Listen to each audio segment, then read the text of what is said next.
Timberlake, his mugshot was released following his arrest yesterday in Sag Harbor, New York. The 43-year-old pop star looks somber in his mugshot. Yeah. Police noted that upon contact with Timberlake, it was ascertained that he was operating said vehicle in intoxicated conditions, in that his eyes were bloodshot and glassy. And you can definitely see that in the photo. A strong odor of alcoholic beverage. Then both the fortress and the kingdom will fall.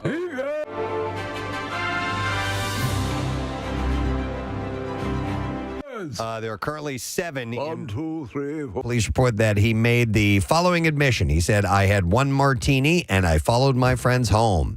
The sexy back singer was arrested at 12:37 a.m. after police say he was observed driving a 2025 gray BMW and failed to stop at a posted stop sign, and he failed to stay in his lane as well. There's already a meme, Preston. You talk about the one martini, and there's a picture of those kind of martini bathtubs that they have. Yeah. Mr. Timberlake was placed under arrest, processed, and held overnight for morning arraignment. He was released on his own recognizance. He spent the night in jail, and hours later was spotted leaving, looking relaxed. Earlier on Monday, his wife, Jessica Biel, was working and filming scenes for her new Prime Video series, The Better Sister, nearly 3 hours south in Central Park. I was reading in one of the tabloids, Preston, that the arresting officer was very young, had no idea who he was at all. And then he said, as he was being arrested, this is going to impact the tour. Right. I think he was kind of floating it out there. Oh, you're somebody famous. But Yep. So he is in the middle of a tour. He has 2 concerts in Chicago this weekend and 2 more in New York next week. I heard another report that he'd refused a chemical test to determine his sobriety. He'd refused it 3 times. Also heard people at the restaurant said that he was indeed pretty lit up, and that he was even drinking other people's drinks or something along those lines. So, yeah, he should not have been behind the wheel. So, obviously, there's going to be more on this, and we'll find out exactly how this all plays out. Here is a follow-up from yesterday's story. Sir Ian McKellen fell off the stage during a performance in London. We told you about that. At the time... My ass. Once again, it was his ass. I have a leg of a chair up my ass. No, he was brought to the hospital, but his condition was unknown. We now know the legendary actor suffered a fractured wrist in the mishap, along with other injuries, like a chair up his ass. But McKellen is in surprisingly good shape considering. In a statement, he said, "I want to thank everyone for their kind messages and support. Since the accident during a performance of Player Kings last night, my injuries have been diagnosed and treated by a series of experts, specialists, and nurses working for the National Health Service. To them, of course, I am hugely indebted. They have assured me that my recovery will be complete and speedy, and I am looking forward to returning to work." Empty my goddamn bedpan. A reminder, he's 85. 85. I'm still curious as to the production that involves an 85-year-old getting into a fight. Yeah, it was a fight scene that he fell off the stage, but that's pretty damn resilient to bounce back like that, and just a fractured wrist. Stage production of Rocky Balboa, Preston. That's what it was. He was playing Rocky. Well, you're going to have to catch me, Mick.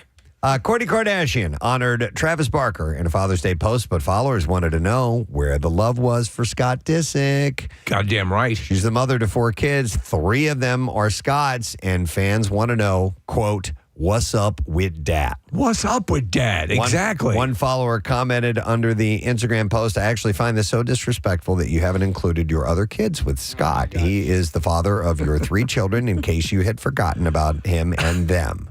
It just happens every Father's Day or Mother's Day. I know, but it's just that person that I'm incensed. I find that so disrespectful. She's Scott Disick. Shut up. Interestingly, the 3 kids Kardashian shares with Disick were with Disick on Sunday. Kourtney, was spending the day with new dad Barker and their child. It's a lot to keep track of. Yeah. Buster Murdaugh, the son of convicted murderer Alex Murdaugh, has filed a defamation lawsuit against Netflix, Warner Brothers, and other media companies. And he claims The outlets falsely implicated him in the 2015 death of his classmate, Stephen Smith. The lawsuit filed in Hampton County, South Carolina, seeks damages for the harm to Buster's reputation and the mental anguish he suffered due to accusations. Was this a boating accident? Yeah, Smith was found dead. Well, he was found dead on a road near the Murdaugh estate in 2015, with officials instantly calling it a hit-and-run accident, though Smith's family has disputed this. So, Steve, no, this is... it's a different one. Okay. Yeah, no arrests have been made in connection with Smith's death following the 2021 murders of Buster's mother and brother, for which his father was convicted. The South Carolina Law Enforcement Division reopened Smith's case based on new information, but they haven't implicated the Murdaugh family in this. Buster has denied any involvement in Smith's death and says he wants privacy for his family. In a statement issued, he called the rumors about his involvement baseless and urged the media to stop spreading defamatory comments about him. I kind of missed a lot of the heat on this trial the first time around, and then I was watching a special about it, and there's a lot of really wild stuff associated with this, but yeah. Yeah, it's a twisted story. It is. Yeah. All right, so in a new interview with People, our buddy Kevin Costner reveals that he had a private meeting with Prince William, who shared that his mother, Princess Diana, was pretty fond of him. Costner says that the heir to the British throne wanted to have a private conversation with him, and while he accepted, he wasn't sure what was going to happen next. He said, we met in this room, and it was just us, and he walked up and we shook hands, and the first line out of his mouth was, my mom kind of fancied you. The Oscar-winning actor didn't reveal any more details about his private chat with William or make mention of his brother Prince Harry being in attendance, but he did share what he took away from the conversation, noting that he had, quote, such fond memories of who he was, how I was approached, and what we talked about. I thought it was funny. He said his response was, what's up with Dad? What's up with Dad? Now, Costner previously met Diana before her death, as he was introduced to her by her sister-in-law, Sarah Ferguson. In 2019, Costner revealed in a separate interview with People that Diana was in talks to play in the Bodyguard sequel in a role written for her specifically. Yeah, I'd heard about this. He said, I just remember her being incredibly sweet on the phone, and she asked the question.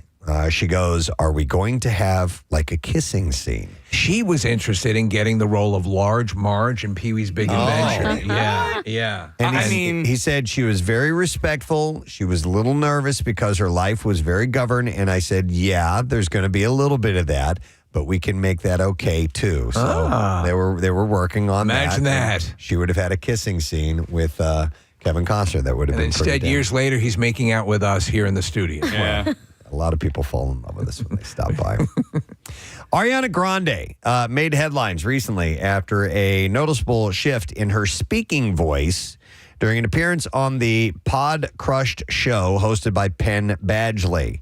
The singer was a guest last week where the two discussed their backgrounds as former child actors. Grande also addressed the recent revelations about alleged disturbing behind-the-scenes behaviors at Nickelodeon, the network that helped launch her career.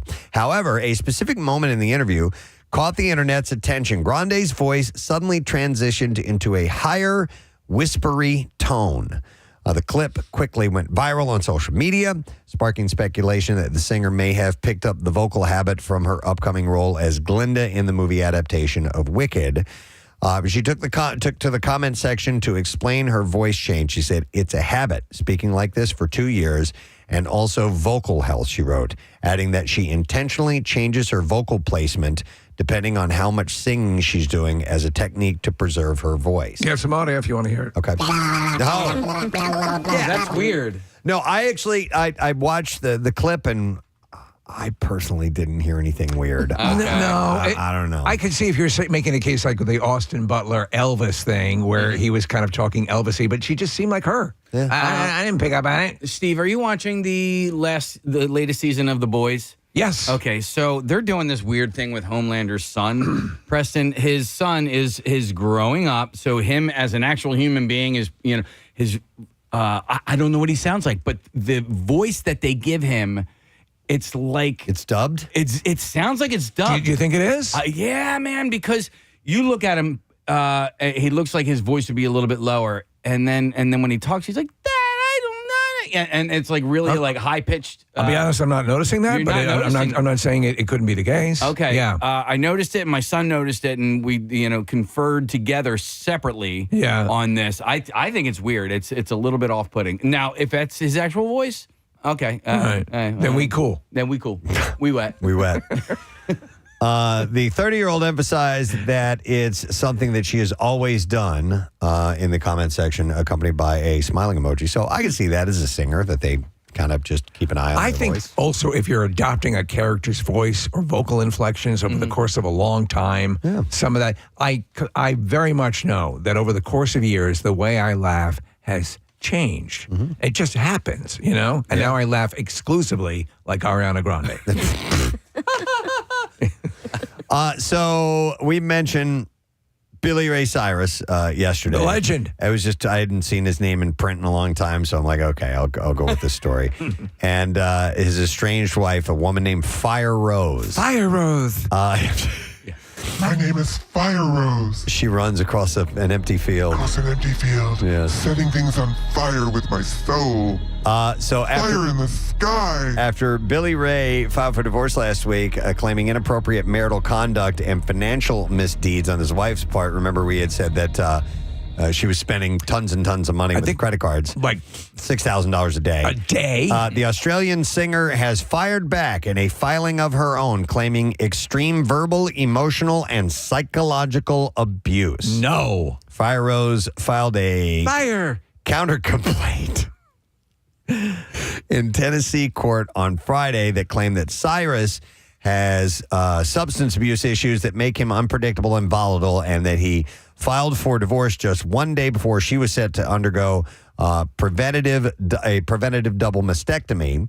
In her response, Fire Rose denied being guilty of inappropriate marital conduct and instead said that Cyrus was the one who'd acted inappropriately, so much so that living together was unsafe. By the way, when did Billy Ray Cyrus become Waylon Jennings with this? The gruff look about him. Yeah, I don't know. But so this is just getting started. Fire! So I'll keep an eye on that. I'll keep an eye on Billy and Fire Rose. Fire Rose! For you. Ben Affleck and Matt Damon, lifelong friends and acting, writing business partners, are partnering up once again on screen in a new crime thriller. Matt Damon! I'd like to apologize to Jennifer Garner and her pool boy, Ben Affleck. It's titled R.I.P. The movie, of which there are no details available as yet, will be the first time on screen for the duo since last year's Air. Joe Carnahan is set to both write and direct the feature, and he's best known for films such as Narc and Smokin' Aces, which Affleck also appeared in. He also did The Gray, and he is buddies with Frank Grillo. Frank Grillo. No word yet on when we'll see the finished product, but Ben Affleck, Matt Damon, back together again. They were doing a lot of press for Air last year, and in one of the interviews, somebody was interviewing Affleck and said, "Now, this next project starring Jennifer Lopez, I believe the next Jennifer Lopez movie that's coming out, Affleck directed." I wonder how that's going to affect the promotional tour, the movie itself. Sheely too? No, Steve. It's like maybe it's a wrestling movie. I would look it up on our computer right here, but it's shut down on us again, so I can't do that right now. All right, this is big news. Okay. The Mel Brooks classic Spaceballs is getting a sequel. Oh. Why don't we take a 5-minute break? The movie will be based on a script written by Josh Gad, who will also star in and produce the film, and Brooks will co-produce the film. The follow-up to his 1987 sci-fi comedy parody. No further details were made available about that. Josh Gad attached to it gives it hope. Yeah. They actually, I wonder if they were encouraged by the History of the World series. Yeah, that probably. They did, right? I watched that whole thing. I loved it. I thought it was really funny. I mean, the original was obviously a classic. You're not to top it, but the way that they approached History of the World Part 2, I love the fact that it was a TV series. I thought it was really well done. Yeah. Got to have the right people for You do. movie. Nobody's really clamoring for a Spaceballs sequel, Well, let me float this past you. Starring Scott Disick. Oh, all right. Yeah. I was surprised, and I've said this on the air before, at how much my kids fell in love with Spaceballs. It's so dated. It is so, but it was dated when it came out. It was. The movies, the Star Wars franchise had come and gone by the time years. they got to it. Yeah. And my kids Love Spaceballs. I could put it on anytime now, and we would sit and watch it. Yeah. So it's one of those movies. I hope it works out. I hope that's this ends up being something decent. All right, and then one last thing. I thought this was kind of interesting. The crew behind Pimp My Ride is bringing a variation of the show to Netflix. Chris Redd returns as host for Resurrected Rides, which is Netflix's new motor makeover series. I dug that show. It will feature 8 40-minute episodes and will feature Redd and his team of mechanics helping deserving owners transform their beloved beaters into roadworthy masterpieces. I enjoyed that show. I enjoyed Cribs. I liked Cribs. All that man. stuff. There was a show that, I don't know anybody who remembers it, but it was one of these home makeover shows, Preston, and I think it was called Monster House. Yeah. I remember that. Where they would go in and they would do crazy. Yeah. Like the guy had a beer launching cannon. Yep. Right. You remember this, right? It was a lot of fun. Yeah. Super cool. I remember they made one that was almost kind of like a haunted house with with fog machines and I totally remember that. It was a lot of fun. It's a great show. And then the workers would win like a whole collection of Nikita tools. Okay. I guess that was kicked off through that Jesse James. What was that show? Oh, God. Choppers. What's that? Choppers. No, that wasn't Orange County Choppers. Jesse James was he would take. Well, you know what? He did motorcycle stuff, but then he started taking cars, and making like a VW Volkswagen into a fire engine, it was and cool. stuff like that. And Monster Garage? Monster Garage. I'd say it. Just And then online. I think Monster House came after that. I don't know what begat what in that world, but that stuff is pretty fun. I do enjoy it. All right, we are ready for some clips. Season 21 of Top Chef shines the culinary spotlight on Madison, Wisconsin. And here, Judge Tom Colachico talks about what he looks for in a dish. It's all subjective, but there's a couple things that I look for first. Is something cooked properly?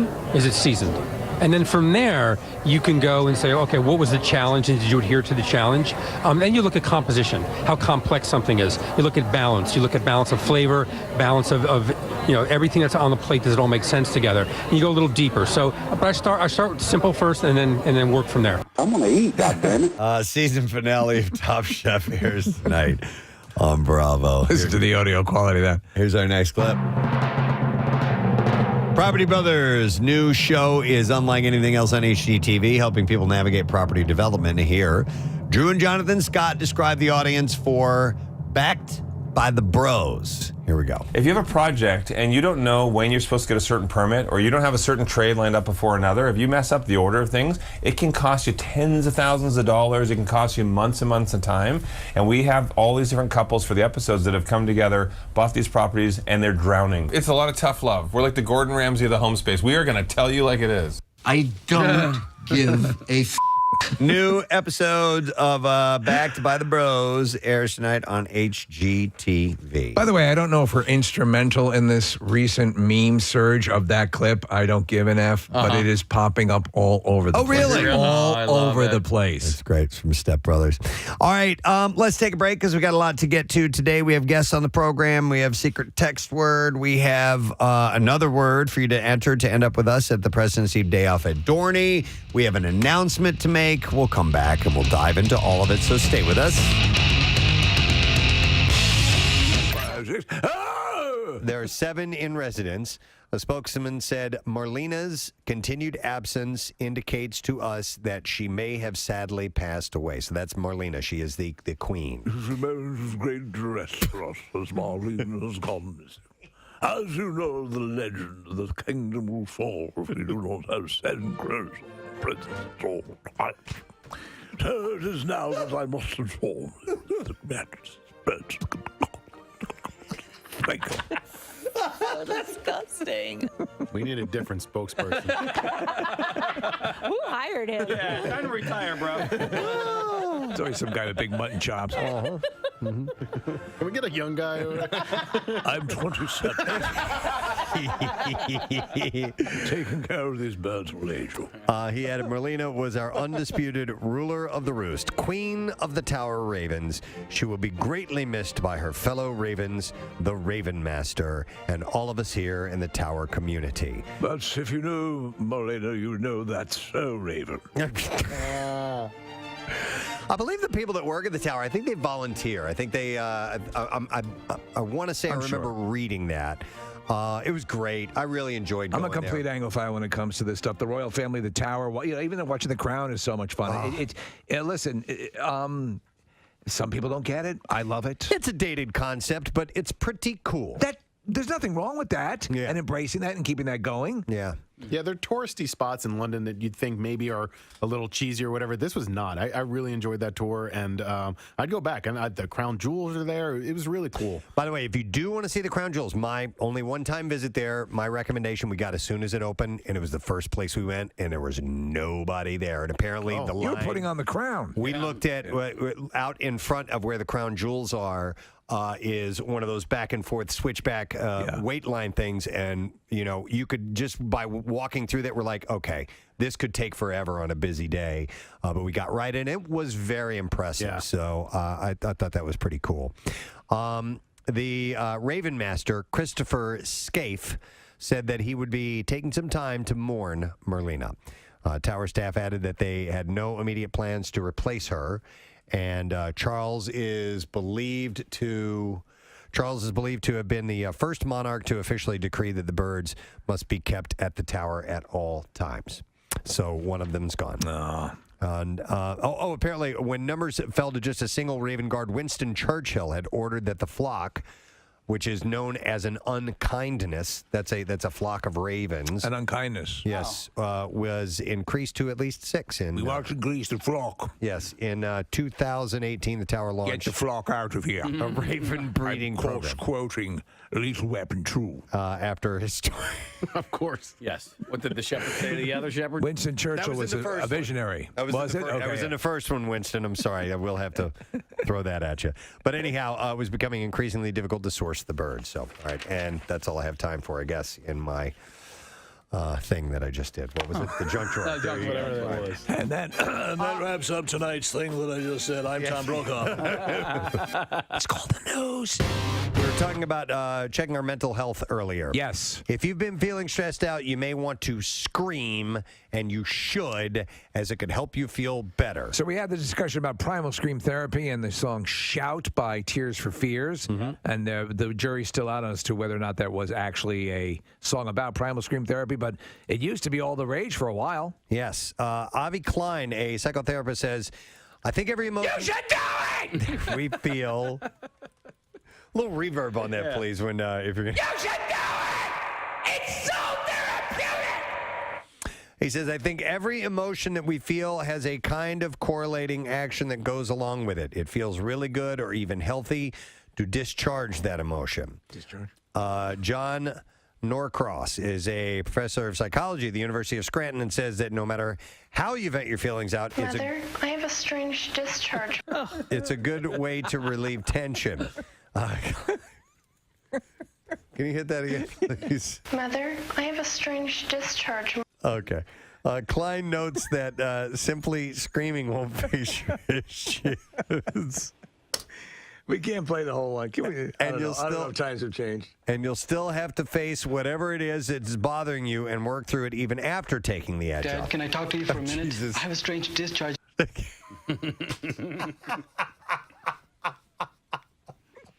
I'm just clipping the... Well, yeah, the rest of it tells where the discharge came from. Yeah. And that's when Bill gets a little nervous. It's actually worse this way.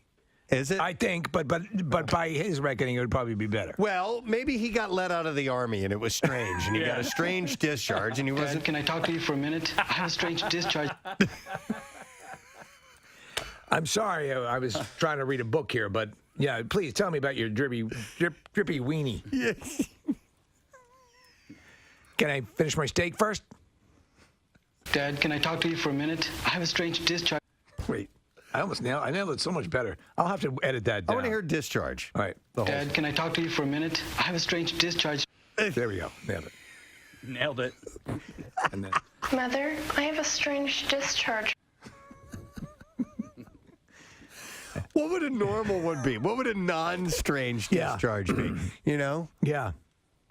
I have froyo coming out my ass. That's pretty strange, but probably more acceptable. Casey, there was something you wanted to show us? Well, I have a couple of things. I have another audio thing, something I had told you about off the air, and then I got this thing that I learned about yesterday. So I want everybody to take your iPhones out real quick and pull up an iTunes. Now take your tops off. Pull up an iTunes? Pull up your iTunes. Pick out any song on your iTunes. I don't care which song it is. I haven't used iTunes. I had to delete my iTunes. No. Really? Why? Storage concerns on my phone. I moved it all. Well, we don't need to hear about it on air. Gotcha. It's a porn thing. Yeah, way too much porn on my phone. Pull up anything you're saying? Anything, and also take your headphones off real quick. Well, just in a second, you're gonna have to take your headphones off. Okay. Does it matter what song I choose? No, it does not matter. Song? Whatever song you want to hear. Well, now I got to go through and find a song I want to hear. Took the first one that came up. All right, I got one. All right, you got one. All right, so take your headphones off. Yeah. All right. Yeah. All right, now press play on your iTunes and stick the speaker part of your iPhone in your mouth like this. Okay. And close your lips over it. What the hell is going on? Seriously. And we're all doing this at the same time? All do it at the same time. Everybody press play. All right, all the way. No. All right, now cover your ears, both your ears. I refuse to do this. Well, you can't hear it? Yeah, I can hear it. Yeah. Okay. It's like bone phones, earphones. Kathy, why are you not doing it? It won't fit in my mouth. Yes, it will. Oh my God, yes, it will. Say that again, real. Say that again. Okay, so I see what you're saying. You can hear it a little bit more. I could hear it even without putting my hands over my ears. Oh, really? Yeah. So what is if you're driving? Is there a way to listen to it without having the phone in your mouth? Right. It's like bone induction. Yeah, that's what it's called. Bone induction speakers. We have a couple of the earphones my wife uses when she swims. Yeah. Well, how much did those cost? This is for free. We can just stick her phone in her mouth and look like an imbecile. You know what? You know how you have that keep warm function on your oven? Yeah. Try putting the dinner rolls in your ass. Kathy, why did you not do it? As this was all going on, I just hear, because we had to take our headphones off, I just hear Steve go, I refuse to do this. Yeah. Thanks for playing along, bro. Well, I couldn't get my Asia song to play, which would have been so cool. I did do it, Casey. Isn't that wild? Yeah. Put it in your mouth? Yeah. Okay. I didn't see it. I did. You didn't do it. All right, here's the thing. I just did it. Try this when you get home, Kathy. Okay. Draw a nice bath. Get in it. Yeah. Take your electric hair dryer. Dip it in the water. You'll be able to hear Prince. While it's plugged in. The speakers have gotten much better on these phones. My son was listening to, he was watching a YouTube video or something like that, and he was in the other room, and I was almost like, turn that damn music down. I'm trying to listen to my story on my Stephen King story. But it's gotten, you remember the old phones, like if you, for some reason, didn't have a Bluetooth speaker or something to hook it into, and you tried valiantly, yes, exactly, to listen to something through it, which is terrible. It's gotten much better. They're very hot. You know this. We're just getting started because by the time we get to Sunday, 99 degrees, our high temp. We can just call that 100, right? Yes. And it's already feeling.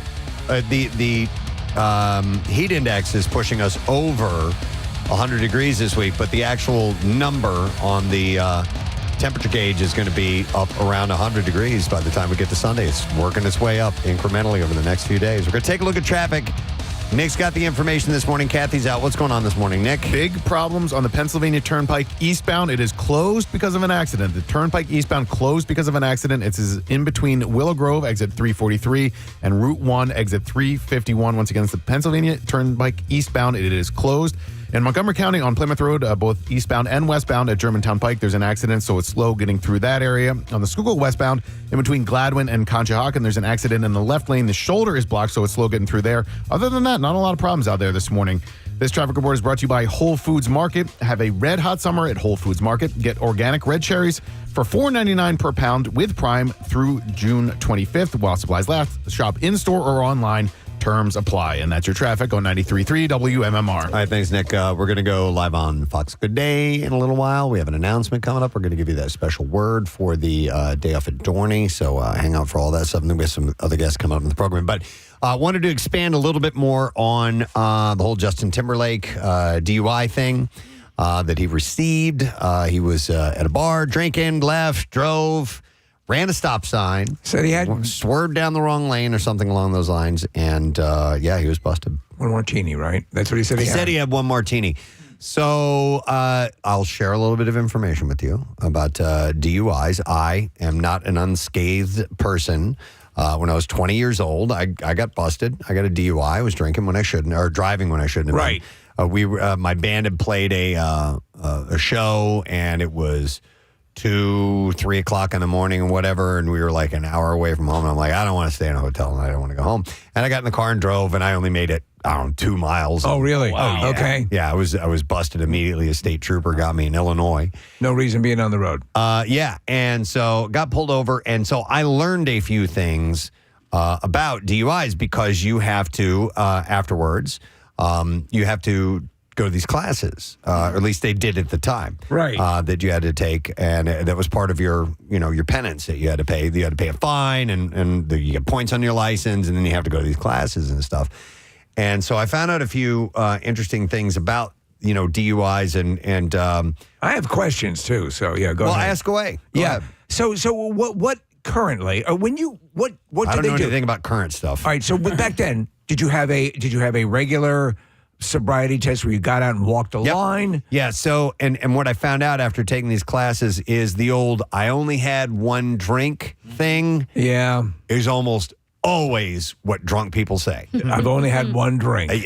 Right. Have you been drinking tonight? Just had one. And they're like, that's a telltale. And any police officers that want to call in, feel free. 215-263-WMMR. Well, that whole campaign about buzz driving is drunk driving, really hits the first time that you're like, oh, shoot, I should not be driving right now. When you make the decision, it really is, Steve, the tiniest bit of impairedness. No, I get it. And there's obviously there's a severity here, but I'm sure, Preston, to your point, I'm sure cops hear every, Yeah. I will tell you that what I think is probably the telltale sign that you guys probably have no idea that even if you're good at pulling off sober when you got a buzz on, and I'll tell you what it is. All right. You want to know now? Yeah. Okay, so when they have you stand there, and there's the ones where you stand on one foot, or you do the alphabet backwards, or walk in a straight line, or whatever.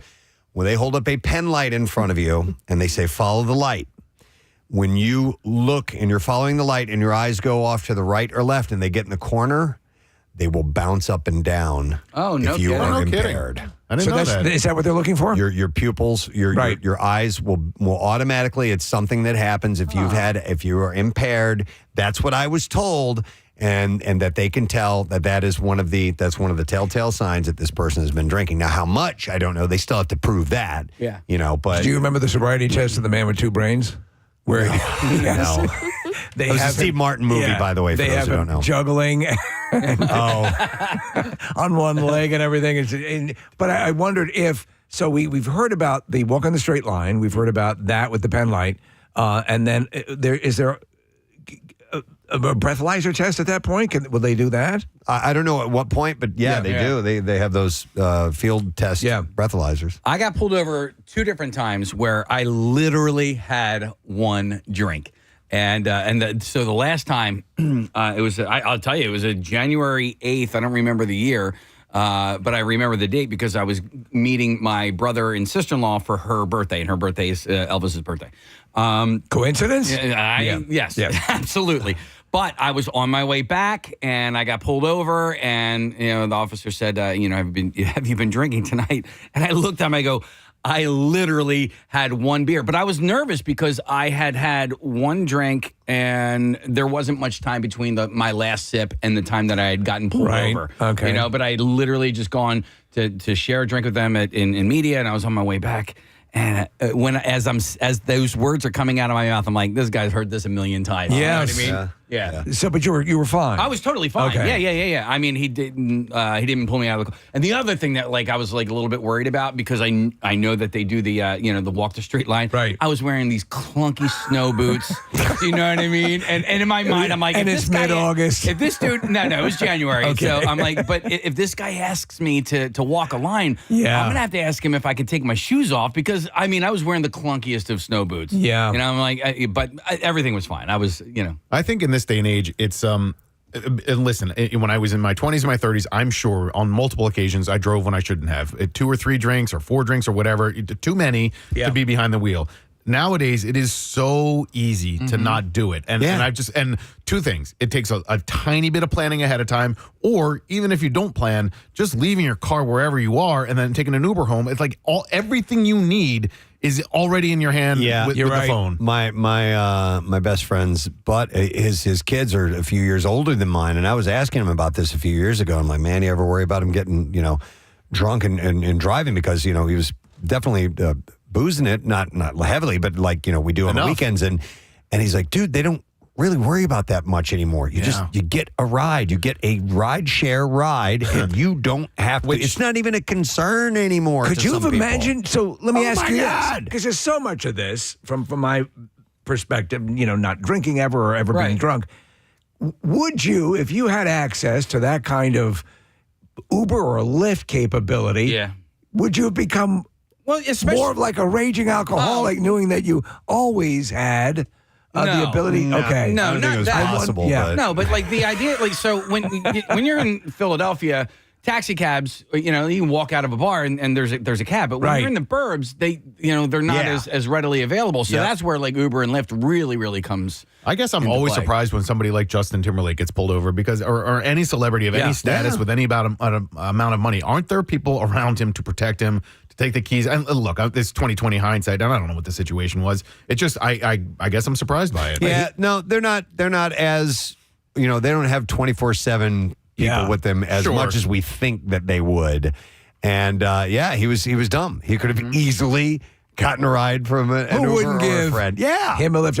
Also, though, I think it was it was Long Island, right? It was the Hamptons. Right, yeah. the Hamptons. So that's where they can kind of let their hair down, and that's their community where they're not more like normal people. So I think that was probably the misstep. Speaking of shore communities, are there? Do you guys, Preston and Casey, do you see people getting pulled over all the time in the Wildwoods? Because I remember that growing up, seeing it a lot. Yep. Oh, most definitely. And a lot of it is because they're very strict on the speed limit. Right. Very strict. Super strict. As now a homeowner there, I appreciate that very much. I don't want people flying up and down the road. Do you think that the cops down there use that as an excuse to pull over people thinking that they might be intoxicated as well? Maybe. Okay. Yeah, maybe to some extent. We do have a police officer who's on the line. We're going to go to Keith here real quick. Hi, Keith, you're on the air. Good morning. Hey, good morning, guys. How are you? Good, man. How you doing? Oh, not too bad. Sorry to bother you guys at work. No, it's never all right. a problem. All right, did you hear me talking about the light that you guys use for to have people's eyes follow? Yeah, I did. And is that still an indicator that you use for field sobriety? Yeah, so some people use a light, some people just use their pen. Okay. Basically, it's any object that the person's following. The whole point of it is, like you said, when your eyes are moving from side to side, they start kind of uncontrollably bouncing. Yeah. And that's something that your body has no control over. So it's actually a really good indicator, because you can practice walking in a straight line when you're drunk. Right. Yeah. It's true. Yeah. It's true. You can learn the alphabet backwards. Yeah. So let me ask you, Keith, what are the arsenal of tests that are routinely administered to someone they believe has been drinking and driving? So there's 3 typically. There's the eye test, there's the walk and turn, and there's a one-leg stand test. Okay. And but is there anything? So once you progress past that, are there any other tests that you can do in the field, or does the rest involve taking the person into custody and then administering that later on? No, you can do the portable breathalyzer test. There are a couple other tests that are for suspicion of drug driving and things along those lines. Do you guys keep home versions of Jeopardy in the car? Just in case. This guy's really good. Now I'm going to try him out on Shakespeare. Oh, See how he no. does. Opera. And Keith, also, like I said, I was 20 years old. I got a DUI. I had to go through the classes afterwards, and I learned that that yes, the majority of people say I had one drink, man, just one drink, and that was it. Do you hear that on a regular basis? Oh, yeah. One drink or 2 beers. 2 beers. Yeah, 2 beers. Yeah. 2 beers. Any of that. So what's the most, obviously you're impaired at that moment, but what's the most salient advice you can give to someone who's been pulled over to mitigate everything as it's going to follow? Just cooperate. A lot of times people don't or they think they're better at fooling people than they are. Most times once we start asking you those questions, we already know. Yeah. Right. So, it's just easier to just go along with it. The biggest thing you guys talk about is doing rideshare.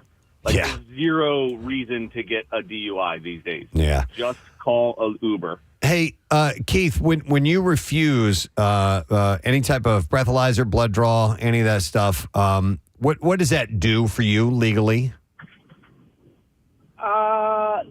Is it an admission of guilt, is what I've heard? So it depends on what state you're in. Each state has different rules. Some states, it'll automatically suspend your license no matter what. Mm-hmm. Oh, wow.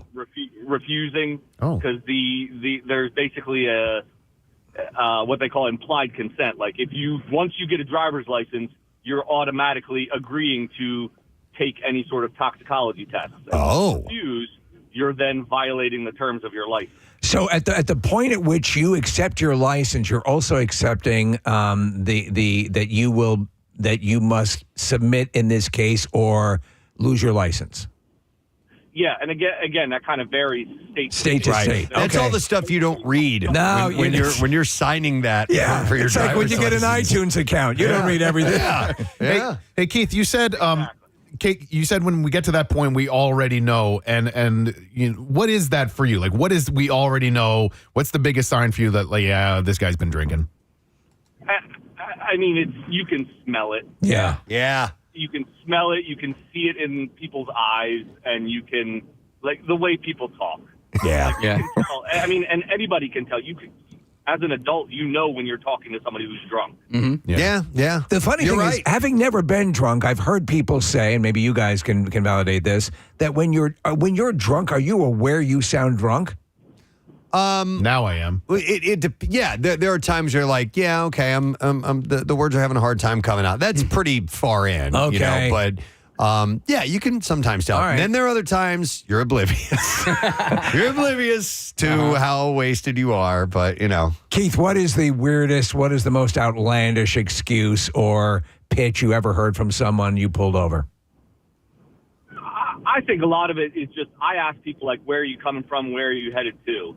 And you'll get the most, ridiculous, nonsensical answers there. I'm coming from this place way over here, and I'm headed to this other place, and they're not even remotely in line with where they're at. And that's kind of one of the things for me. What are you doing tonight? And none of the answers really make sense. Okay. Right. So if you can't think on your toes, or you've never been one who's been told you're quick, don't even try. Don't even try to fake it. Yeah. All right. That's hilarious. Keith, we appreciate the heads up, man. Thank you. All right. Thanks, guys. Take care. We'll see you. So my buddy got a DUI. He was, I believe he was 20 years old. And so now the legal limit, breathalyzer limit is 0.08.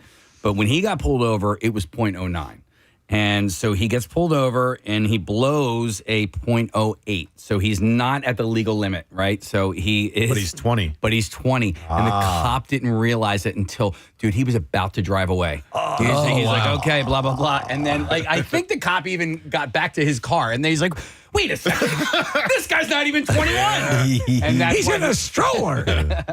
Backing up to the whole Justin Timberlake side thing, I saw on the news this morning, somebody found Billy Joel and asked him his opinion because Billy was busted a few times. From Long Island as well. Same area. And his quote was, "Judge not, lest ye be judged." That's all that he said. I know that everybody that I know who has had a DUI is profoundly remorseful. Yeah. Well, except for that a-hole from Prospect Park who just got his like 12th or 13th. Yeah, but that's a whole different story. That anybody who has that is constantly putting other people's lives at risk. Well, I mean, listen, if it's like you, Preston, it is one incident in your past. Yeah. But they make you pay for it. Listen, it's expensive, right? So if you want to say that Uber's expensive, get a DUI and tell me what expensive is. So you're going to pay thousands of dollars of fines. You lose your license. It becomes a burden on anybody and everybody else around you, who has to give you, because, I had to like drive people to work that got DUIs that lost their license and stuff like that. So yeah, I mean, the consequences for your actions are way more expensive and intrusive. We got some other calls. I'm going to go to Chris here. Hi, Chris. Morning. Back off, war child. Seriously. Seriously. All right. What is? Hang on. Wait. We got to get the clip. Back off, war child. Seriously. All right. What's up, Chris? Hey, so before I start, I work in traffic control. So for the love of God, get rideshare. Yeah. You will kill somebody. I've seen way too many accidents. Sure, absolutely. But my story is, this is before the advent of rideshare because I live in the middle of nowhere, and there weren't too many options to get around after we turned the legal age. And a buddy of mine decided to go to the bar, had a couple, got pulled over, I only had one, nailed for a DUI, got released the next day. He did not learn his lesson. Less than 24 hours later, a second DUI. Wow. Lost his license for 2 years. Yeah. And I believe the total cost was like, oh my God, it was maybe four figures. I think it was like $5 or $6 grand when everything was all said and done. Wow. Yeah, I've heard exorbitant amounts, especially if you get some sort of legal representation to get you through the process. I mean, that's big money. And and the other, I mean, he ended up also, what was it? I know there's programs like, obviously, Preston, like you said, where you go, you have to go take the class, pay the fine and all that stuff. And I know for multiple time offenders, I do believe there's like programs that, as long as you're not, this is like your first or second one, the state or local government will work with you and try to get you through the process. But yeah, man, it just ain't worth it. I mean, you're right. Yeah, 2 in 24 hours. Thanks, Chris. Yeah, that's a tough run. Speaking of the program that you had to take, one of the things I remember clearly is they show you a few different videos, and it's like, see if you can tell the signs of an impaired driver, and they show it, like a guy driving a car pulling out, and then they stop the scene. Okay, how do you know? Well, the car was pulling out of a bar parking lot, stuff like that, and then they showed a side view of the car. You could see the driver in the car. Okay.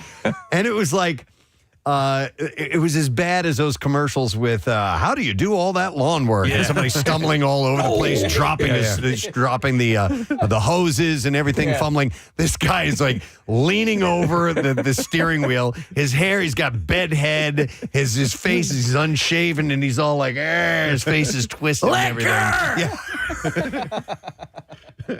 It was ridiculous. I love those. Let me go. Speaking of these programs you can go through, I have Patrick who got one. Hi, Patrick, you're on the air. Good morning.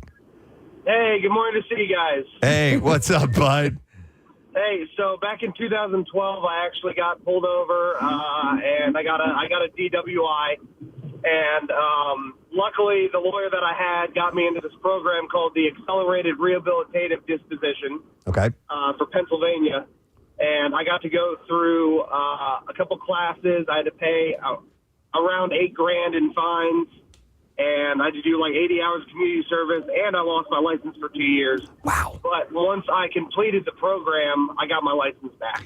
So through all of that now, in retrospect, and obviously this isn't being lost on any of us, the possibility that you could have killed someone or killed yourself, does that loom large when you think about that incident? Absolutely. Yeah. Absolutely. I mean, no matter And I thought about it, for a couple of years. I was like, I wasn't even really drinking. Yeah. I was actually more smoking. And for those few years that I was on it, I was kind of, I did a lot of thinking about it. And no matter what time it was like 3 a.m. I still could have caused a lot of harm. Yeah. Yeah. I definitely learned a lot from that. Okay. Yeah. All right. Thanks, Patrick. Appreciate it, bud. Thank you. I want to go next to Brian. He's talking about the cost of getting a DUI monetarily. Brian, morning, bud. Hey, good morning, guys. Hey, what's up, man? Hey, so when I was 19, I got a DUI. This was in Ohio. So, like the officer said, it changes state to state. But all said and done, I think by the time everything cleared out, it was probably around 10 grand. 10 grand. 10 grand. How many years ago was this, Brian? 21 years ago now. 21 years ago, and that cost you 10 grand. Because we got a text from somebody. Nick said they got a DUI 3 years ago, ended up costing $20,000. Now, I don't know if that's court costs, lawyer fee, all that stuff. Probably all of that on top of it. You can buy the elite package if you want. Oh, okay. Lawyer. Which, in fact, yeah. Brian, you didn't have a lawyer? No, so it was, young and dumb. I got pulled over on a Vespa scooter drunk at 19. You got pulled over on a Vespa. Oh, wait, so you were 19. Were there any additional fines because you were underage? They actually threw out all the underage consumption, any of that stuff. They just strictly got me with the OMVI, which was $4 grand alone. I had my license suspended for 6 months. That cost $600 just to reapply for it. Dude, the last thing you want to be is in the Vespa wing of any prison. It's going to be bad. All right, Brian, thank you. Softer there. Yeah, appreciate it, bud.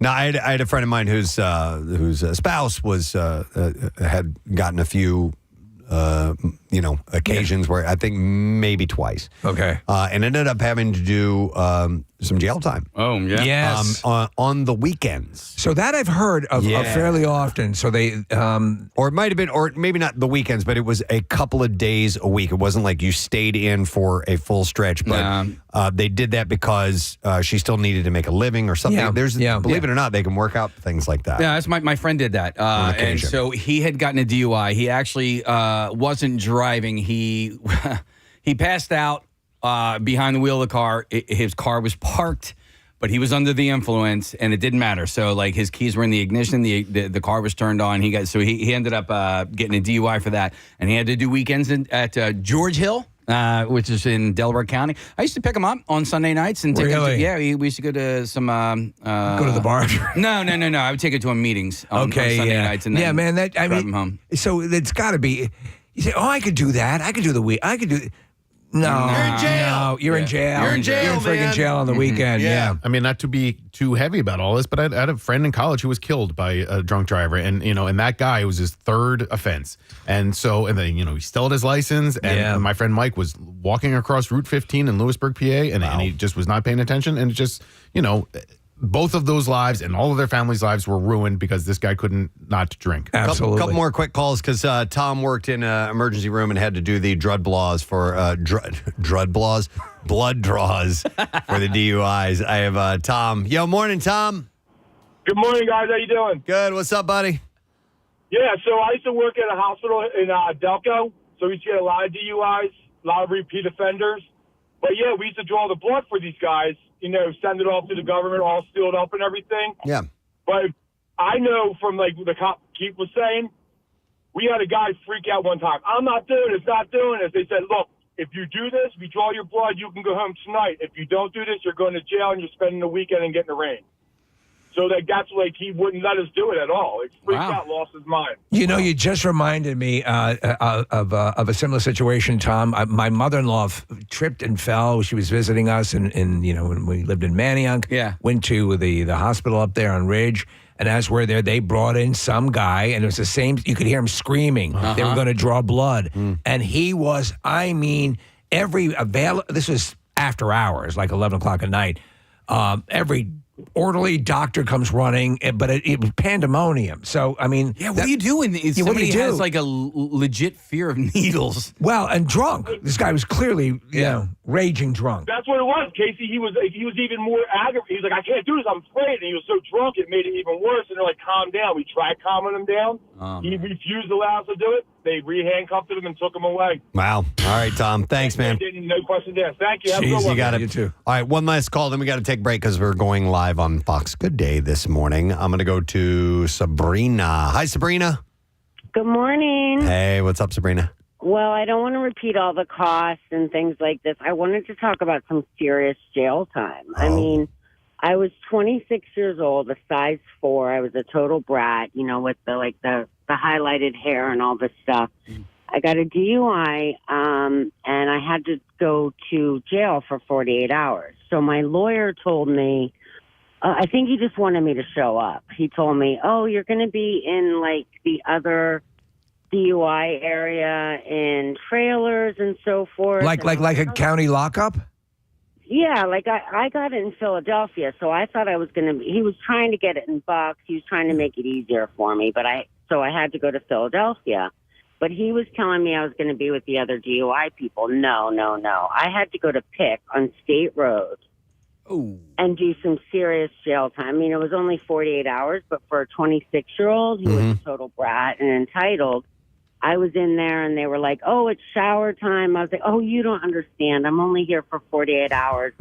I'll shower when I get there. Everybody showers. Get in the shower. I mean, I had no idea what was going on. It scared me straight. There you go. Yeah. So that was the point that turned you around? It turned me around. They told me when I left, they were giving me my wallet and such. They were like, go to AA. I'm like, I will. Yeah, well, good. I'm out of here. I'll never be back. Wow. And do you have any interactions with some scary people? I did. Well, I mean, everybody was just eyeing me up because I was so little and so scared, Yeah. I mean, when I had to shower, I was scared to death. And I remember my friend saying, are you afraid anyone's going to attack you or rape you when you go to jail? I said, well, I wasn't until you just said that. And then they go, Preston, and here's Grossberger. Yeah. Oh, my God. Yeah. But no, everybody, my cellmate was totally nice. She's like, don't give up your utensils. And they would bring in the mop and stuff. I'm like, what's this for? She's like, because we have to clean our cell. Get moving. Oh, no, man, that'd be enough. Yeah. Forget it. Screaming's enough. I said, why is everyone screaming? She goes, because you're in prison. All right, Sabrina, thank you. Appreciate it. Thank you. Have a great day. You too. Bye-bye. All right, well, watch out, folks. Watch out. Don't do what you're not supposed to do. And I'll be interested to see what they end up doing with Justin Timberlake. He is on tour. He's got shows this weekend. I mean, I think he can make them legally. He's got an arraignment, coming up or whatever it is the next step is. But they busted him, man. And, I think it's a first-time offense, too, for this. Yeah, I don't think he's ever had anything like that before. So, all right, well, anyhow, thank you for the phone calls. We do appreciate it. We need to take a break. We're going to come back in a moment. We go live on Fox Good Day. We have an announcement. We have our word for you to enter for Preston and Steve's Day Off at Dorney event. We have some more details on that right here, right now, by the way. We'll be back in a moment. I'm listening to Pearl Jam. Listen. It won't fit my mouth. Yes, it will. Oh, my God. Yes, it will. It won't fit my mouth. Presley Gerber, the son of supermodel Cindy Crawford, took to Instagram Live in order to clear up his reasons for getting a tattoo on his cheek. Hey, guys. I want to let you know I wrote a word on my face. Which he has received backlash for. And I've not seen it. I've just read this story. That's it. And the only thing I have is a quote from him that says, if I thought it was going to ruin my face, I wouldn't have done it. Really? Well, that's how stupid he is. He what is the word that it's one word and it's It's what, the word on his face? Yeah, misunderstood. Misunderstood, right. So it's under his eye high up on his cheek. It's a thin line, but it's still stupid. He's a male model, as is his sister, Kaya Gerber. And I don't know why you would do that. You're a model. Yeah. And you've just ruined your career. Ruined exactly your product. Oh, my God. Now, he has tattoos. He's got a lot of tattoos. He has no tattoos on. his face. He's got some on his neck. Yeah. All over his hands. Yeah. I mean, I don't know. Okay. Did you see Amber Rose? Amber Rose has a tattoo along the top part of her highest part of her forehead. Her hairline? Yeah. So Okay. her head's always shaved, and it's sort of calligraphy. It looks lovely. But what are you going to do with that? I couldn't even read what it said, but it's big. Okay. I'm sort of coming around on face tattoos. You gonna get one? Though. I wouldn't want any of my children to. Listen, if you're, I met these guys at the tattoo convention, right? They were the coolest guys. They were smoking cigarettes. they were smoking cigarettes, and they were wearing leather. I was like, wow, man, can you blow smoke rings? One guy, and they listen to the show. Their guy's name is Dave. Yeah. He's got a he's got a D that's kind of like tattooed into his beard line. For Dave? For Dave. And I could see why you're coming around. Listen, he and his buddy, they both lay concrete. They're both just big.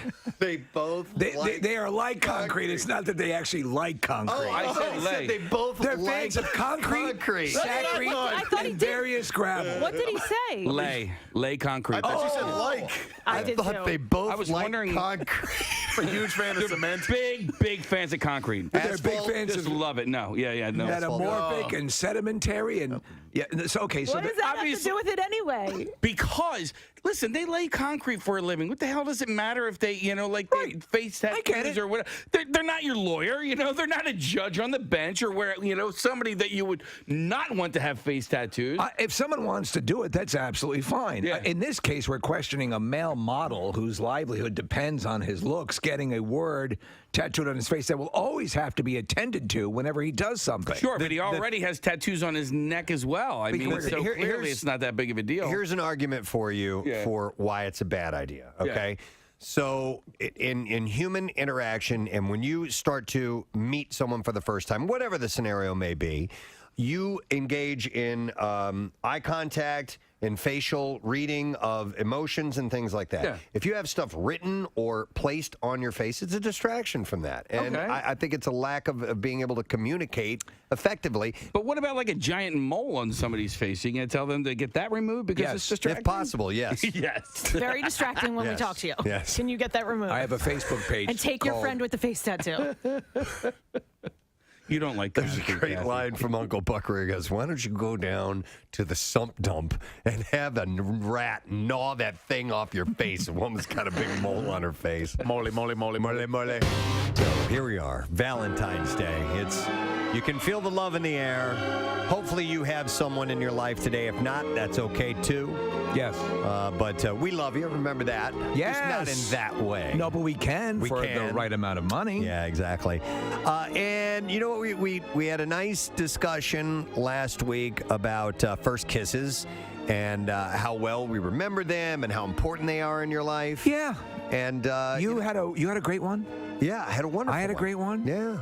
And now, some people don't have great first kisses. In fact, some of them can be disastrous. I would say whoever kissed Harvey Weinstein. Probably a disastrous first kiss. Yeah. And I said mine. I was really, really nervous. And then after I did it, I was like, what the hell was I so nervous about? That was not a big deal. Yeah. It does happen, but and maybe that's part of the reason why some people wait so long to have their first kiss: the nervousness or the fear that it's going to go bad, or I don't know. So we started talking about it, and we got responses from adults who have never kissed anyone in their lives. And we said, you know what, we could maybe have a couple people come in, and we can get that first kiss out of the way. Casey, give me some light love music here as we Five-finger death punch. That'd be nice, wouldn't it, though? No, there you go. That's perfect. We're going to meet our contestants, find out what they're all about, or who they are and what they're all about. Let's start with a phone call that we received when we initially talked about this on the air. This is Sophie who is here this morning. Hey, Sophie, how you doing? I'm good. So you gave us a call, and we had, we were just asking who hadn't ever kissed anybody who happens to be an adult. How old are you, by the way? I'm 21. You're 21 years old. All right. And so I assume you've never had a boyfriend then if you've never kissed anybody? No. Really? And why do you think that is? Why? Because, you're cute. And, you are. Yeah. You're adorable. Yeah. I probably just kind of thought like, oh, I'll get around to it later. And then in high school, I was like, oh, I'm going to get around to it later. In college, get around to it later. And Are you a serious student by any chance? Yes. Okay. Yeah, that's very time consuming, and sometimes it gets away from you. Yeah, I'm looking at you, and I couldn't help but sort of feel like this is by your choice, because I feel like at any point, at any time, like you could You're probably. pretty. She's pretty. That's why I say yeah. it's not like we have some hideous people in the studio. She's very pretty. Yeah, it's mostly just busy with school. I don't really have time to do anything. And then Preston had put out the suggestion when we were talking, and initially when we had that whole conversation, for a lot of people, it is exactly that. Life gets in the way, and you don't have time to do that. So, but it's you didn't impress us as someone who was like, oh my God, this is a disaster. It's like when it happens, it happens. Yeah. So and it's going to happen. Yeah. Have you been longing for it though? Have you been curious about it? Yeah, on and off. Yeah. Like I'll go through times and be like, maybe soon, and then I'll be like, nah, I'm busy. Okay. What about nervousness? Does that play into it at all? A little bit. Like after partway through high school, you're just kind of like, okay, like. When you hang with your friends, are your friends in a similar situation, or do they have relationships and boyfriends and whatever, girlfriends? They do. Okay, all right. So, like I knew somebody who was with a girl who she had kissed people, but she wasn't very well versed in other things, right? And that ended up no, all of it, Steve. I mean, hand, oral, all that sort of stuff. But she was a little bit older, and it really. It played a part in all of that sort of, because she was second guessing everything, and she was nervous. She wasn't doing it right, and all that sort of stuff. So I'm sure at a certain point for you, you're like, oh man, I'm well behind the curve here. It's like going into a test that you haven't studied for. Yeah, pretty much. Yeah. But I figured I'd get out of the way. Gotta do it at some point. Yes, because that's it. Honestly, a lot of it is what you think it is. It's like flying a plane. You could probably fly most major airliners without much coach, right, Preston? Right, sure. You've seen movies. Yeah. You pull back on the throttle, and there's a couple of dials there. You just got to go for it. Practically flies You can practically fly it. John Travolta told us that, Gabby. Where do you go to school, by the way, Sophie? Temple. You go to Temple, and Yes. what are you studying? Physics. Oh, you are a very serious person. Okay. Yeah. Gotcha. Yeah. All right, excellent. Well, thank you for sharing your story, and then we're going to meet Brandon, everybody. Brandon, how you doing, man? Good, how are you? Good. Brandon came dressed for love in his Iron Maiden T-shirt this morning. Hey, listen, I think it's a perfect match. Yeah? What we're about to do. Yeah, you're right. You're right. Who he gets to kiss in just a little bit. How old are you, Brandon? 20 years old. You're 20 years old. And what do you do? Are you a student as well, or are you a worker? I went to a vocational school. Okay. And took up electric. And I started working my 11th grade summer, and then worked all the way through 12th grade, and then worked in an electric company for like 2-3 years. So you've been busy. Yeah. You got into your career, and that's obviously consumed. Because again, you're a nice looking guy. You're conversive. We were talking before we came on the air. It's not like you're seriously awkward. Steve, look how adorable he is. I want to tweak your. I mean, cheeks like nobody's business. Look at how it wouldn't be the first time. Look at how kind his eyes are. And Kath, look Casey's at. really looking into this. I know. I'm looking at him, and you look like you're a gentle soul. Have you ever lashed out in anger ever in your entire Have you life? ever killed a kitten? Have you ever killed a kitten? I mean, I used to work in construction, so there has been times where you get like angry. Yeah, exactly. It's normal. Yeah, but I mean, so you probably channel out your angst through the music you listen to, right? Exactly. All right. But I mean, you're. I think in both these cases, both of you just have had very active lives. You've been distracted by that. Do you feel that there's, as Casey described it, you're behind the curve, or do you take Sophie's angle on it that it'll happen when it happens? Kind of mixture of both. Okay. To be honest with you. All right. Are you? I asked this, and seriously. So, are you a little embarrassed about the fact that you haven't kissed anybody until? I'll be honest. Yes. Okay. Yeah. How about you, Sophie? Not really. No, she doesn't care. She's a physicist, for Christ's sake. I know. Well, listen, I totally understand that. I remember at the time when I was younger than you were, but I remember I felt behind the curve because me other too. people had kissed and I had not done it. The truth of the matter, Preston, as we discuss this, You're one of many, many people who think they're the only one. Oh, yeah. And the truth of the matter is you're not. No, you're in plenty of company. Yeah. All right, so here's my question for both of you guys, because and I'm a little nervous now because I have you're gonna have to kiss me. No, Steve, I have 2 kids in 7th and 8th grade, and it's like almost this rite of passage around that time where you have kissing parties. I mean, essentially, kids design ways and reasons to like practice this stuff on each other, whether it be through spin the bottle or truth or dare or whatever it is. How did all of that time elude both of you guys? Well, we go one at a time. Sophie, go ahead. I guess, like, I just got really lucky during Truth or Dare. Like, I was... You won every goddamn game. Yeah, that's much. it. Yeah. Oh, my God. You're so adorable. Yes, you are. How about you, Brandon? I've been to a ton of parties, and there's never been any, like, spin the bottle or any games like that. Not on the construction sites? No.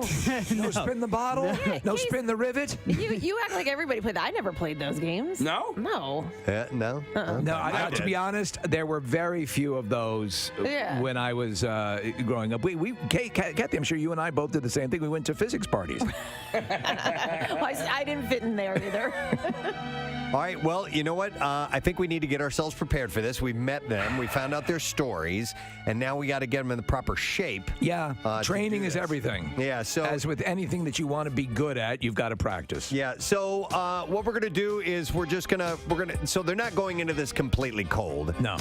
We brought in some CPR dummies, which is, basically it's a torso with a really weird-looking face on it. They're both male. I thought we were going to get a male and female, but I guess we got to do what we are gender fluid, Preston. It's about time you get woke. Hold on, Marissa, where? Good day this morning. Mike and Karen on today, by the way. So we'll check into them in a moment or two. Kathy is out. So we got Nick, who's taking care of you on the way in. Let's take a look at traffic. Nick, what's up this morning? Yeah, 2 big problems out there this morning, Preston. The Pennsylvania Turnpike eastbound is closed as an overturned tractor trailer. So this is in between Willow Grove, and which is exit 343, and Route 1, exit 351. Once again, the Pennsylvania Turnpike eastbound is closed because of this accident.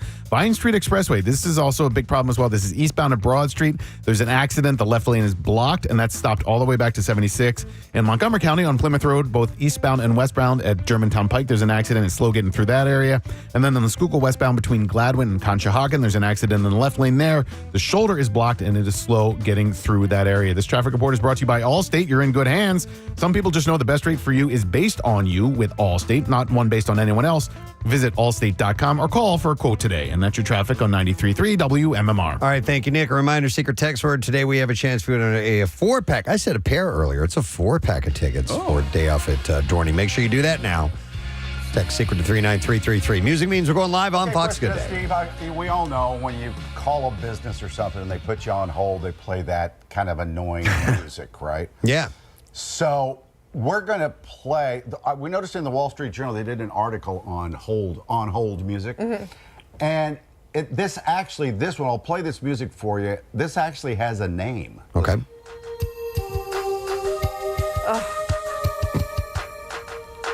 It just goes on and on. It's called Opus Number 1. Opus number 1. I like it. I would call that sleepus number 1. Yeah. I would fall asleep. If I was in a car driving and had that on my Bluetooth, I would drift off into the other lane. It's like spa music. Wow. Yes. Yeah. It's very much like spa music. Spa music. Yes.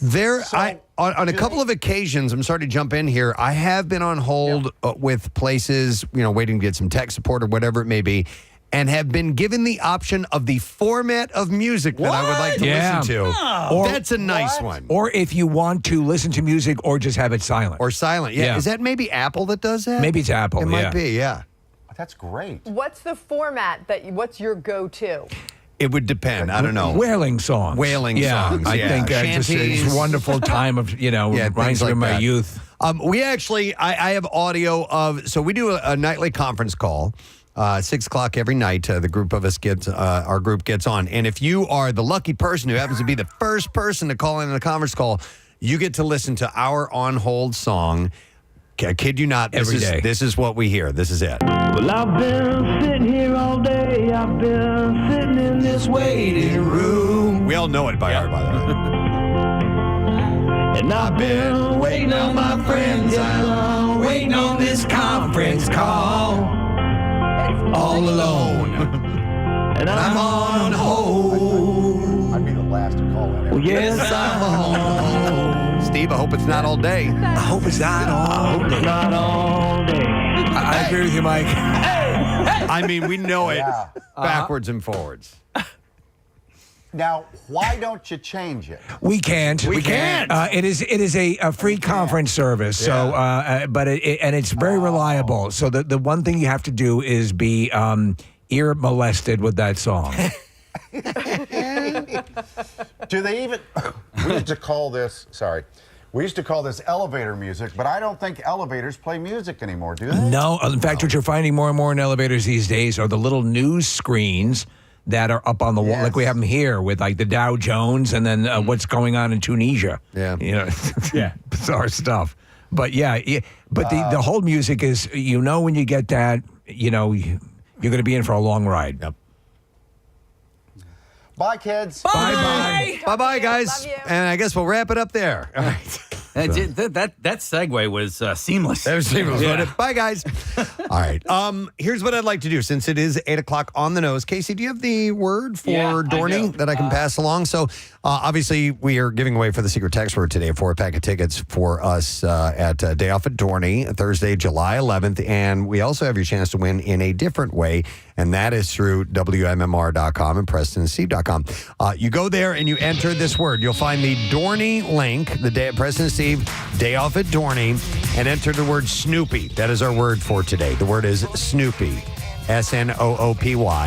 And you'll be in the running for a 4-pack of tickets. And if you do happen to win those, we will set you up with free admission, free parking. You get into the park at 8 a.m. It's early, and you can be there for our show and enjoy some of the rides that open early, including the brand new coaster Iron Menace. I am so excited by this whole day and the broadcast. I'm going to have my wife come down after the show, and we're going to go around the park and just tear it up. Hit the rides. Yeah. I love it. So the word is Snoopy. You enter that today through PrestonandSteve.com, all right? We are going to do the B-File, and then after that, we have an announcement to make. WMMR presents Preston and Steve's Bizarre File. And it's brought to you by Delco Trim Light. Visit DelcoTrimLight.com to schedule an estimate on installation of the coolest permanent programmable holiday lighting system around. We'll start with a story out of Chicago. A man charged last October with shooting a 69-year-old man was detained by a judge on Friday after prosecutors accuse him of shooting the same man again this week.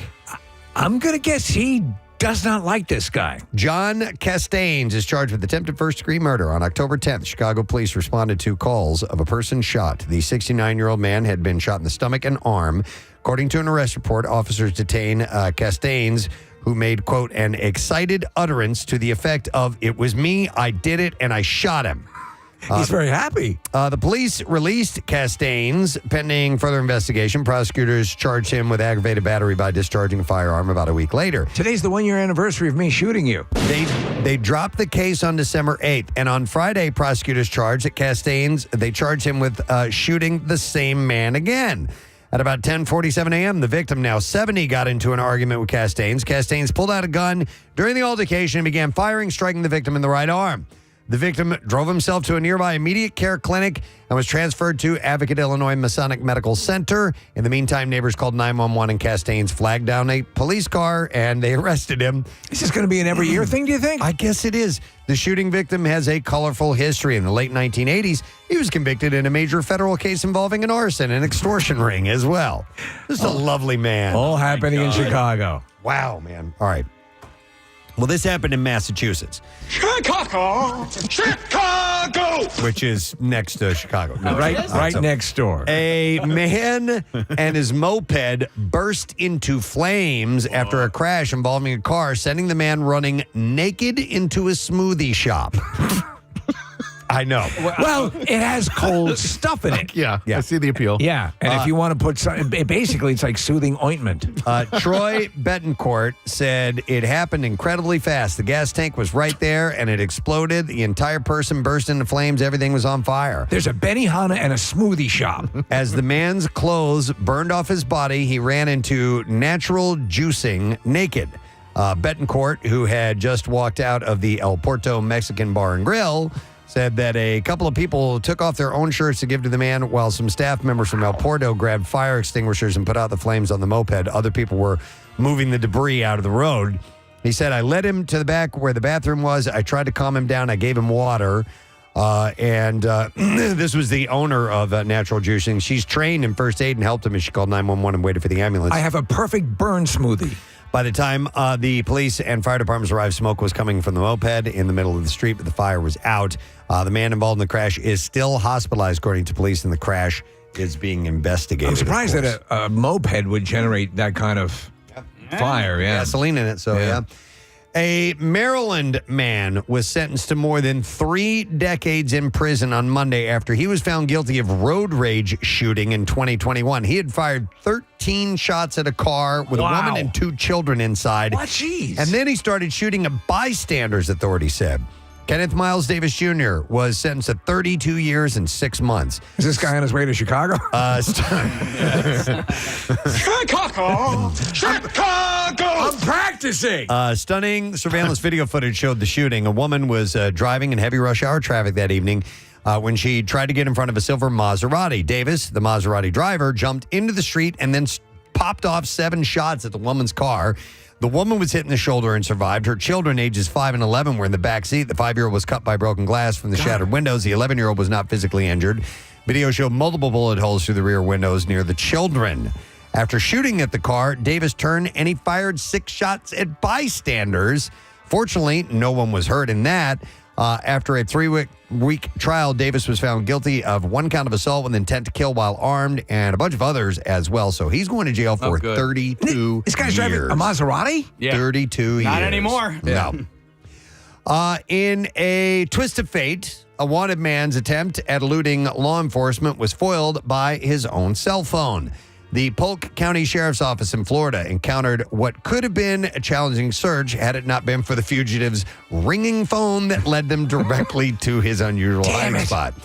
The individual who had been evading capture due to outstanding warrants chose an unconventional place to hide. He went into the ceiling of his workplace. I can't talk right now. It's unclear how long he planned to stay holed up there, but Destiny and his cell phone had other plans. As deputies scoured the premises, the unmistakable sound of a ringing phone pierced through the silence, acted as an unwitting beacon that guided them straight to him. I wonder if he had one of our ringtones, Preston. And then he was arrested immediately.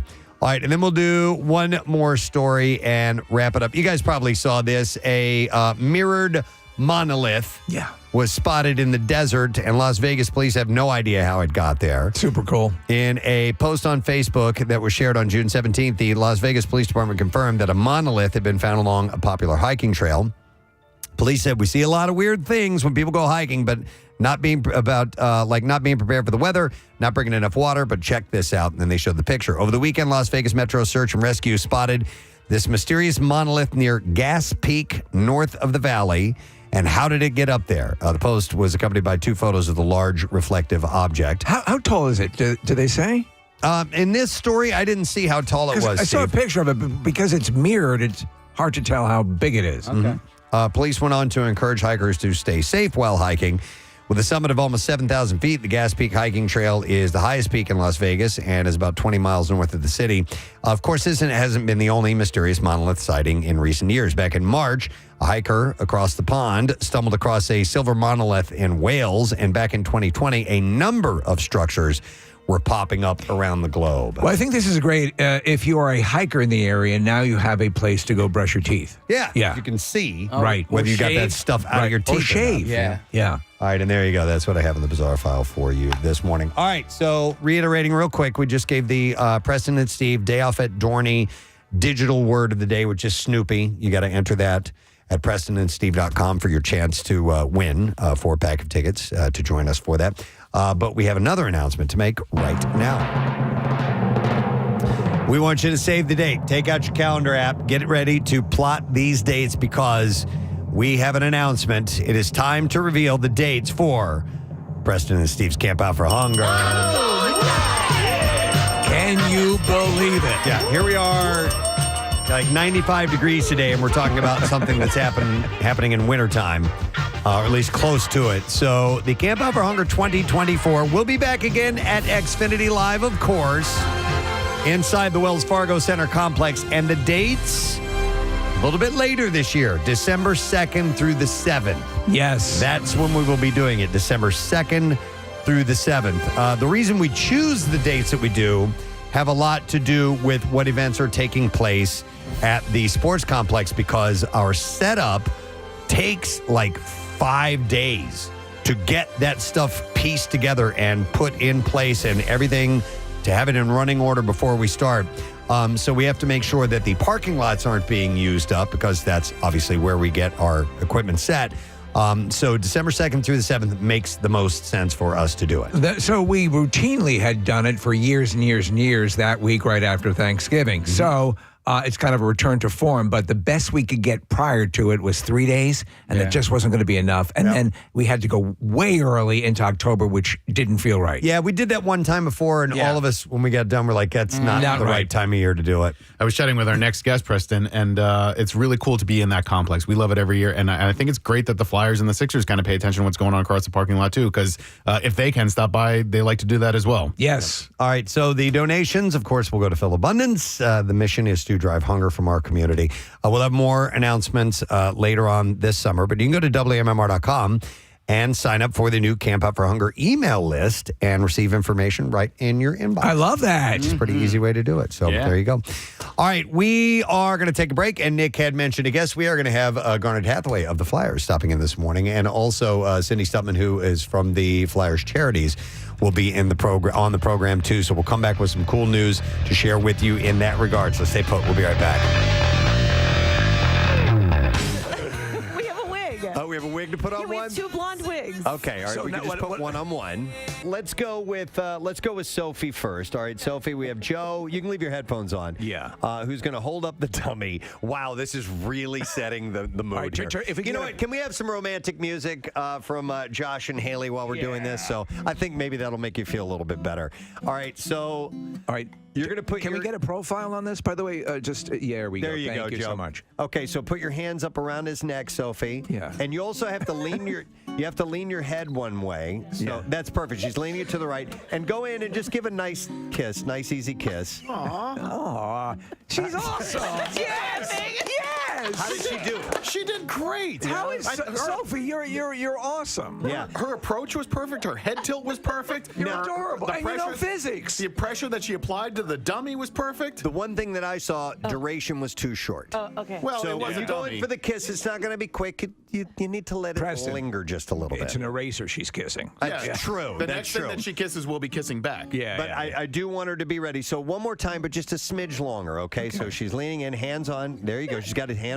That's better. Yeah. All right. Well done. Better? Is she leaning her head the right way? She was. Okay. And she put her hand on his cheek, too, which is very tender. sensual. Yeah. This is an unresponsive doll that she's kissing, so obviously it's the head tilt's not there. But bravo, well done. Well done. Thank you. Okay, now let's try Brandon. Brandon, first stick your first 2 fingers in her mouth. All right, to the side. To the side. Can we get a profile on it? Guys, can we turn profile, please? All right, Thank there you go. All right, hands on her hips, or its hips, and then, okay. He turned his head. He gave that was not bad. So a little softer. What do you want to say to this lifeless piece of plastic? I love you. All right, so it looks like Brandon's gonna turn his head to the left, which was the opposite of Sophia. So try that one more time, sir. Let's see you do it again. Yeah, same way. However you're comfortable. Okay, he got it done. Do you like? I think. I don't know. Here's what I would say. I think he rushed in towards the head a little too fast. I think your approach needs to be a little slower, a little more gentle. And it's going to be a human the next time around, so it'll be a slightly different approach. Nick, and she's going to give you a bit of guidance, but just come in a little more slowly in your approach. Nick, I think I can. So you're leaning in, and she's going to speak to you. Okay, start to lean in as you're going to kiss. All right, and she's going to speak to you.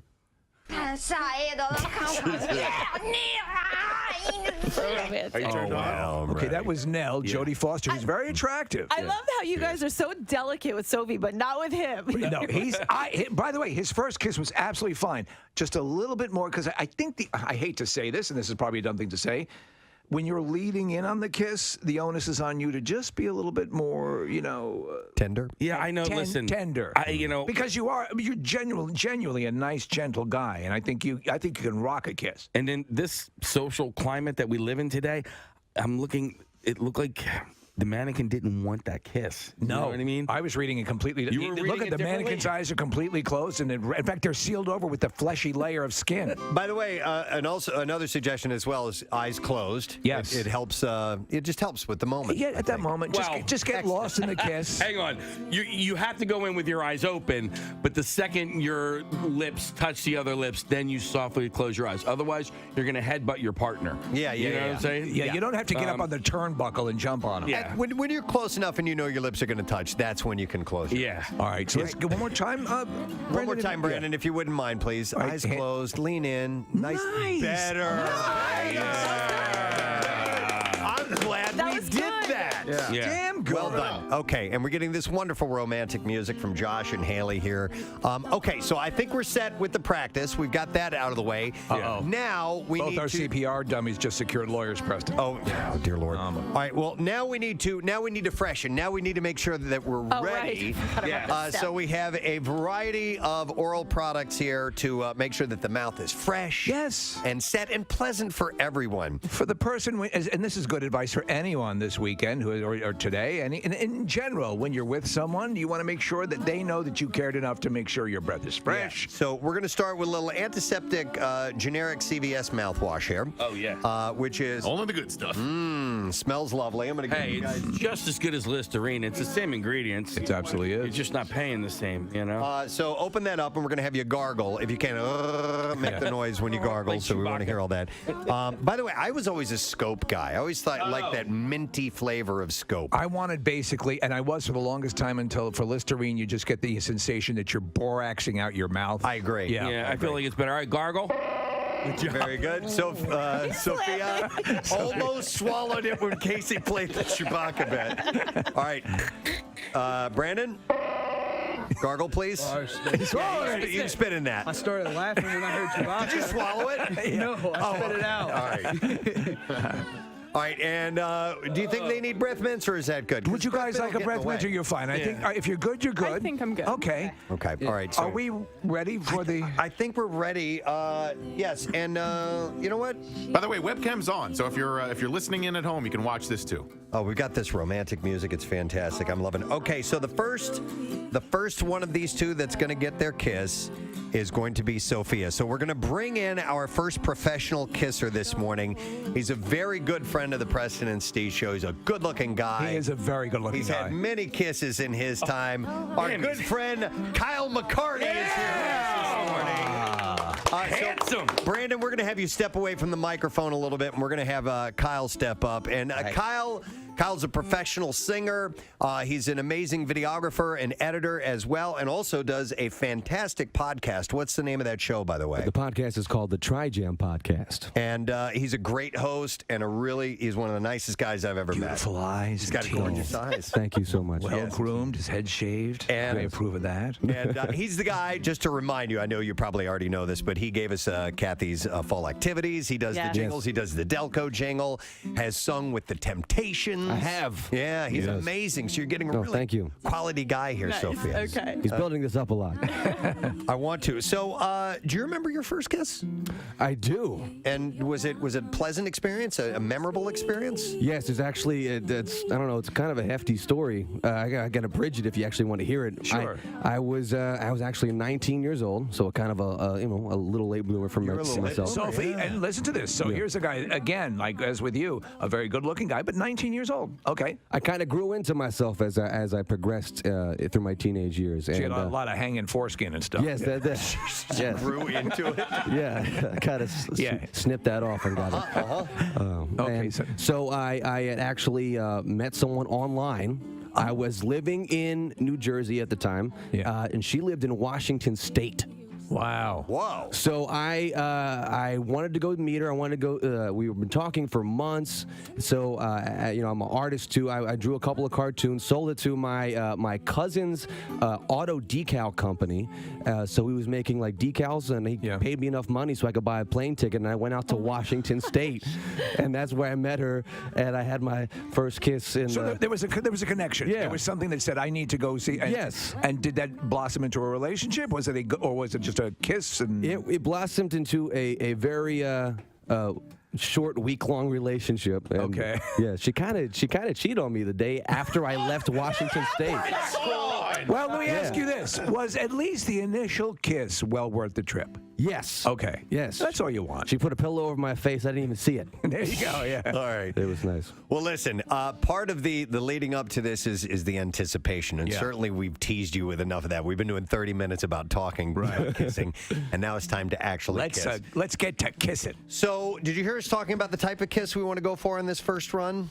Yes, a little bit. A screen kiss, a tender lip kiss. A tender lip kiss. And then we'll see how that goes, and maybe we'll go for an open mouth kiss. An open mouth kiss? Yes. It can be of some duration. Do you need some Listerine? Are you good? You know what? Where's that Listerine? It's right, well, it was right here. right. Listerine! Who drank it? We need some... All right. Just because it's only proper that both parties be hygienic. This is true. Yes. Okay, and I know you were gargling liver back there. I was. And he's, actually, Kyle's very generous. He's also, yes, he is. So he wants to make sure that he gives as well as gets. Yes. All right. So he's...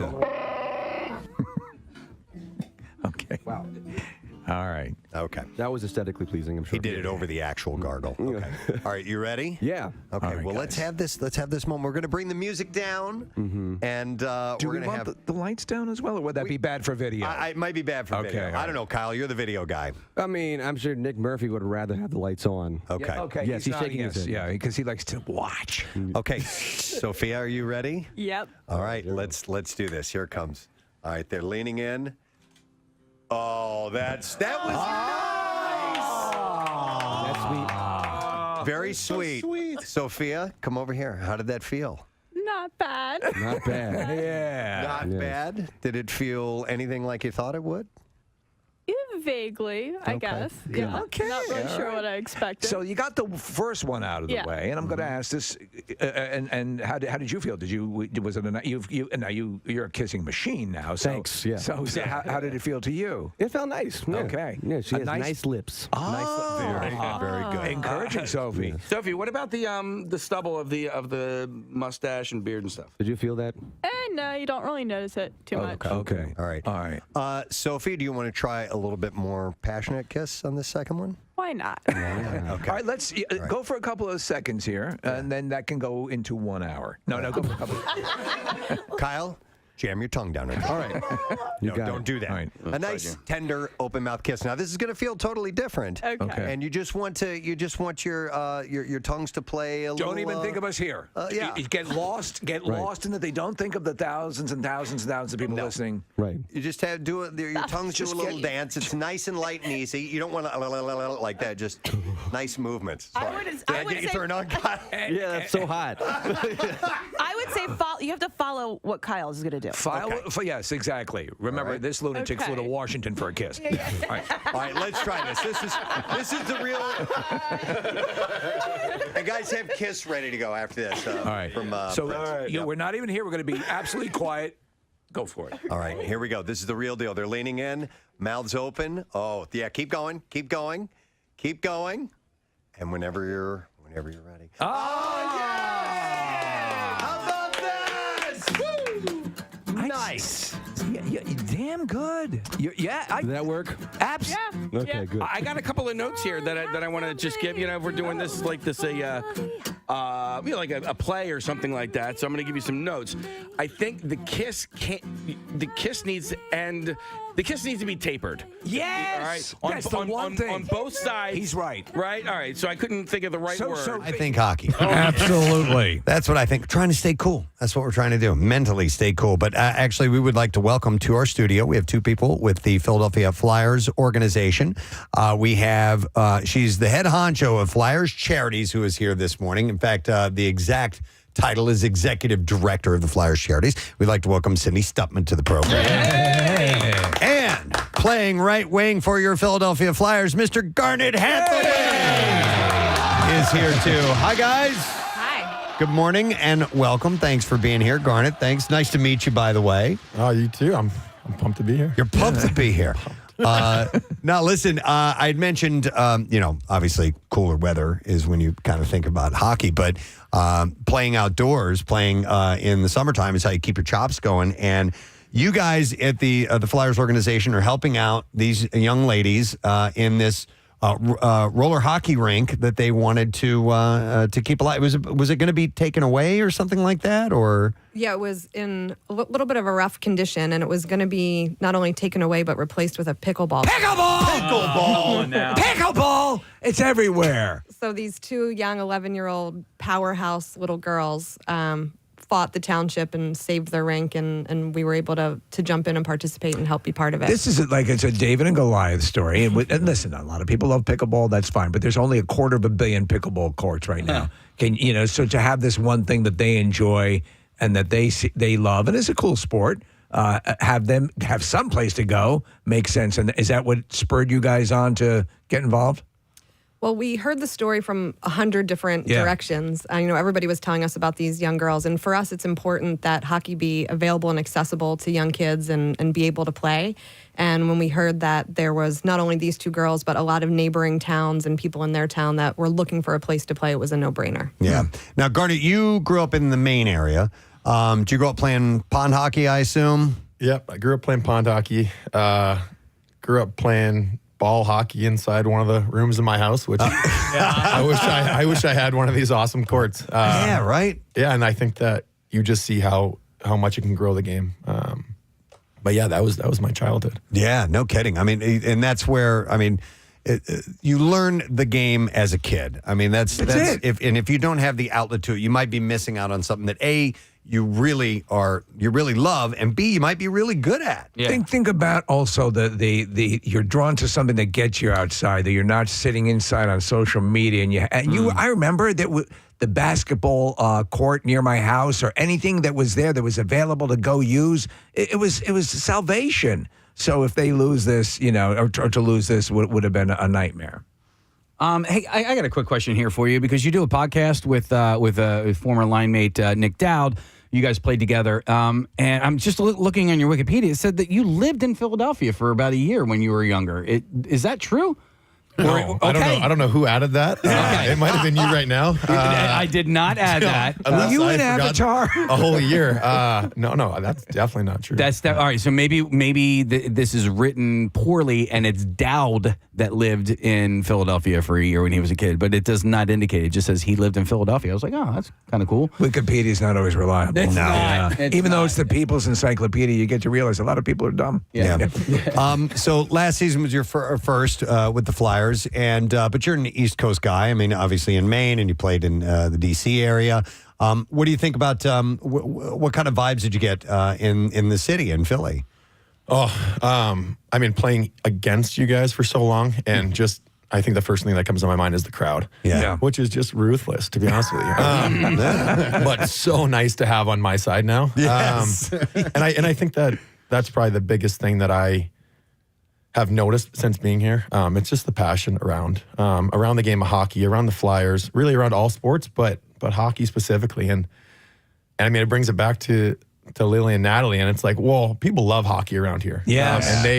And they'll do pretty much anything to play it, to go see it, or to support us. So it's been an awesome first year. Garnet, I think people, especially in Philadelphia, kind of see through BS a lot of the time. And when new players come to the city, it takes a little while for us to kind of judge them or get to know them a little bit. And I think after a month or two, Flyers fans started to notice you and your work ethic, and just the fact that you're super approachable. But what did it for me as a Flyers fan was your first game back in D.C. To see the reception you got from Caps fans welcoming you back into their arena as a Flyer, wearing the orange and black. That must have been really special for you.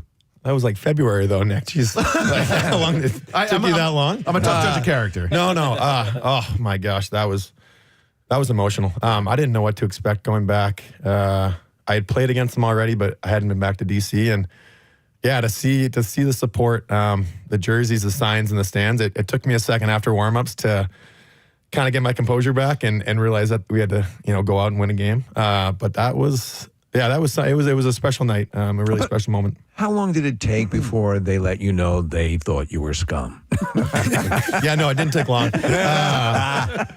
It's the nature of the beast. It's funny though. I'm sorry, Preston. Yeah. We've heard players say, and it's been echoed quite often, that people who've bypassed Philadelphia. There are some seasoned athletes who of all the sports say you actually do miss out if you don't get to experience the support of the fandom. Obviously, there's the notorious criticism and anger, but if you are supported by this city, that's something that people say in the trade, they would not want to give that up. Would you agree with that? Yeah, I think there's something to be said about how much it can lift you up. Yeah. The pressure's a lot. You want to make these fans proud. But when it comes down to it, they're spending their hard-earned money to come see you guys play. Right. And I think that's the effort thing that comes to mind. It's day in and day out, game in and game out. You want to play for the city you play in, where you live too. Sure. By the way, I want to point out that Garnet is wearing a Phillies hat. Yes. Which is pretty awesome. Have you gone to any games? I've gone to a couple. I haven't when it started getting so hot out, but hopefully I will. I'll be going to a few more, hopefully. Nice. And that's actually, I think it's taken a few years. We've seen some years here in Philadelphia where the teams weren't quite supporting each other that symbiotic, well. But it has been, past few years have been fantastic. And seeing that, I think, only fuels each team a little bit. If you see Eagles players in the stands while you guys are playing, that's got to be kind of a cool little thing, right? Yeah, and it's that kind of camaraderie between different sport athletes trying to, we all have the same goal. It's to win a championship for the city, the city of Philadelphia. So, to support each other, I think makes sense. But we know what we're going through too. They understand the pressures. They understand what it's like to play in front of you guys and play for you. So I'm a lifelong Flyers fan, Garnet, and to see the team start going in the right direction last year was really encouraging. New management, Danny Briere being the GM and Keith Jones being the team president, and Steve and I talked about it a bunch during the season. It was like we were all maybe a little surprised at how quickly the turnaround happened, right? The team started playing better than everybody expected. And then there was the falter at the end of the season, which cost you the playoffs. But I'm wondering whether or not there's a silver lining to that. Because I think about the Phillies making it to the World Series kind of in a surprise way 2 seasons ago. And it's really fueled them this year. They left the end of the season last year disappointed. So from an inside the locker room perspective, what's it like for you, seeing you guys do well, get close to making the playoffs, but not quite getting there? And how does that fuel you for next season?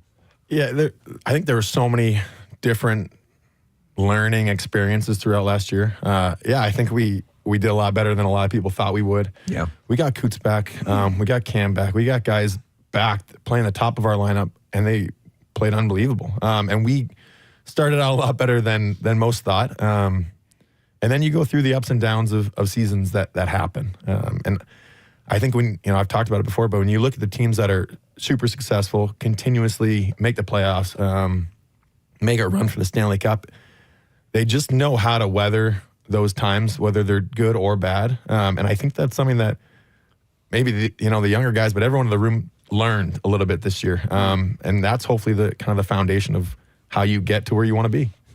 Yeah, and we're hoping for Stanley Cup, of course, obviously. But listen, as long as you guys work hard, that's a big thing too.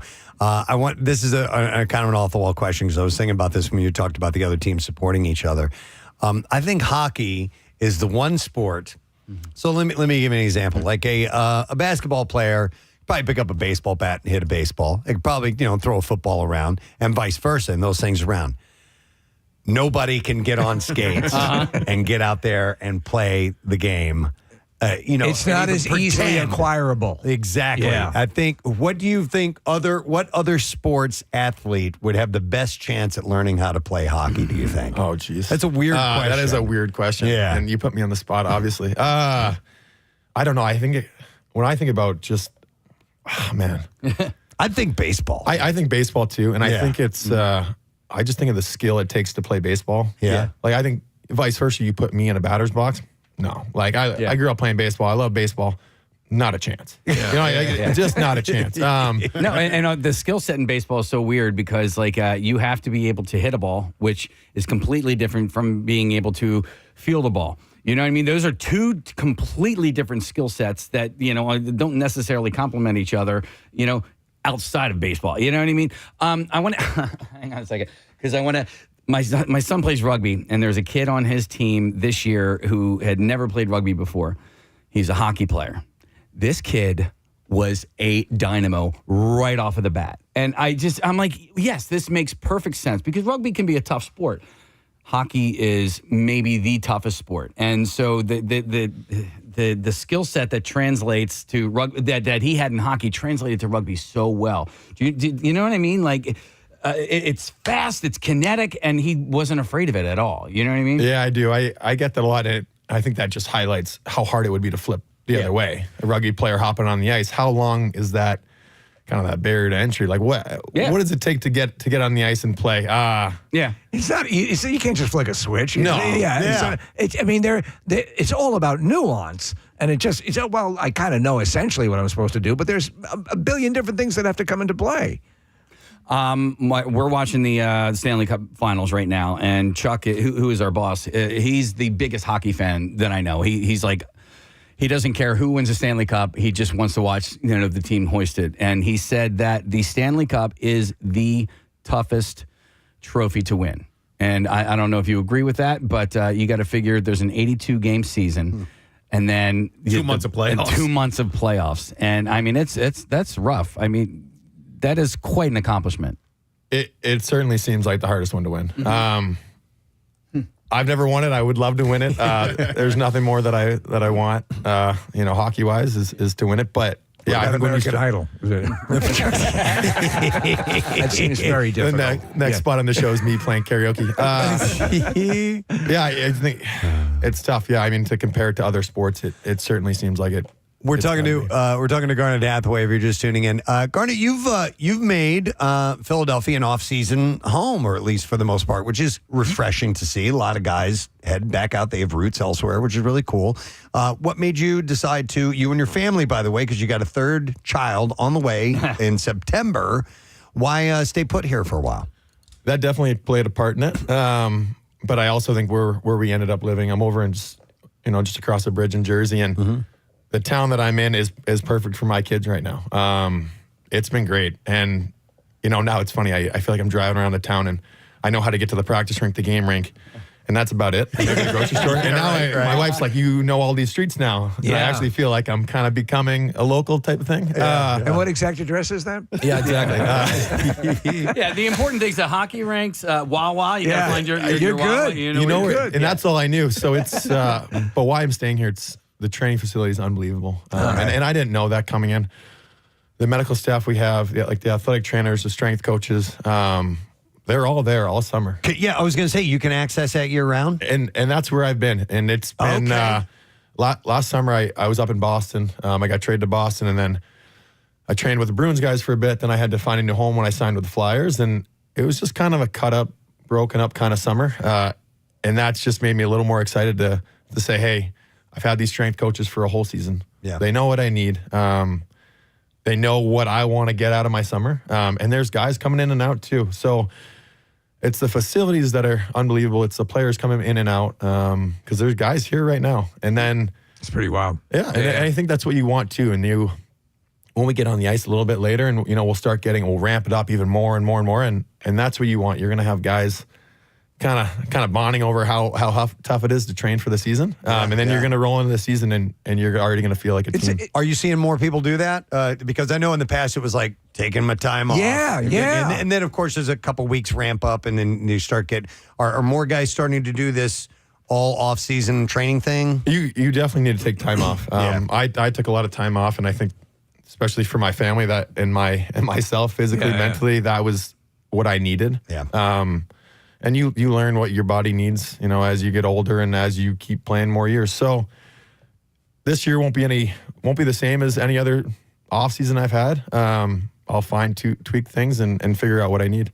I remember a story. I'm sorry to interrupt, Nick, real quick. Sean Podine used to play for the Flyers, and he told me a story one time because we got to know him that the Flyers were in the playoffs. They ended up losing, and the game was over. It was the end of the season, and they got done.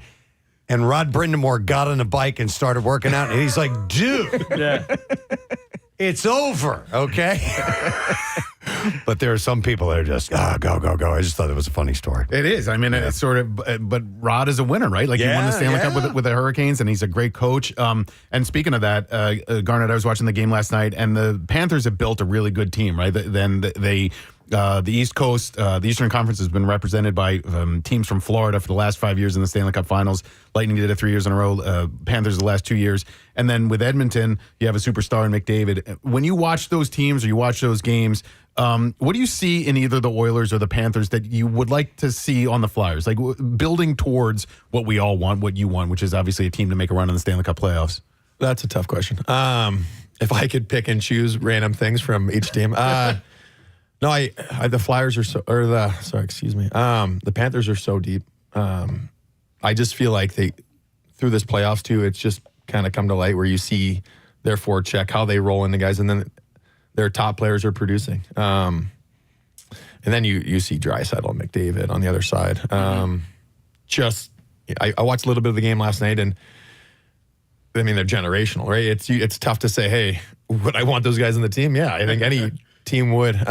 Is it tough for you to watch other teams in the Stanley Cup Finals, knowing that you want to be there, you want the Flyers to be there? Yeah, I kind of thought, maybe 2024 would be the year no one won the Cup. And I feel like that every year that I don't win it. So, and until I win it, I think that's probably how I'll feel. Yeah. But you just got to appreciate the guys who, battle to get their way there, to find their way there. And that's just, I think, hockey players appreciating the work that other hockey players do and knowing what it takes. And yeah, I've watched some. I haven't watched every game. I won't get myself to, but yeah, I don't think there's anything like playoff hockey. Do you feel bad for players that make it really far into the playoffs that can't grow a good beard? Because of the playoff beard? No. It's probably highlighted more than it needs to be, but they're probably playing with a broken bone too. Yeah. So it's something that you kind of have to. They got both. So I don't know which one's maybe more important. Well, I wanted to ask about the grand opening event that's on August 7th, which sounds pretty cool. So what's going to take place? Can the general public attend? What's going on? Yeah, it's going to be open to the public, and it's really going to be a celebration of the opening of the rink, of the hard work of these two girls. So we'll put out more information as it all becomes finalized leading up to August 7th, but it's going to be a great day. Very cool. Garnet, are you going to be there for the grand opening? I'm planning on it. Awesome. I hope other players will too, and I know Gritty's going to be there. So, baby. Excellent. What do you think of Gritty? I love him. All right. My son's terrified, but I love him. The day they debuted him, they showed the picture on the news, and we were like, "Oh, what the hell is this?" No. They lit him from underneath. We're like, no one looks good that way. And the next day, he came by here in the studio, and we're like, all right, I get it. This is awesome. I remember specifically, Penguins fans started making fun of him. We were like, hey, you can't make fun of him. Only we can make fun of him. Yep. And then the entire city embraced the guy. So your son will come around. Yeah, I hope definitely. Well, listen, thank you guys for being here. We appreciate it. And enjoy the rest of your off season. Relax a little bit. And keep doing great work. This is fantastic. We'll find out about the Flyers Wives Carnival and charities and all the events and stuff and hit those throughout the year because we love you guys. So thank you for being here. Garnet, really nice to meet you. Thanks for being here. You too, guys. All right. It's Garnet Hathaway and Cindy Stutman. You guys the Flyers organization. What's that? Say it again. I just said sorry to bother you guys at work. Oh, you're a good man. Thank you, man. Thank you, Garnet. So we'll make sure information is available about that. August 7th is when the official opening of it will be. It's at New Hanover Township, and it's at the New Hanover Community Park. And you'll be able to go to the rink. One less pickleball, we're okay with that. We can be all right with one less pickleball. So you guys can roll if you need to. We're gonna continue chatting on for a little bit, but we got a couple other things that we need to get to. Reminder: secret text word today. We are going to give you a chance to win tickets for the President Steve Day off at Dorney Thursday, July 11th. So make sure that you do that and text the word secret to 39333. And we rolled out the save the date for the Camp Out for Hunger, which is going to be December 2nd. I can't believe we're talking about that. Yeah, already. We get into the chain of events that are just very exciting because they're, coming off the blood drive, these things that have been benchmark Preston and Steve events for the longest time, but they're in people's calendars, they're in our calendars, and it's just, there's such an energy around them. Oh, there is. And so this is going to start the Monday after Thanksgiving, right? Yes. Okay. Correct. The original plan was to do that because we would figure, well, people had purchased stuff and whatever they had still left over in the cupboard, they could come down and donate. And that still holds true. Sure. But now it's just there's so much more in play, and it'll be a return to that form. Well, listen, I'm just glad that we have it on the books. We know what's going to happen, then we can plan accordingly. Like things like food trucks and fireworks, yes, and some of these events we need to get them set up and ready to go. And now that we know when it's going to be. If you go to WMMR.com, you can sign up for the Camp Out for Hunger email list, and we'll send you information right to your inbox. I wanted to touch on this. Nick and Steve had seen this documentary, and they both came to me and were like, you need to see this. You got to check it out. So I finally, I watched it over 2 days because I had some stuff to do, but it's called Brats, and it's by Andrew McCarthy, and it's about the Brat Pack. Yes. And it is fantastic. Rochelle and I were just transfixed by it. It's funny, Claire and I watched it together. And I loved it. What I found surprising about it, and it all keys on basically, is the release of the article that coined the phrase the Brat Pack. Yeah, it was in the New Yorker magazine, right? And it was about Emilio Estevez, and it ended up being about that group that were all in St. Elmo's Fire, and the author coined the term Brat Pack, and what none of us knew at the time was all of them, every single one of them hated it. Yeah. They couldn't stand that they were labeled with this. Oh. In hindsight, I had always thought it was kind of a badge of honor because it was borrowed from the Rat Pack, which were the coolest, hippest people. That's what I thought. At the time. That's exactly Sinatra what I and Sammy thought. Davis Jr. and Peter Lawford Bishop and all those guys. So I thought that was something that they had appreciated, but they all hated it, and they were actually quite vocal about it. I just didn't see all the interviews and stuff where they were saying they thought it was a kind of a shameful way to position them as they saw the word brat, and that's what they really hated, and entitled and hadn't earned their celebrity and all that. And I understood that, and I understood what they were saying, and I my perception was exactly what you thought. Oh, they're the new Rat Pack. I got it.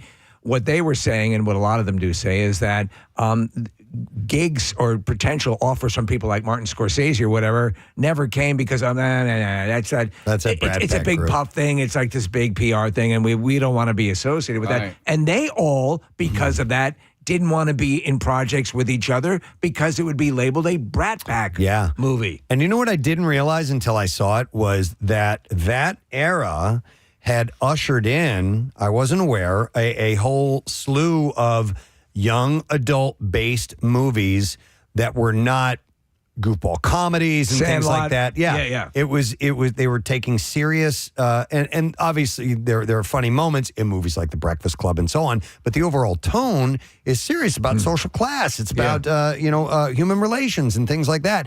And they started naming off all the movies that came out, and I was like, oh my God, yeah, you're right. That had never been done in movie history up until that point. It was an onslaught of people. And if you go through the Brat Pack members, it was essentially that cast of St. Elmo's Fire, which was Rob Lowe and Judd Nelson and Demi Moore and Emilio Estevez and Andrew McCarthy. And then there were a few more tendrils. In fact, they cover that quite a bit. They call them adjacent people.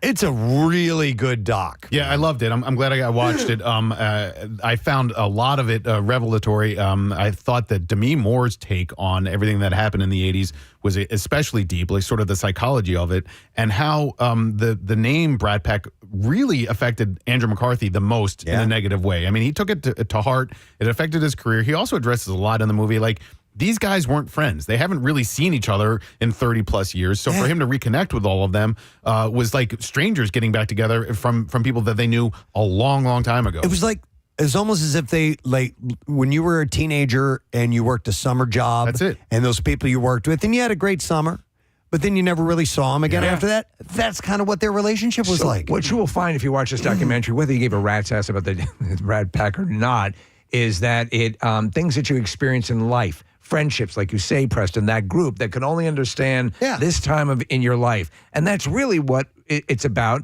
And no one is severely wounded by it. They look at it as a turning point. Ultimately, also, the thing that you take away from it, and everyone sort of echoes this line of thinking in a way, which is something like that only has power over you if you give it the power. Right. And once you don't, for example, they actually, towards the end of the documentary, Andrew McCarthy sits down with the author of the article, who is not really remorseful about anything. He said, I was trying to get traction. I was trying to do something for my career. He thought it was clever and funny. I thought it was clever. Yeah. And so, in a way, and you can see Andrew McCarthy going, yeah, I guess that makes sense. You kind of also saw Andrew McCarthy seeking an apology that never surfaced. Came, I also, Steve, you mentioned sort of the Brat Pack adjacent thing, which I found fascinating as well. Why isn't Tom Cruise in the Brat Pack? Why isn't Charlie Sheen, Emilio's brother, obviously, Michael J. Fox? I thought Robert Downey Jr. should have been in that. They picked Timothy Hutton as a flashpoint for what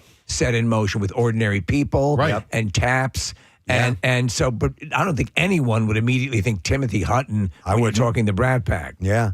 I'd always thought that Robert Downey Jr., because he was in Lesson Zero, who and also Weird Science, but also oh my God, James Spader, who was also in Pretty in Pink, yes, but he always played a bad guy. So it's kind of hard to make him, I guess, a part of the likable end of the Brat Pack. But yeah, there were and Leah Thompson considers herself Brat Pack adjacent. But it's funny the way John Cryer looks at it, because he didn't get the blowback that they got, whatever ill came from being labeled a part of the Brat Pack. And I think what happened also is that there was a whole bunch of, then once like People Magazine and all those magazines started to, so-and-so was out drinking or caught this, it was the whole pack was indicted for what each one of them was doing separately. That's a good point. So and they make a good point about pop culture, and I thought this is pretty enlightened and interesting. Who are those celebrities now? Who is the Tom Cruise now? And the truth of the matter, the Tom Cruise now is Tom Cruise. Yeah. What's that cluster? Well, we were talking about that. Shy of influencers or social media stars, and maybe a couple. Who are those luminaries that are being processed through the entertainment industry that way? There's not a lot. I guess Timothy Chalamet would be one of them. There's not like a whole cluster. There's not the term movie star is not nearly as important as it was in the 80s, because there are so many different ways to consume content. Sure. So we were talking about this 2 weeks ago with Kevin Costner being in studio. For me, growing up, Kevin Costner was a movie star. Mm-hmm. And for our interns who are 20, 25 years younger than me, it's just not as important to them, because they can consume content in so many different ways across so many different platforms that when you went to see the movies in the 80s, that was an event. That's why you went to see Weird Science. And then the other thing that I wanted to bring up real quick was the owning of the movies. Leah Thompson addressed that. Like, you owned a VHS copy of Top Gun and you would watch it over and over again, but you would take ownership of it itself because you had a physical copy of it. It was interesting that point they made about going to the movies being an event, because Rochelle and I started talking about that. Usually you had to get a ride there. Mm-hmm. You got dropped off. Yeah. You were going with a friend. You had to make sure you got there earlier because you wanted to get a seat. Uh-huh. You also you're also curious about who else might be there, because it's probably in your area. Yep. You also might be worried about who else might be there. Yes. And there were all these kind of little things that swirled around going to the movies. Well, I remember clearly my mother dropping my friends and I off to see the original Rollerball with James Caan.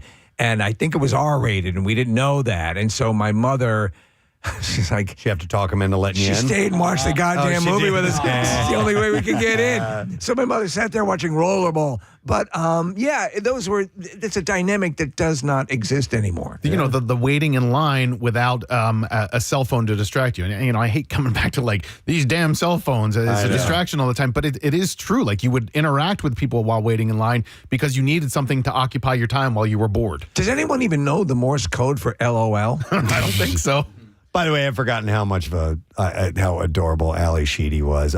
She was so cute. Yeah. Back in the day in War Games. So Man, come on. Jamie Gertz would be Brad Pack adjacent, right? Diehard crush on her. Yeah, because she was in Lesson Zero. Right. What else? Lost Boys, which is Joel Schumacher, who directed St. Elmo's Fire. Solar Babies. Solar Babies, the greatest movie ever made, about people who've decided to roller skate around sand. Quicksilver with Kevin Bacon, which was shot in Philadelphia, I believe. That's right. Of the Brad Pack movies, I know your favorite, Preston, was Breakfast Club. What about you guys? What favorite coming out of it?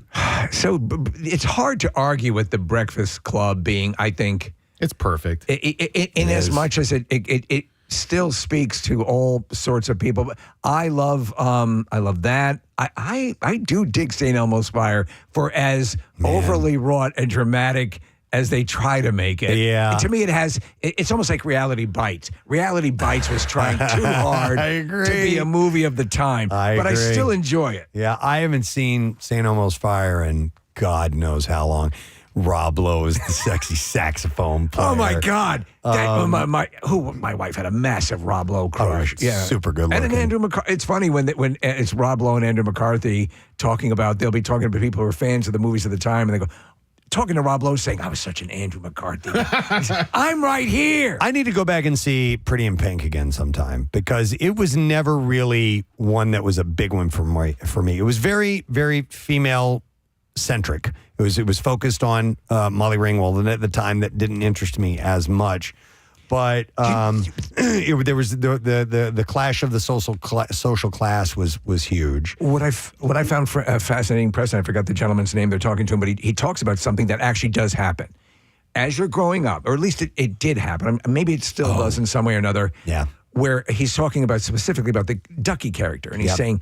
He goes, that guy's like me. And then he realized eventually in life, like, no, I'm like him. I saw him and I adopted. Yes. Yeah. I had identified with him. I wasn't like him, but he was what I wanted to be. Right. And therefore, I have almost replaced those memories with, I was Ducky. Was that, you know what I mean? Malcolm Gladwell? Malcolm Gladwell. Yeah, he's fascinating. Everybody that they have interviewed, like the director Howard Deutsch, who directed Pretty in Pink and is married to Leah Thompson. Yeah.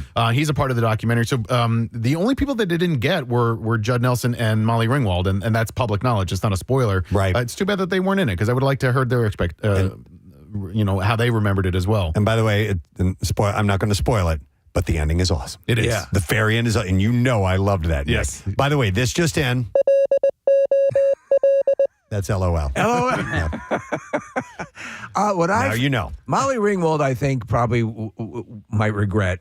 Not going on. She has been on sort of, I want to say an apology tour, but everyone knows there are things that didn't age well in those movies, but they weren't done with intent to be. Sure. You got to judge things in their own time. And I think once she's better able to process that, she'll be able to enjoy.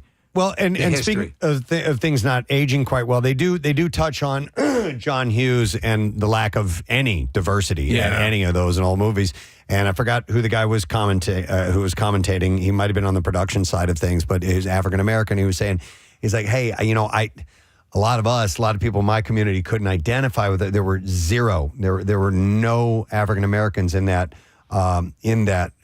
stretch of films. But then another guy says, he goes, but if you look at the time, and it was on where they were, it was on the back end. Segregation was over, segregation was done, and all this. But if you think about maybe where you went to high school was kind of my case as well. There was just a handful of black students.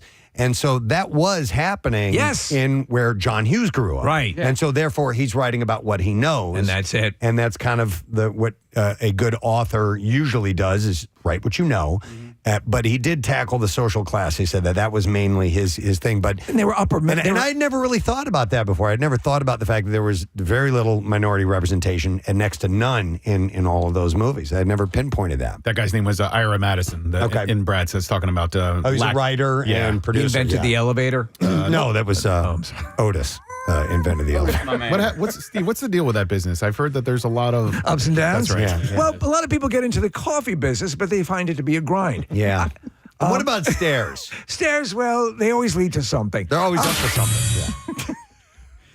Anyway. By the way, my uncle lives in Alaska. Yeah? No? Yeah, I know him. He's my uncle. It's He used to date a woman from Pennsylvania. Into this. Okay. Erie? Yeah, she was kind of strange. Well done. Well done. It comes He highly. fed me that line. By the way, my mother was did he born go? in Iceland. Yeah. You mouthed it to you? Because if you're going to pick a Pennsylvania town, probably not going to go to Erie first. Wow. I reached out, by the way, to Andrew McCarthy's people because we had him in the studio a few years ago, Yes. and he really was a great interview. And I'd love to chat with him about this documentary because I loved it as much as you guys did. Don't. If you're on the fence, don't. You don't have to be of that time. You don't have to be fans of those movies because it just Right. speaks to things. I love things that are about rekindling friendships. Saying, well, how did we ever let this get away from us? Yeah. Because those. You just waste time, and if you can, it might help you patch up a relationship. And I know he did it. It was cathartic for him to do it specifically, and that's why he took on this project. But I think he's kind of opened up the door to maybe reach out to more of those Brat Pack adjacent people and do a follow-up. And there's a couple people like Nick had said, Judd Nelson and Molly Ringwald didn't make it into this one. I'd say do another one. Yeah, I was fascinated by it. I love him. As he reveals that his wife, Andrew McCarthy's wife, said when he mentioned the project to her, he said, "This is going to be good for your humility." Yeah. Yes. And it was. But, Breakfast Club, it's my all-time favorite movie because it was of that time, those formative years for me. I watched it in health class, and I think there were two reasons for it. The one was that the health class was taught by our gym teacher, and he was either hungover and lazy, and that's why we watched the movie that day. But also because it really helped describe what it's like to be a teenager in ways that had not been done before in the movies, and it's so well written and incredibly well acted. But it really is. It's a perfect movie. It's and it was I was a little older, so at the point that it came out, but it still spoke to me in that way. Interesting facts about the Breakfast Club. It was shot in a closed school. However, the library, they didn't use the library of the school. They built a faux library in the gym of the school. Right. And apparently there was some football team that was using the same facility, so they'd be passing each other in the hallways while it was going on. But yeah, it's interesting because I thought, well, if they had this school, they obviously used the library. No, they built a whole new library. They wanted to make it to their specific specs. Is what I was trying to say. All right. But anyhow, highly recommend it. It's called Bratz. It's on Hulu. We should take a break. We'll come back in just a moment or two. And we've got a secret text word. So text word secret to 3933 for those tickets for our day off at Dorney. We'll be back in a moment. You don't go in. Yeah, you don't go in mouths open and you don't end mouths open, right, Preston? A light kiss to start, then the open mouth kiss, then a light little signature kiss. Right. So as you're pulling away, it's and because you're lost in each other. So as you're pulling away, a slow kiss, another kiss, and it winds down. So are we doing this one more time? Is that what you're saying? Yeah. Would you like to try one more time? Sure. I love her. Sophie. She's awesome. You're hilarious. She's awesome. Okay. All right, Kyle, you cool with one more? Absolutely. All right, Okay. so a light lip kiss, tongue kiss, lip kiss. All right, you ready? Okay. All right. All right, here we go. There's a little kiss. Slowly. Now the tongue kiss, and now a little signature kiss on the end. That was the best. Wow, guys. Nice job. That was very special. So, you apply the laws of physics to. You should absolutely. Honestly, you're great. There's no issue here, and in your own accord, when you feel you're ready, I mean, guys should be beating down the door for you. Yeah. Thank you. And you can tell them all about Newton's third law and everything. Yeah, and you're smart. That's even a better turn on. Kyle, thank you, man. That was no very problem. cool. We appreciate it. Yes. Kyle McCarty. Yes, what a good man. Nice little kisser.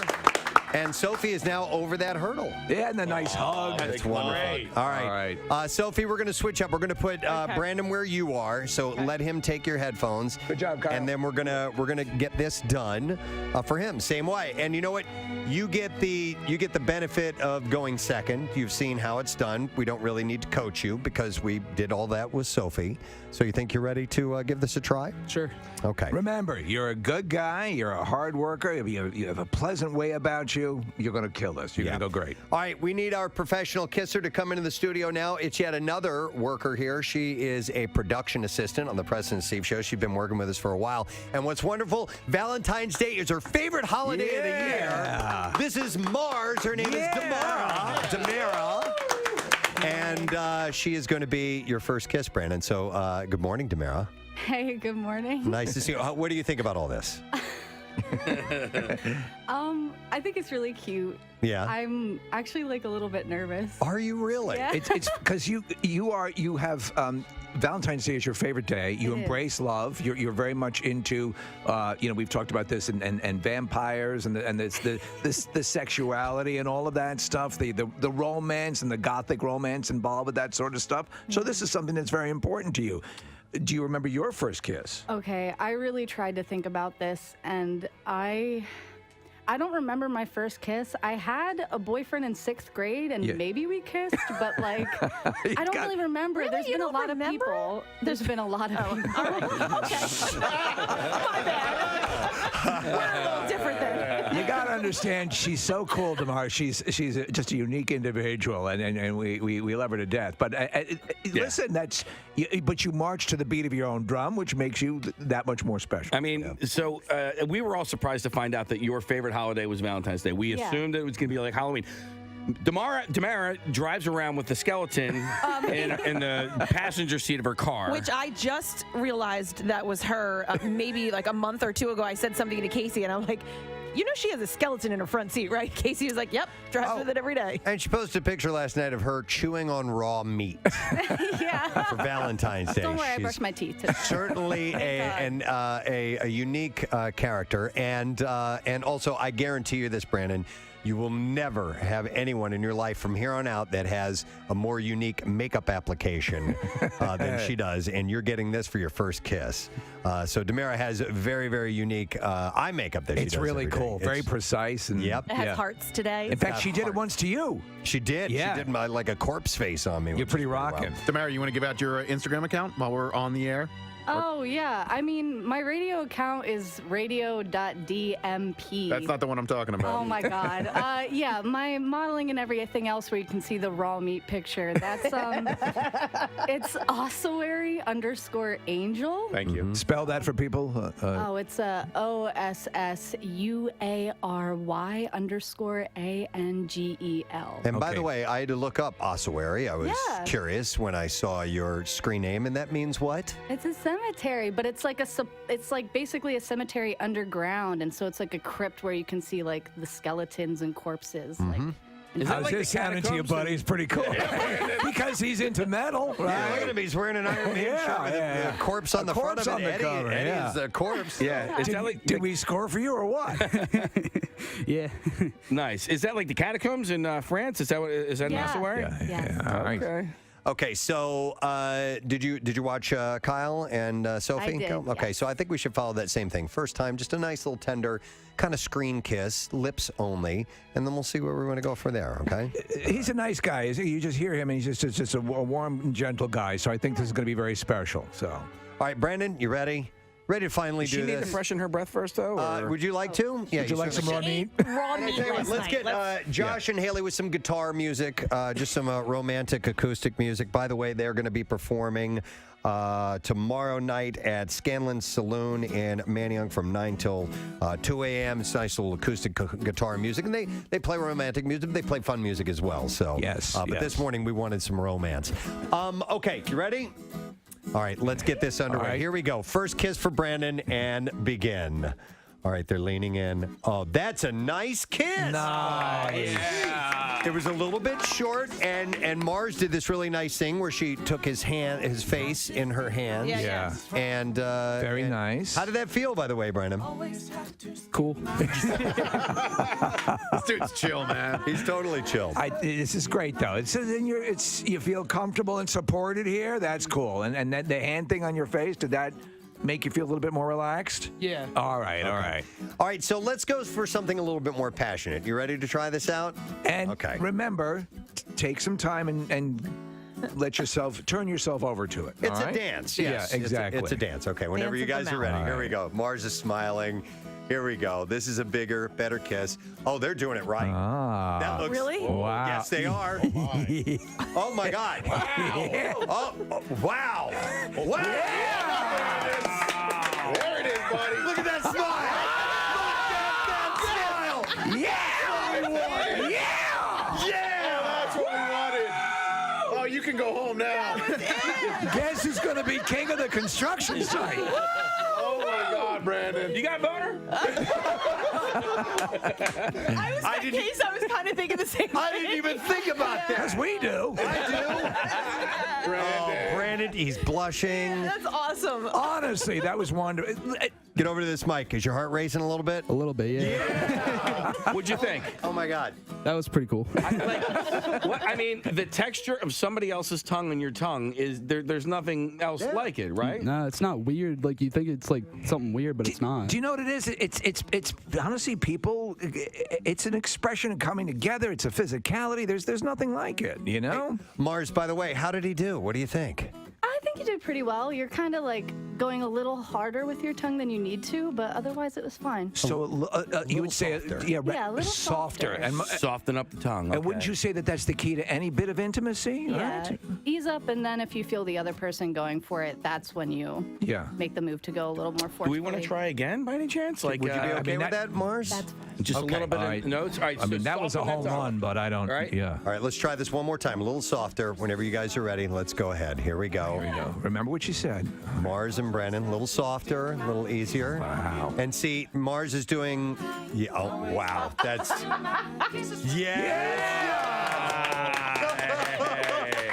A little better this time, Mars? Yeah, much better. Brandon, did you learn something on that last time? Yeah. All right. Oh my God, that's wonderful. I'm so happy for you because I you're am such a too. nice guy, and she's very she was very caring and took care of you. That's Absolutely. wonderful. I mean, he's going to be out all weekend kissing. Yeah, We need an I think so. update on Right? Monday. Yeah. I think He's you're going right, to kiss Kathy. the security guard on the way out. We broke the dam. Yeah. Mars, you're the best. Thank you so Yeah. much. We appreciate it. We have another friend that we're going to have over for this momentous occasion who's Another going to kiss. step up to the microphone right now. Ladies and gentlemen, our good friend, he was here just the other day. Steven Singer is here.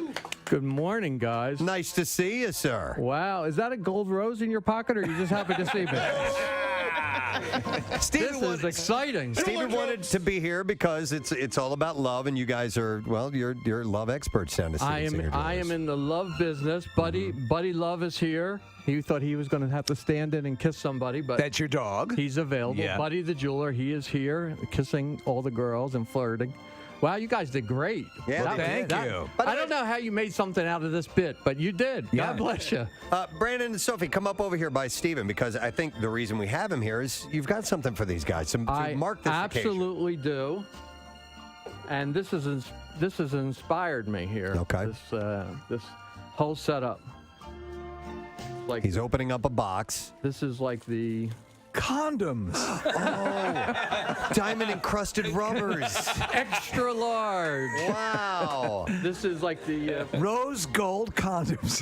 No, Steven, I'll go ahead and say it because he's taking the time to open up the I feel boxes. like the 40-year-old virgin here. Yeah. Steven is opening up his world famous gold roses, and I think you're gonna give them each a rose. Is that how this is working? Yeah. Here, I give you a frozen rose because you've been frozen out for all these years, and a Valentine's Day red love rose for you.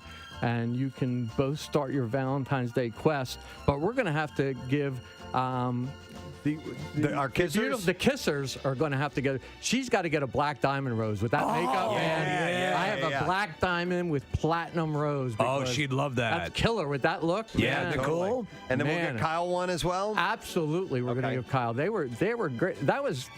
I was surprised of how well that actually worked out. Weren't You they guys very did it. generous? I mean, to me, these couldn't be two sweeter people to have They're their both, first. and the blood is rushing back into their faces. They are a shade of red I've never seen before. I was And impressed. the dimples, I didn't realize when we were sitting out in the green room at these. I just thought they were listeners coming to watch the show. Right. Yeah. And this has been, wow, what an experience. This is something, huh? It's a special moment in their lives. This is a special moment. Wait until the first time you have sex. That'll be great. Well, that's tomorrow. Yeah, that's tomorrow. We're We love everybody. Thanks so much for having me in. Congratulations, guys. And we love Preston and Steve. Thank you, sir. We love you. Steven Singer, guys.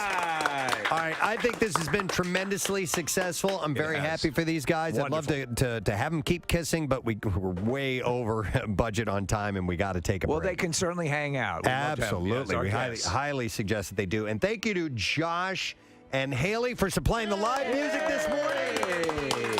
You can hire them. We'll get the details. In fact, do we have that information on PrestonandSteve.com, No, Nick? we'll post it, but they're fantastic. I saw them perform live at Harvest a few weeks ago. They're great live, and if you get a chance, go see them. Yeah, and Josh does 5 Minutes of Fame, and we'll be at, how do you even say this, VOIX? Is that...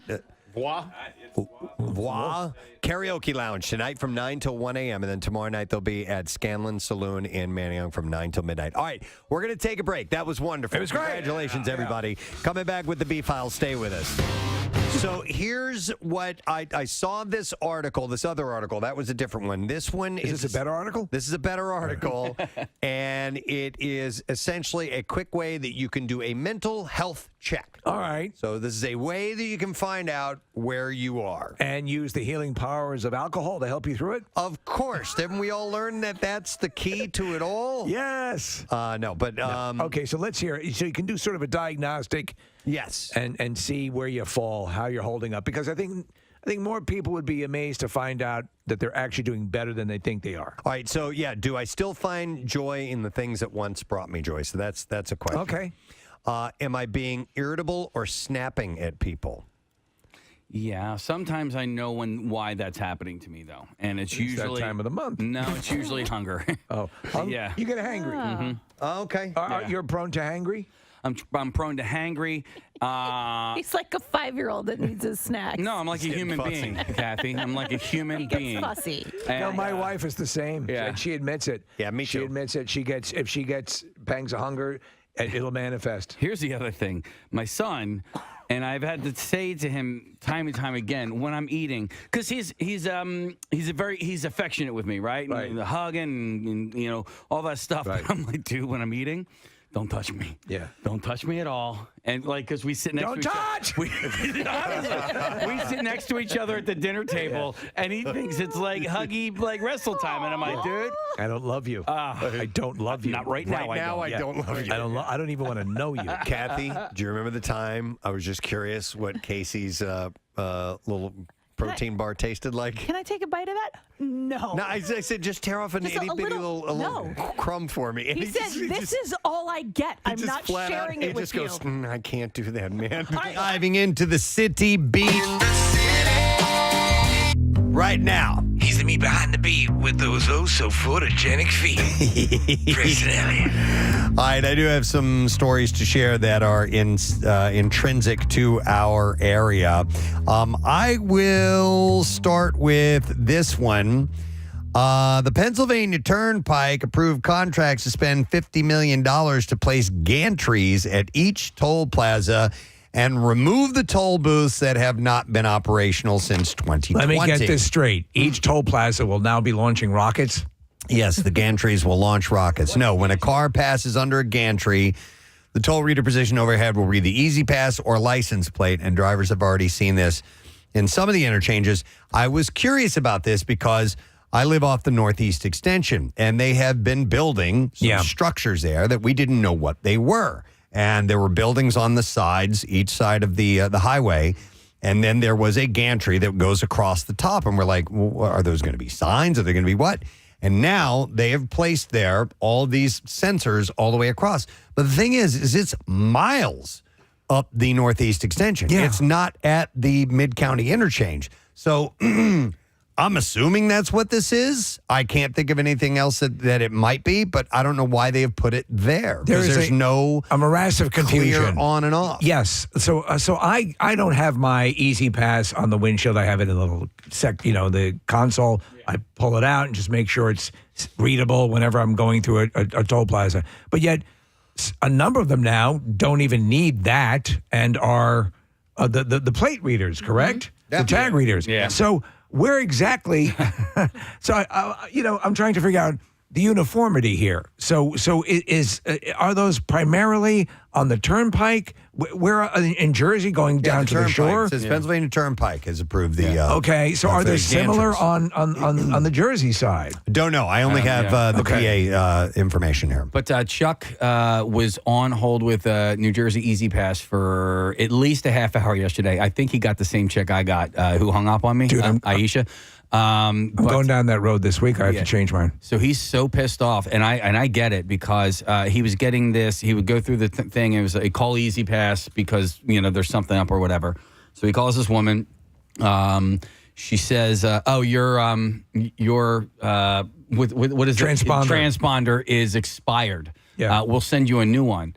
And he's like, "You knew it was. Why didn't you just send me? Why do I have to call if you know that it's expired?" Why do I have to make this phone call? I just wanted to talk. Yeah. No, I don't know why. There's no rhyme or reason. I'm going to be going through that nightmare between you and Chuck. I'm not looking forward to it. So anything that makes it easier now with this technology, I'm all for. Yeah. So they're going to be the toll booths are going to be taken out along with the dividers between each lane. It kind of sucks though for the toll. You don't see a lot of toll takers anymore anyway. At all. No, I don't think there are any anywhere on the PA Turnpike. Yeah.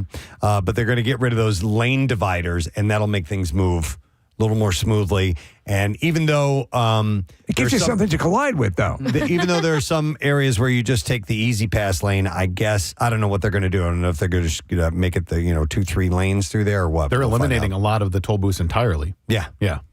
Marissa, were you going to say something? Do you guys slow down just a little bit when you're going through those? So you're supposed to. They have speed limit. They say like 15 miles an hour. Some of them do. Or are you talking about the Easy Pass lane where you don't all have of them? slow Because down? I'm probably going a little faster. Yeah. Than If I'm that. going through those, I don't even know what you call it. Empty toll booths. Yeah, I will slow down for that. But let's say you're getting onto the turnpike from 476 and you have those high speed ones. No, you don't slow down those ones at all. No, I don't either. Yeah. Sure, neither do I. I don't know because they can track your speed. They don't. They don't. No, they can track your speed at any point. You don't have to wait to go through the turnstiles there. Preston, when you're going from the Northeast Extension to the Blue Route, yes, and you got to go over those rumble strips. Yep. Do you know the cadence of the rumble strips? Yeah. Okay. 1, 2, 1, 2, 3. Yeah. Yeah. That's it. It's basically a Survivor. Yeah. Eye of the Tiger. And if you're speeding up, it goes like this. It goes There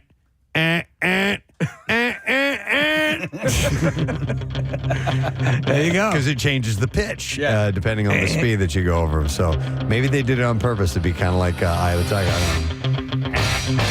That would be great, wouldn't it? I called up Survivor and said I want something that would mirror the tone of the turnpike. I'm going to go to Jim, who's a truck driver. Hi, Jim. You're on the air. Morning, bud. How you doing? Morning. What's up, man? I'm a truck driver. I run down turnpike a lot. When they started building them things, I pulled over and said, what are you guys doing? Yeah. They're toll transponders. They're before and after each interchange. And they're going to eliminate everything. The toll booths in and out so to keep everybody moving.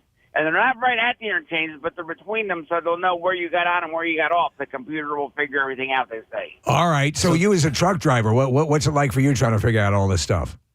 I just go along. If I get paid by the hour, so I'm just riding around. He doesn't care. Pay by the hour. Yep. That's All right. Thanks, Jim. Appreciate it, bud. Hold on a minute.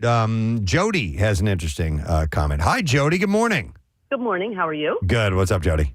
So my daughter uses my Easy Pass, and I got a letter in the mail that said if she didn't, well, it was to me, but if we did not slow down going through the Easy Pass, like at Ben Salem, which is a regular, used to have toll takers, our Easy Pass was going to be suspended. No kidding. So they were digging you for a speed infraction. So the only time I go through those is if I'm going across a bridge. So I don't hit those regularly. And I guess, those are the ones that say you're supposed to slow down to like 15 or 5, 10 miles an hour. Crazy. Like that you don't, and we, obviously she didn't. So I had to make sure everybody in my family knew that we would be suspended if we did not slow it down. Good point. All right. Thanks for the warning. Appreciate it. Day. All right. You too. See you later. Bye. I mean, they could make that arm stay down a little bit longer. Yeah, so you can blow right through it. It's cool. That'll slow your ass down a little. All right, here's another City Beats for you. If you couldn't make it out to California for Coachella, don't worry, because a Philly playground is hosting its own version and the whole family can enjoy it. Smith Memorial Playground is hosting Kidchella. Kidchella. The Children's Music Festival on Friday. That's wonderful. It'll be 4 to 9 p.m. The only thing is, it's going to be like 98 degrees. Yeah. Is Making Music playing by any chance? Not that I know of. All right. The event is free to attend. It will feature musical performances, art stations, food trucks, and giveaways. Kidchella, which kicks off the playground's 125th anniversary festivities, starts at 4 p.m. and it's entertainment by the Mic'd Up All-Stars. And then the main concert from 5 to 8:45 p.m. Casey will include performances by local kid-friendly acts like City Love, Ill Doots, Philadelphia Youth Tap, Alex and the Kaleidoscope, and Johnny Shortcake Show. Wow. I want to warn some of the kids here that some bad razzles are being passed around. Bad razzles, they don't become gum when you chew them. We used to go see bands like this quite a bit. Rose Street Park would have these things. There was a band called the Cat's Pajamas. Do you remember those guys? No. Yeah, I mean, it was like making music, It was just, fun little kid stuff. I'm surprised. I don't even know if Cat's Pajamas is even around anymore. The event... They were replaced by the Bee's Knees. The event will have performances happening on multiple stages on the playground's expansive front lawn. Yes, will the Cat's Pajamas be there? And interested festival goers can reserve their spots online. This year, the event is free for attendees in partnership with Wawa Welcome America. That's nice. Kidchella. I thought that was kind of a fun little thing to mention. It'd be like a little mini Altamont. All right, here's something else from City Beat. This week, restored 1947 trolleys will once again rumble on the Route 15 track along Girard Avenue after more than 4 years in the shop. These things are so cool looking. I think they look awesome. Yep. I've always wanted to just get, if you could have one. There used to be the trolley diner, in Chestnut Hill. And, they're not exactly like this, but anything that is of this ilk, I just find really fascinating. Yeah, we've got a couple of places in Skippack and Harleysville that have old train cars. Have you ever use them? And ridden on the really trolley? Have you ever ridden on the trolleys here? Never ridden on a I trolley. never have either. Not here. I have, yeah. Yeah? Because, Casey, there was one through media. Duh. Why do I not Is that what they consider call that it? to be a trolley? It's a trolley. Well, you know why? Yeah. Because line, and then the train line would start at either the media or Wallingford train station, and then it would be a train into the city from there. Does that ring a bell with you at all? No, I mean, they run. Is that right? So when you say it ends, because it ends at Orange Street. There was a media line that a media trolley line that would go through Main Street and Media, downtown Media, right? And then it would stop State Street. Thank you, yeah. And then it would stop, and I believe where it stopped, a regular SEPTA train began, and then that would go into the city. The only part that's confusing me is that train line, the train station is also on Orange Street, but it's a few blocks down on the other side of Baltimore Pike. And So is that where you're talking about? Yes. Okay. Yeah. Right there at 252, right? Isn't there? Yes. Yeah. That's where I'm I thought talking there was about. a train station. No, you know media better than I do. That's the trolley station. That's the trolley station. The train I didn't know that. station. Yeah, the train station is on the other side of Baltimore Pike, maybe a block or two from Baltimore Pike, and the train station is on Orange Street, and that's where the trolley station ends. So the reason these trolleys were having issues, SEPTA workers stripped the corroded cars to their frames. They rebuilt them from scratch. It's cool. And they look vintage but brand new.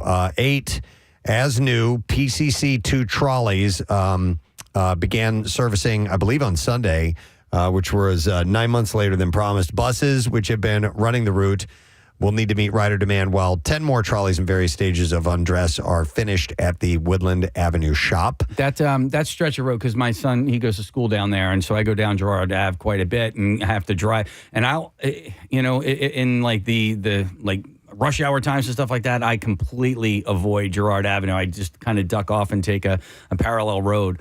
But I just don't know how they can do that. You mean run the trolleys? Run the trolleys with cars at the same time. You know what I mean? It obviously happens all the time. It does, I'm not going to say it's. I find it sometimes confusing because you're not dealing with the preordained regular car lanes, and the tracks obviously are going their own place. And I've had a couple of times where I'm like, dear God, Right. I'm driving into this thing. The old cream and green streetcars have a bit of a cult following. Over the past year, as restored cars were tested on the track, social media accounts occasionally lit up with hopeful pictures and posts heralding the return of the vehicles. Those reports proved to be a bit premature. You guys been on the trolleys in San Fran by any chance? That I have. Those are cable cars. Street cars, yeah. I never have. No? Yeah. I mean, we did it the last time I was there. It's really wild to watch the guys working all these levers and stuff like that. I was out there, and I had a San Francisco treat. Oh, yeah? It was delicious. Yeah. It was a rice product. Okay. Preston, you familiar? I believe. Yeah. Yeah, it rings a bell, I think. Absolutely. It literally rings a bell. It does, literally. Ding, ding, rice-a-roni, the San Francisco treat. Ding, ding. The cable cars are interesting because that cable runs underneath the street all through the city of San Francisco. Down to the core of the earth. And there's like a mechanism that grabs hold of the cable as it moves along. Do you know what It's actually pretty makes that all move? A team of 11 Shih Tzus. What? Yeah. Just constantly running. Odd. Yeah. The SEPTA trolley drivers here are like their own little community away from the train drivers, and they decorate the trolleys every Christmas. Okay. And they'll have like a competition. Oh, I hope they do it with these because these look so they look so cool. Steve, I'll take the trolley regularly. It runs near my house, and every time that one shows up, it's like the most exciting thing ever. Like if you get a decorated trolley. All right, so in Center City, where does the trolley run? Down Market Street. It does. Yeah, so there's a berth, it's called, at City Hall, and at the berth there's like 6 or 7 different trolley lines, and they all go to like Market and 19th, 22nd, and then a few of them will go to 30th, and then up through to like Penn Hospital, and then they all University like City, yeah. and then where's they'll the Chattanooga Choo Choo? and then they'll all spider out after that. Wow. Yeah. Okay. In early 2020, the trolleys were pulled off the line for evaluation and maintenance, and they had last been overhauled in 2002. I wonder if they because people have gotten bigger over time. I wonder if they've modified the seats. Steve, they are tiny seats. Yeah, they looked tiny in some of the pictures. For the first time in about 12 years, trolleys will be able to run the full route from the Westmoreland Loop on Richmond Street into the in the east to Girard Avenue and 63rd Street in the west. Broadcast from a trolley car one morning. Should we do that? Delco Steaks just bought a trolley car, and they turned it into a mobile cheesesteak shop. Oh, really? Yeah. Do you remember the Wild Wild West? He had his own train, James West, and he was train, and that was pretty cool. Imagine having our own trolley. Would that be the height of decadence if you had your own trolley car? Hey, Nick, when the Flyers play against like the Capitals and stuff like that, do they take a train? Yeah, the Phils took the train back from Baltimore. They played the Orioles this past weekend, and they took the train home from Baltimore. So it depends on their schedule, like whether or not they have to play that night or the next day or whatever. But yeah, and yes, they believe they get their own cars. Also, you can take the Caps play in and the Wizards play in it used to be called the Verizon Center. I forget what it's called now, but it's like Madison Square Garden. There's a train station there. So if you take the train up to MSG in New York, you literally don't even have to go outside. You can go right upstairs and you're in the building. Huh. All right. Fun facts. Here's another City Beat story for you. By the way, that's you on the stand-up bass. It is. That's why there's a little pause before I move into the next City Beat story. The Foot Traffic Ahead report from Smart Growth America is out, revealing the most walkable cities in the United States. Their team of researchers compared the 35 largest metro areas in the country to find the most well-connected, walkable neighborhoods. And I'm happy to say that Philadelphia made it into the top 10. Yes, yes, absolutely. Yeah. I'm sure Boston's on there as well, right? Yeah. Number 1 is New York. New York. Number 2 is Boston. Number 3 is Washington, D.C., followed by Seattle, Washington, Portland, Oregon, San Francisco. But that's where they had that wonderful rice dish. Oh, yeah. It's a treat. Yeah, it's a bit of a treat. But Washington, D.C., I felt like that's so spread out over there. See, I was thinking the same thing. Yeah. I don't think it's as proximal. Yes, yeah. Parts of it are really walkable, like the mall, everything around, the stuff the Smithsonian. Yes. That part's super walkable, but you're right. Like if you want to walk to Georgetown, that's a haul. Mm-hmm. Then we have Chicago at number 7. Chicago? As far as, Chicago, I believe. Chicago. Yep. I was there recently, Preston, and what impressed me? Very windy. Yeah. Very windy. They should call it like the Windy City. Do you know what I mean? I think that'd be a great moniker. Then, okay, how about this, though? Los Angeles is number 8. No way. People look at you like crooked if you even are step on if you even step onto the sidewalk. I was staying at a hotel and I needed to get like a toothbrush, and I was like, oh, is there like a convenience store that I can go to? They were like, oh yeah, there's a Dwayne Reed right up there. And I started walking and they gasped. And they were like, do you need us to call a car? Was this downtown Los Angeles? That may be what they're referring to here. Okay. I don't know. And also, I walked around LA a bit. I was never gasped at, but maybe you're gaspable, maybe. Oh, yeah. I walked around downtown LA. It is a asshole. Like where like the skyline. No, the it's city true. Skyline It's true. is. Yeah, and there's a lot to be cleaned up there. Yeah. And you look at it, though, it compared to the rest of the sprawling Los Angeles area, the downtown part looks really tiny. It does. You know? Yeah. And so I think it is in square miles, is it not the largest? Yeah, but it's like configured so weird. If you ever look at the actual map of what Los Angeles, the city is, not Los Angeles County, there's this long skinny part that goes all the way down to San Pedro. But like Santa Monica, Beverly Hills, those are not part of Los Angeles, the city. It's so freaking bizarre. But Santa Monica, Venice, the beach areas, those are walkable. Yeah. You know, and they have the Strand that goes up and down Preston. You stayed in Manhattan Beach. Like that part of it is the beach communities. But you're right. Like if you're in downtown LA, it's a pain in the ass. Number 9 is Pittsburgh. And number 10 is Philadelphia. I have never spent any time in Pittsburgh, and I want to. It is actually Pittsburgh is a fun city. It's a fine city. Yeah. You know what impressed me? A lot of rivers. Yeah. Like are there at least 3 of them? There's right? 3, right? So downtown Pittsburgh is really weird. It's very desolate. So we went to an Eagles game, the Eagles-Steelers game, and woke up on like Monday morning trying to find coffee, and there was like no coffee shops. But everything was just all buildings. Apparently, what I've heard, and all I can do is compare it to Philadelphia, is like the great places of Pittsburgh are like the Manayunk and the Germantown and the areas surrounding the downtown. Yep, that's kind of the way St. Louis is, too. Okay. My buddy, when I first moved out here, I took him to, he's like, good Lord, there's people all over the place walking around. Yeah. I'm like, we just don't have that in our metro downtown area. Sometimes the main area is, well, I sent you that story about the entire office building in St. Louis that was selling for like $4 million. Yeah, it was like a $50 million. Because there's nothing down there. Do you have any more? I wonder where Denver is in this list. No, I just have the top 10, and Denver is not on here. Why? What is your impression of Denver? Very, very walkable and scootable. They have scooters everywhere. What about skippable?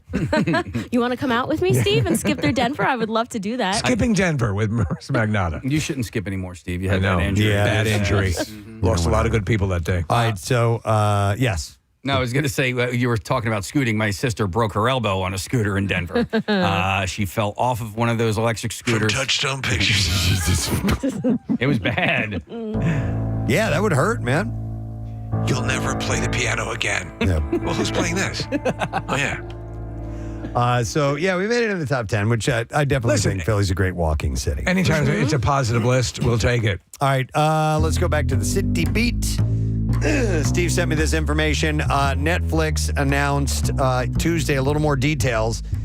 Dallas and Pennsylvania's largest mall will be home to the first 2 locations of the Netflix house. We talked about this a little while back. It's a concept that lets fans walk through the world of some of their favorite shows. They're planning to open the venues in late fall 2025. Netflix House will have set replicas, restaurants with food inspired by shows, a theater and merchandise shop. The company said experiences could include dancing on a Bridgerton set or completing the Glass Bridge Challenge from Squid Game. If they can make this something good, and first off, it'll help revitalize, the mall scene. But if they had sort of like a Westworld component to it, where you could, obviously not that to that level, but where you could have an interactive experience with, say, Stranger Things, that'd be pretty cool. Yep. So the venues will build on ideas that already exist, such as the Stranger Things official store and Knives Out: The Perfect Bite. Marion Lee, Netflix's chief marketing officer, said, we've launched more than 50 experiences in 25 cities. Netflix House represents the next generation of our distinctive offerings. The venues will bring our beloved stories to life in new, ever-changing, and unexpected ways. Is this going to be like a semi-permanent structure, or is it going to be like what they did with like Happy Place? Permanent. Permanent. Yeah, it's taken over. Yep. So they will occupy more than 100,000 square feet of space in the former Lord & Taylor store. I would love to see a Tiger King spa inside. Spa? Yeah. Okay. How long has that Lord & Taylor been closed? I mean, it's been at least 3 or 4 years, right? Like it's been an empty space and they haven't been able to fill it with anything? Yeah, Nick, Lord & Taylor's as a company closed during, like right at the end of COVID because I still have a gift card. Yeah. That's and the I reason? think a few things to return. But Steve, to your point, like just having anything in that space, for people for a reason to go to the mall. Yes. To me, that's a good thing. It is a good thing. There's this thing called Meow Wolf that it reminds me of, and they're building these in like Denver and Las Vegas, and it's literally you just go in and it's just called like an immersive experience. Like it feels like you're almost walking into the Fifth Element, and it's just different rooms with like computers that you can play with things and take photos and just get into a car. But that's it. It's just like a social an media experience. thing. Yeah, that's kind Oh, of. man, I would love to not go there. I think you might like it though, Steve. It's really really cool. Going to Meow Wolf. Meow Wolf? Yeah. Okay. I think, Preston, I think you and your family would love a Meow Wolf. Yeah, we're looking at pictures of it. Looks pretty cool. Nice. All right, another City Beat item, and we'll probably move along after this, but the USS United States must leave its South Philadelphia berth of more than a decade by September 12th, a federal judge said this past Friday. I hope they end up with, can they turn it into a trolley car? The decision by U.S. District Judge Anita B. Brody put an end to a years-old rent dispute that culminated in a 2-day January bench trial between the SS United States Conservancy, which is a steward of the ship, and its Pier 82 landlord, Penn Warehousing. They were paying so much per day to keep that friggin' thing there. There was just no way they could maintain it. Well, yeah, the tensions came to a height in 2021 when Penn Warehousing doubled its daily dockage fee for what was also known as the Queen of the Seas to $1,700 a day. Yeah, it says daily dockage fee. An increase the Conservancy refused to accept, continuing to pay its previous rate set in 2011. Penn Warehousing terminated the lease in March 2022 with a written notice, and then the Conservancy, they took the Conservancy to court with the Conservancy filing counterclaim. You know what they should do? Partially sink it, and then it can stay around like that Hooters restaurant did. Yeah, for years. Yeah. This one's sad to me because Yes. I look at, like the Queen Mary in LA and what they were able to turn that into, and it's a hotel and a destination. It's such a cool looking thing, but they've let it fall into such disrepair that to me at this point it's a lost cause. It has such history associated with it. During the trial, attorneys for both sides tried to bend the vagueness of the original berthing agreement to their favor. The judge ultimately gave each side a partial victory in their decision. So if the decision gives the Conservancy about 90 days to find a new home, in addition to finding a new location, Gibbs, who is one of the people that works at the Conservancy, says that they would need funds for insurance, tugs, surveys, and dock preparations for a move. So we didn't get a fire truck, but anyone up for an ocean liner? An ocean liner? Maybe we could do that. Preston and Steve ocean liner. Preston and Steve cruises. Speaking of, could you see that? Speaking of big ships, tomorrow the USS New Jersey makes its trip from the Navy Yard back over to Camden. Yes. And we had an offer to have somebody on the ship while it happens, but we're not logistically able to pull that off. I want to thank Jack over there for his offer to have somebody on. But aren't you surprised how quickly they did what they needed to do? Yeah. It seems like just, short while ago that it was leaving and now they did all that work. I believe it starts moving at like 9:30 in the morning, and they'll have it fully docked and back over in Camden by like 1 o'clock or something like that. It's going to take a while for them to get it over and get it exactly in place where it needs to be. So there are no plans to permanently moor it. I believe like the Mashalou is permanently moored. Is it? That's what I believe. I'm not sure. It doesn't. It has to be. I mean, it never rolls with the, Yeah, I don't know. I don't know. But I'm probably talking straight out my rice-a-roni ass. They have to keep every once in a while to do some repairs, and that's what they've done on the New Jersey. So that'll be pretty cool seeing that thing move. Absolutely. we watched it move when it first came in. Yep. So that'll be back in place sometime tomorrow, which should be pretty cool. So wanted to pass that information along. All right, I think that's all we have time for in the City Beat this morning. Just kind of keeping you up to date on what's happening around our area. We're going to take a break. When we get back, we got some bizarre foul stories, and we're also going to reveal once again, if you missed it earlier, what our word of the day for Dorney is. Your chance to win tickets to join us for that event coming up in July. We'll be right back. Full one. I offered you a full bar. Not that day. That day. Case. I have a box of them. I support that. Because Yeah. a lot of times, if we go out to like, and I've done it, I love my wife dearly, as you know, I'll just have some of yours. No, I'm going to get you a whole order of it. I don't like sharing my food. If this turns into a daily rush, I'm showing the camera the size of this tiny little bar, this tiny little 200-calorie bar that I allow myself for breakfast every day. He wanted to take a bite of that. I offered him a full one instead, and he said no. And then I said no, too. Don't turn this into a... I get it. He literally, you wanted like a tiny little break of it. Like not even a bite, like a quarter of a bite. Which would have been... The answer's still no. A morsel, I know. That would have been, what, Case, 20 calories if you're allotted 200? But listen, I'm very covetous of my own food. You're like me, I right? don't want... I like put my arms around the plate. I'm like, go get your own. You know? I totally commiserate with that. I'll buy you any...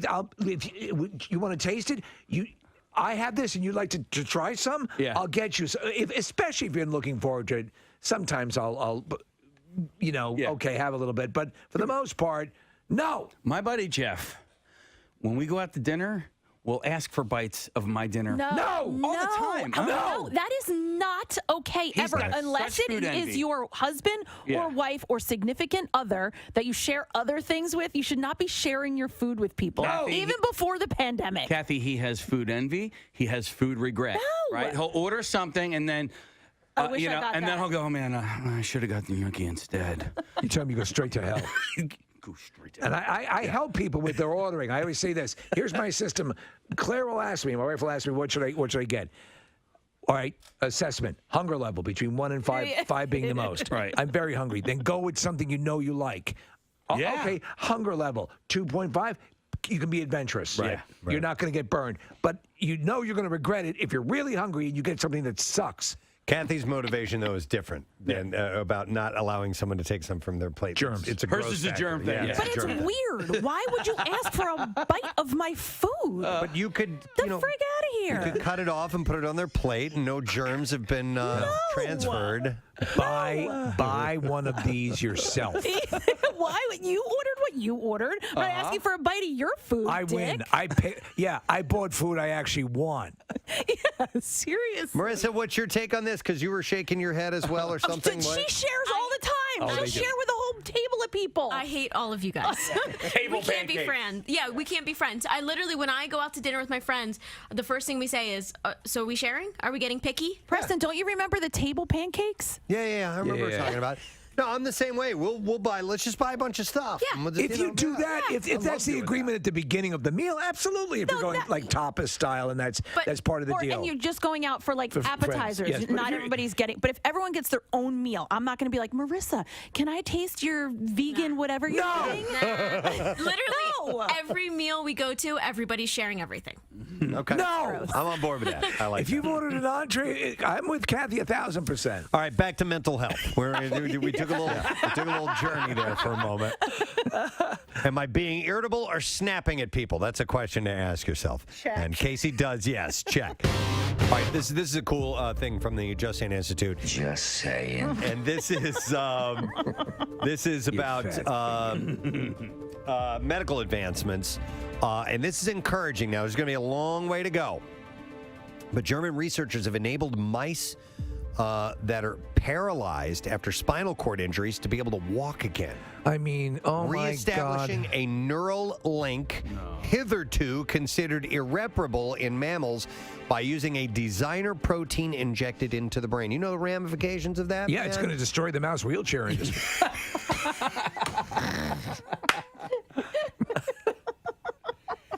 People may lose their job. Right. Listen, people are going to be able to walk. It's going to be cataclysmic. Mice are going to be able to walk again. Let's keep our eye on the ball Come here. on.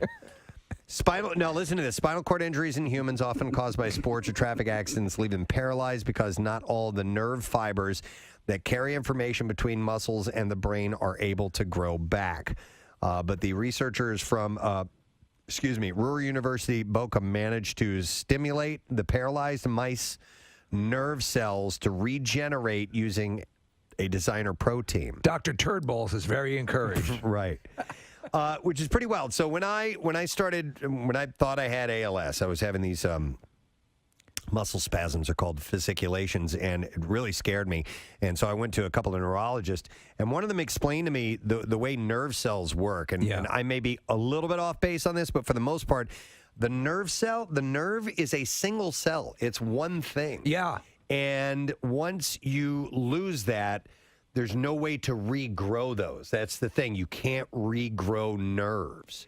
And so therein why those, when you have nerve problems, that's why how final it is usually.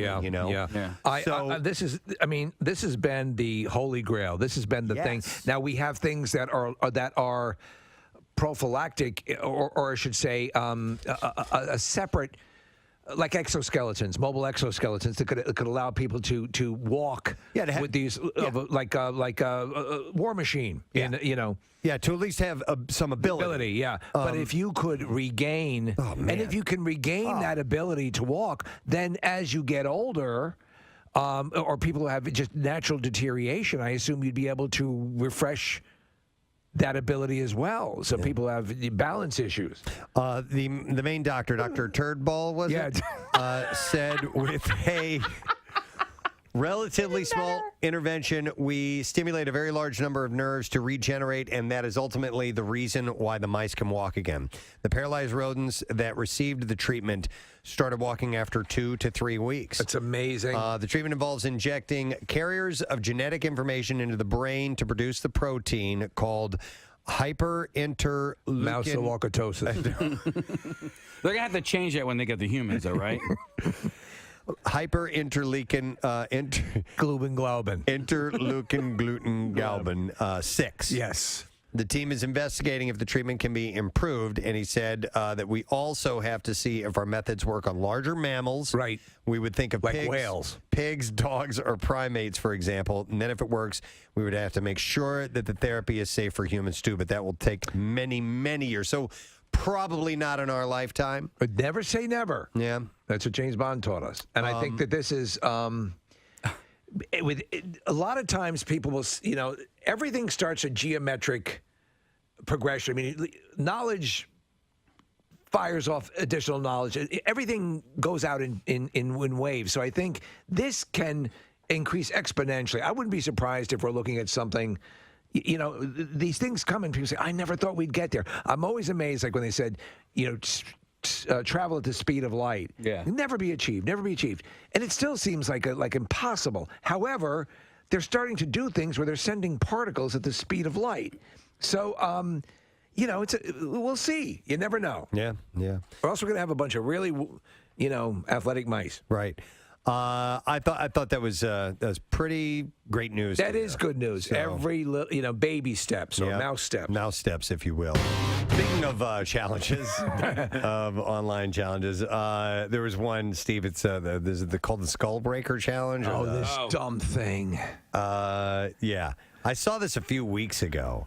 There was a video somebody had posted a clip of these two girls doing it to. It's all over TikTok, yeah. Yeah, but this was a couple of weeks ago. That supposedly, and the story was the girl was like special needs, and they were they were bullying her, and but anyway, so that turned me off to it immediately. But yeah, anything that talks about breaking your skull and a challenge, I may want to pass on. But have you seen what this is? No, I only saw the. That there's like a big up in arms about this. Yeah, so it's 3 people. 2 people are in on it, 1 person isn't. So you stand side by side, you're facing a camera, and the idea is the 2 people on the outside jump up in the air, and then after they jump, the person in the middle jumps by themselves up. And I guess they tell them, they give them it some kind of setup to make them do it. And as the person in the middle jumps up, the other 2 knock their feet out from underneath the person in the middle. And I mean, Like, why? face plant. I mean, we're talking. That's not cool. Broken neck, broken, nose, whatever, really nasty falls that can happen. And that's apparently a thing right now. Oh, man. A local kid got injured having this happen. Well, and skulls have been cracked. Yeah. So that's part of the deal. And I mean, you're doing it on concrete and stuff like that. Yeah. I'm honestly sick of these goddamn things with eating Tide and all this stuff. And it's like, come on. Yeah. Well, I mean, have you guys seen the invisible string trick? That one. Describe it. All right. Okay. So I wasn't sure if you've seen it. No, or I have not. No, you take somebody, you sit them down in front of you, and you act like you have a string. Oh, I have seen it. Yep. Okay.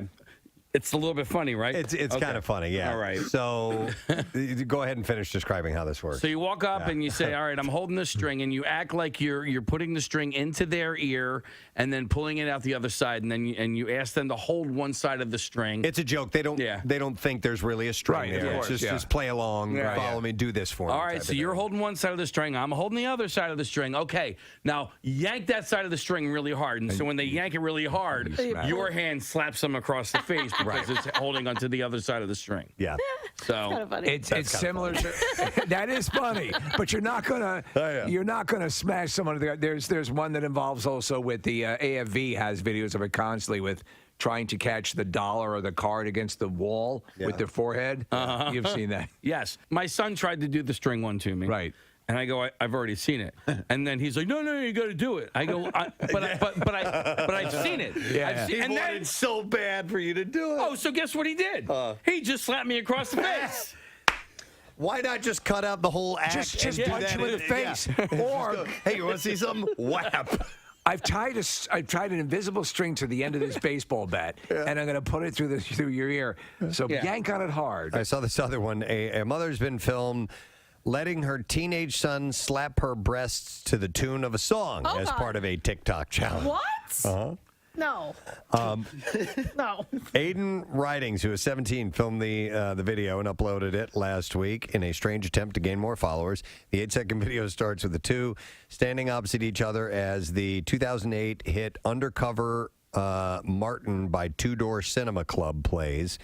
The teenager dances to the tune before hitting one breast after the other in quick succession in time with the beat. This is his mom, mind His you. mom? Yeah. No, Yeah. this isn't okay. No. You This is not okay. You wouldn't let Jace do that, Kathy? WMMR presents Preston and Steve's Bizarre File. Brought to you this morning by Sports and Social Live Casino Phillies Fridays at Sports and Social Philly. Every Friday home game. Enjoy.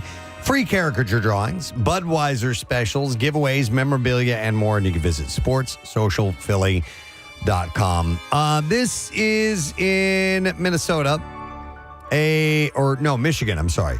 A parolee has been jailed following a shooting in the parking lot of a grocery store. Now, not because the man pulled the trigger, as the wounded man did that himself, but because he allegedly took the gun and ran off with it. So here's what happened. Sheriff Troy Cunningham said there were a lot of bad decisions made in a short amount of time. Deputies responded to the reported shooting at the Kroger on Saturday. They arrived to find a 28-year-old man suffering from a gunshot wound to his upper thigh. The man had been putting his .40 caliber handgun in his waistband. Oh, why do they do this? When he somehow compressed the trigger, sending a bullet into his leg. His 29-year-old friend grabbed the gun and fled the scene with it before deputies arrived. The injured man legally owned the handgun. The wounded man was taken to the hospital for treatment for non-life-threatening injuries. Meanwhile, deputies put out a be on the lookout advisory for his absent friend. Within a couple of hours, a person called 911 after seeing a man matching the description crossing through several backyards. Deputies responded and arrested the man after identifying him as the suspect. Once in custody, the man admitted to taking the gun and hiding it behind the Tractor Supply Company nearly 2 miles from Kroger. So it's just like force of habit? Deputies went there and found the gun, and they lodged the man on charges of violating parole, a felon in possession of a firearm. So let me reiterate. Right. The guy who shot himself legally owned it and didn't have any background issues. But his buddy, the felon, took the gun and ran off with it. And then committed a felony. And now now he's busted for that. So that wasn't smart. Not a good idea. The NYPD is trying to figure out what happened after a Porsche plunged over the side of a New York City parking garage and landed upside down. The vehicle somehow plunged from the second level of a Target parking lot and ended up upside down. Police found wads of cash, including a bunch of $100 bills and a cell phone on the undercarriage of the car. And they were just sitting there. So somebody must have gotten out and just placed that on the car? I think that's what happened, Steve. So it happened Sunday, shortly after 5 a.m. Police responded to a call reporting an overturned vehicle. The driver. Are you okay? The driver did not remain at the scene, according to police, who also said no injuries were reported to them. And authorities say they do not have any information about whether the Porsche was stolen or not. So, dude left all his stuff and his car. The only thing missing is hiding a gun at this point. Yeah. An Iowa City woman was arrested and faces multiple charges after her 3-year-old child was found walking down the sidewalk carrying a handgun on Friday. Man. A 3-year-old. Yeah. Samantha Hall is charged with making firearms available to a minor and child endangerment. Where's your pistol? Police said Hall's 3-year-old was seen walking down the sidewalk carrying a handgun with a full magazine. A passerby took the handgun away from the child. Hall then grabbed the child and took him back to her home. Police said that Hall told them that she was cleaning the house and didn't realize the child had walked away. Here, play with the gun. And though she acknowledged having a handgun that she keeps in her nightstand, she told police that she was unaware that the child had walked out of the house with it. When you had young kids in the house and they were getting underfoot, you'd hand out some firearms, right? Just to keep them busy, you know. In the criminal complaint, police said that she knowingly left the firearm on a short nightstand, causing a substantial risk to child safety. All right. You guys ever heard of a hairstyle called the Edgar before? Yes. You have? Yeah. This is like a Mexican haircut. Yes. So it started to cause chaos at schools and restaurants looking to ban the Edgar and those who are wearing it. So the bowl-shaped haircut is often worn by Mexican-American young men known as Edgars. However, the haircut has started to cause controversy as many are beginning to associate the hairstyle with a recent wave of crime, while at the same time others are saying that the criticism stems from racism. The growing distrust for the hairstyle stems from an April shooting at a San Antonio festival that was carried out by an 18-year-old Edgar who had been let out of jail because he and other had been let out of jail before he and another shot 5 innocent bystanders. It's kind of like a really austere bowl cut. Yes.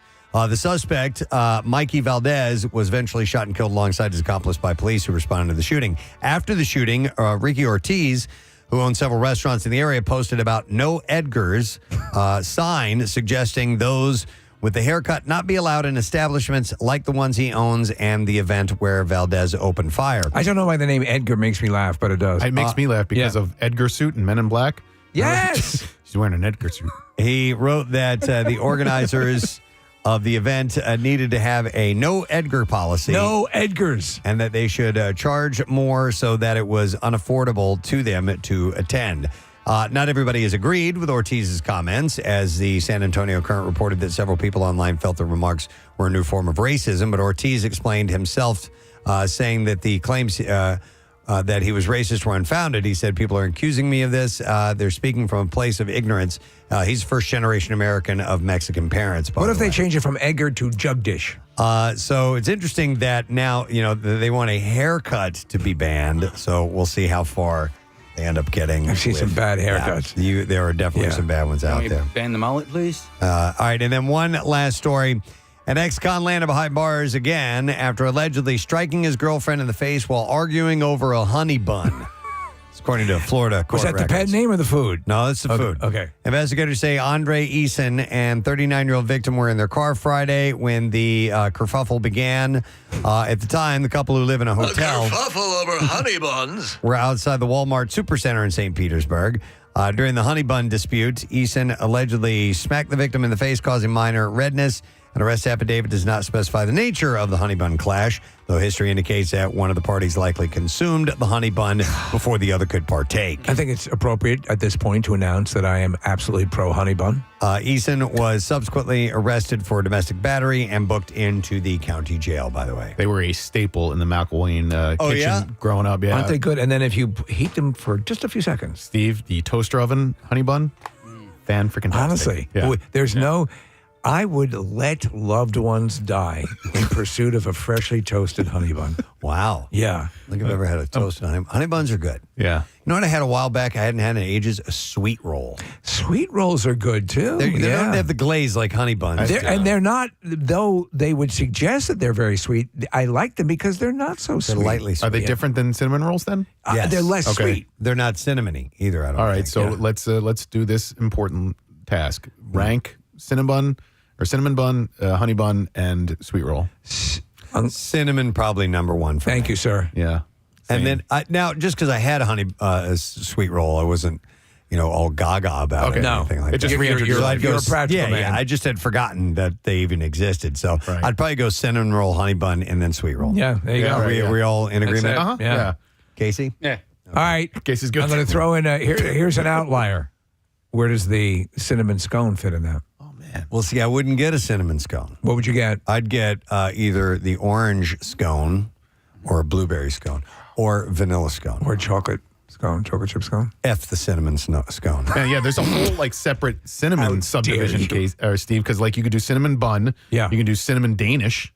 Cinnamon roll. You can do if you want to toss in a cinnamon raisin bagel. Does that fall into this category? I do. So now we're starting to get into the breadier. Right. Yeah, bagels are it's a different They're story. their own thing. Yeah. By the way, I got one toasted right now that I need to eat, so we're going to take a break. After all this honey bun chatting. You're going to have to wait on that one, bro. I got a live spot coming up, too. All right, so we're going to take a break. We'll come back. You want me to do it? No, it's Window Nation. We can both do it. We'll take a quick break, and we'll have a Window Nation commercial for you in just a moment. So stay with us. Let him do that. Yeah. Let Jace do it to the baby shark. So let's see here. What does it say? He said both he and his mother were happy with the video and they found it amusing. So is this a challenge? Slapping the bubs? It is now. I don't know. We should create listen, I think there's no challenge you could create on social media, especially on TikTok, that somebody would not try to emulate. No matter how patently, obviously, harmful. Dangerous and harmful. Hey, so what about the one that I've been sending you that I want to do with you? The I want to do light that one. switch. The switch one, yeah. I hit the switch. It's some song. I don't know what it is. Or I hit the light switch or something like that. And it's just people swapping. So it's two people in the video. The song says hit the switch or I hit the switch. It goes to black for a second, comes back. And then the two people have basically reversed roles. So people are changing clothes. One is a father and a son. It's kind of cute. All right, it's a little video. Yeah. Finagling. When do you get to hit someone's breasts? All right. Yeah, when do I get to hit somebody's boobs? What is this? I've never heard the song This is before. the song. So, all right. This is the hit your mom's boobs song. I guess it happens right here. Oh, whap whap. Yeah, that's you can also finger your grandmother. Oh my God. Yeah, that's another riff. not. You guys have not seen that? Nope. No. Oh, not once. Yeah. It's very funny. That's on TikTok? Yeah, TikTok. And I even gave him a kiss on the cheek. We should go home. Peeper. It's called the finger gum gum show. Yeah, finger gum gum. There's gum on my finger. Gum on my finger. Oh my God. Wow. Queen Elizabeth has a reputation for being a bit staid, but the 94-year-old is quite different behind the scenes, according to her biographer. I'm working as an escort. Sally Bedell Smith, author of Elizabeth the Queen, The Life of a Modern Monarch. So how does she let her hair down? Well, Smith tells people that she spoke to an insider at her estate in Norfolk, Sandringham, who said you can hear her laugh throughout that big house. She has a big laugh. Really? So apparently she's cackling and giggling down the hallways all the time.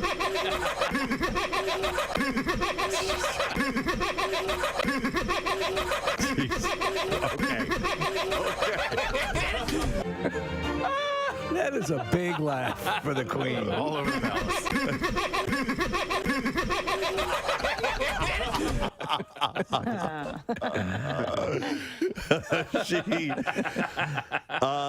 Apparently, while watching a rerun of Prince Charles' 1981 wedding to Princess Diana, she said, "Oh, there's my Miss Piggy face." She has the ability to laugh at herself, according to this person. Smith told people that during a shoot celebrating her Diamond Jubilee in 2012, she told the photographer, Barry Jeffrey, to just keep the camera rolling as she broke from the norm. And the Queen proceeded to strike a series of poses, slipping her hands in and out of her pockets, placing them onto her hips, mimicking the stances of a professional model. Tongue between her fingers? Her dressmaker and close confidant, Angela Kelly, had said that, yeah, she was having fun in that photo shoot. I'd love to see that. They said they stood in disbelief. The Queen was a natural, Kelly marveled. Barry and I felt like we were experiencing something really special, a moment never to be repeated. There's great footage of her on the set of Over the Top, where she is. Was she the final battle? She was the final battle. She put a crown on backwards. I need to go back and read the cast from that movie because I've forgotten how many people were in cameos. that. Yeah, well.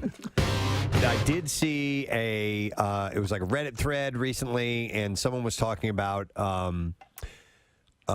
which way you face during the shower when you take a shower. Oh, okay. And so they were saying that when not All I washing, did was get out of the shower.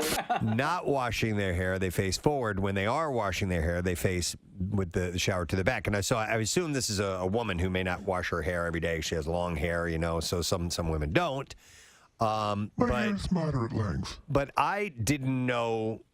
I'm spinning around constantly in the shower. You're doing like spins? I face towards, I turn back, I have one direction. I turn back. You do one direction. And I this performed. is my first I've ever heard of somebody facing one way in the shower. I perform songs from One Direction too. No, so actually, it's actually just because of the construction of the shower.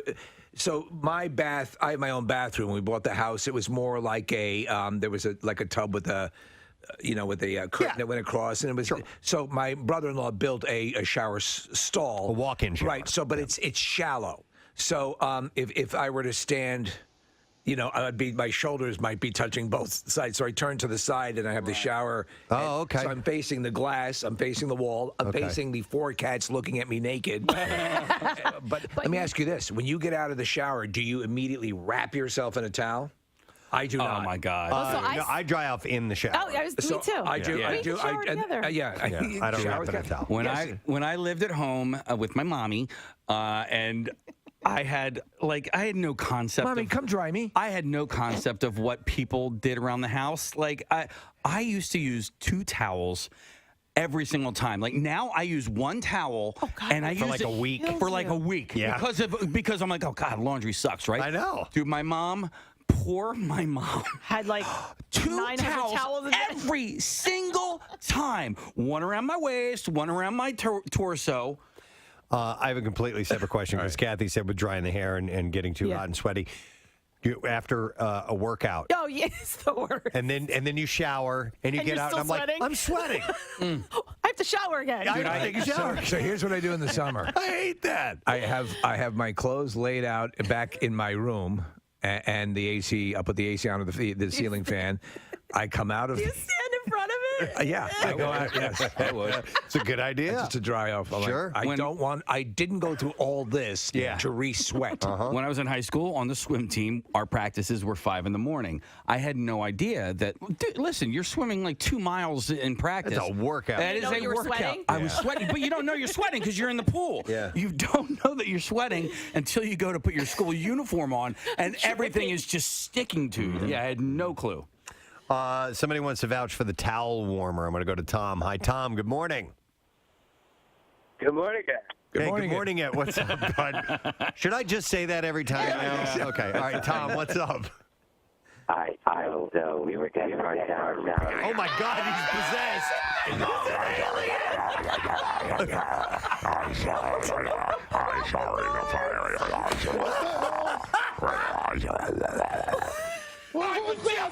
Tom? He still sounds like it. Tom, are you there? Yeah. Oh, my God. Your connection is horrible, Tom. WMMR goes into lockdown. I put my towels in fire. Coming to kill all of you. I bathe in the river Styx, which is molten fire. Oh, my God. That is the most terrifying phone line I've ever heard. I feel like we need to get clips from him. Let's see if it clears up. Tom, are you still there? Yeah. Oh, my God. I'm still here. It's a better now. He's calling from Jupiter. Wow, Tom, your phone line. Your phone line sucks, bud. So. Oh, man. But it's awfully entertaining. Call back another time. Wow, that was bizarre. Your mother is in here with us. And it's Linda Blair's birthday. Yeah, it's we were just perfect, talking about that earlier. Wow. All right, let me see. We're going to have to wrap up here in just a second, right, Case? 'Cause we gotta get to No Sad Bro coming up. No Sad Dough, No Sad Bro. Hang on a second here. I'll go to Sean real quick. Sean, good morning. It's shower time. It's shower time, bitch. All I did was get out of the sun. William Shatner and his ex-wife Elizabeth are dividing up everything in their estate, from dogs to land to ashes of exes to horse semen. Wow. TMZ reports. Okay. Struts on 93.3 WMMR. Could have been me. Love that band. MMRBQ band, by the way. That list of bands that are alumni to that event are growing and growing and growing. And we've got our next one coming up in September. Offspring headlining and Warning and POD and a whole bunch of great acts that you can come and see. All you got to do is buy those tickets, which are on sale now. Of course, you know that. All right, 13 minutes after the hour, 10 o'clock. We're going to give away a lesson question prize. Pair of tickets as MMR rocks Santana and Counting Crows on Friday night. It's the Oneness Tour at Freedom Mortgage Pavilion. So we will pose a question to you. See if you heard this earlier this morning. In San Francisco, how many Shih Tzus does it take to run the cable cars? 215-263 WMMR. If you were listening and you heard that, then we need to hear it from you. In San Francisco, how many Shih Tzus does it take to run the cable cars? 215-263 WMMR. Call if you know the answer. The trash business is a gold mine. 93.3 WMMR with Preston and Steve's Hollywood Trash. Brought to you by College Ave. You can take the stress out of paying for college with a private student loan built for your family's budget and goals.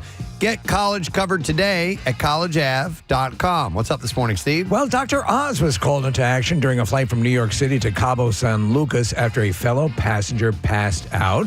Miraculously, Oz was able to revive the victim and deliver the baby, even though the passenger was an old man. Oh, wow. Oh, my God. Philadelphia 76ers guard Cameron Payne was arrested in Arizona on Friday morning after giving police a false report during a disturbance in Scottsdale. Apparently, sometime during the altercation, Payne told police he was Patrick Stewart. Oh.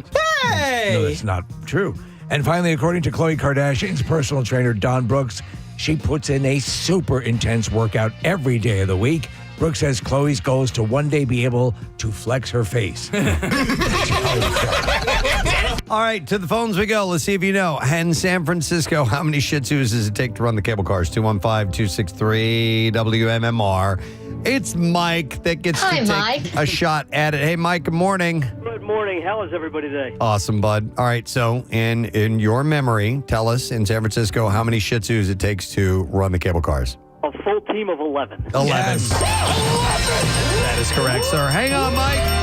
You get to go see Santana and Counting Crows, the Oneness Tour, Friday at Freedom Mortgage Pavilion. Tickets are on sale now via Ticketmaster, so congratulations.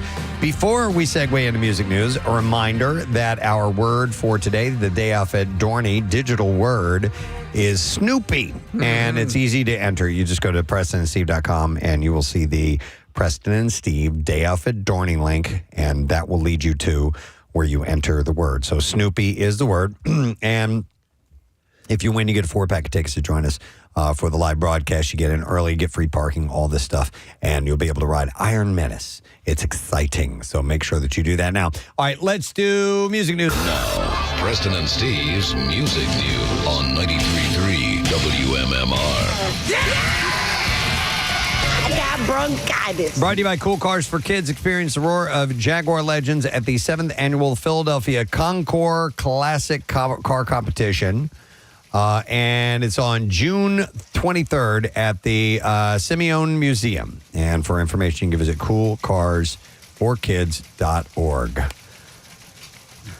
It's a lot of C's in there. Yeah. Well, a couple Ks. I need to know.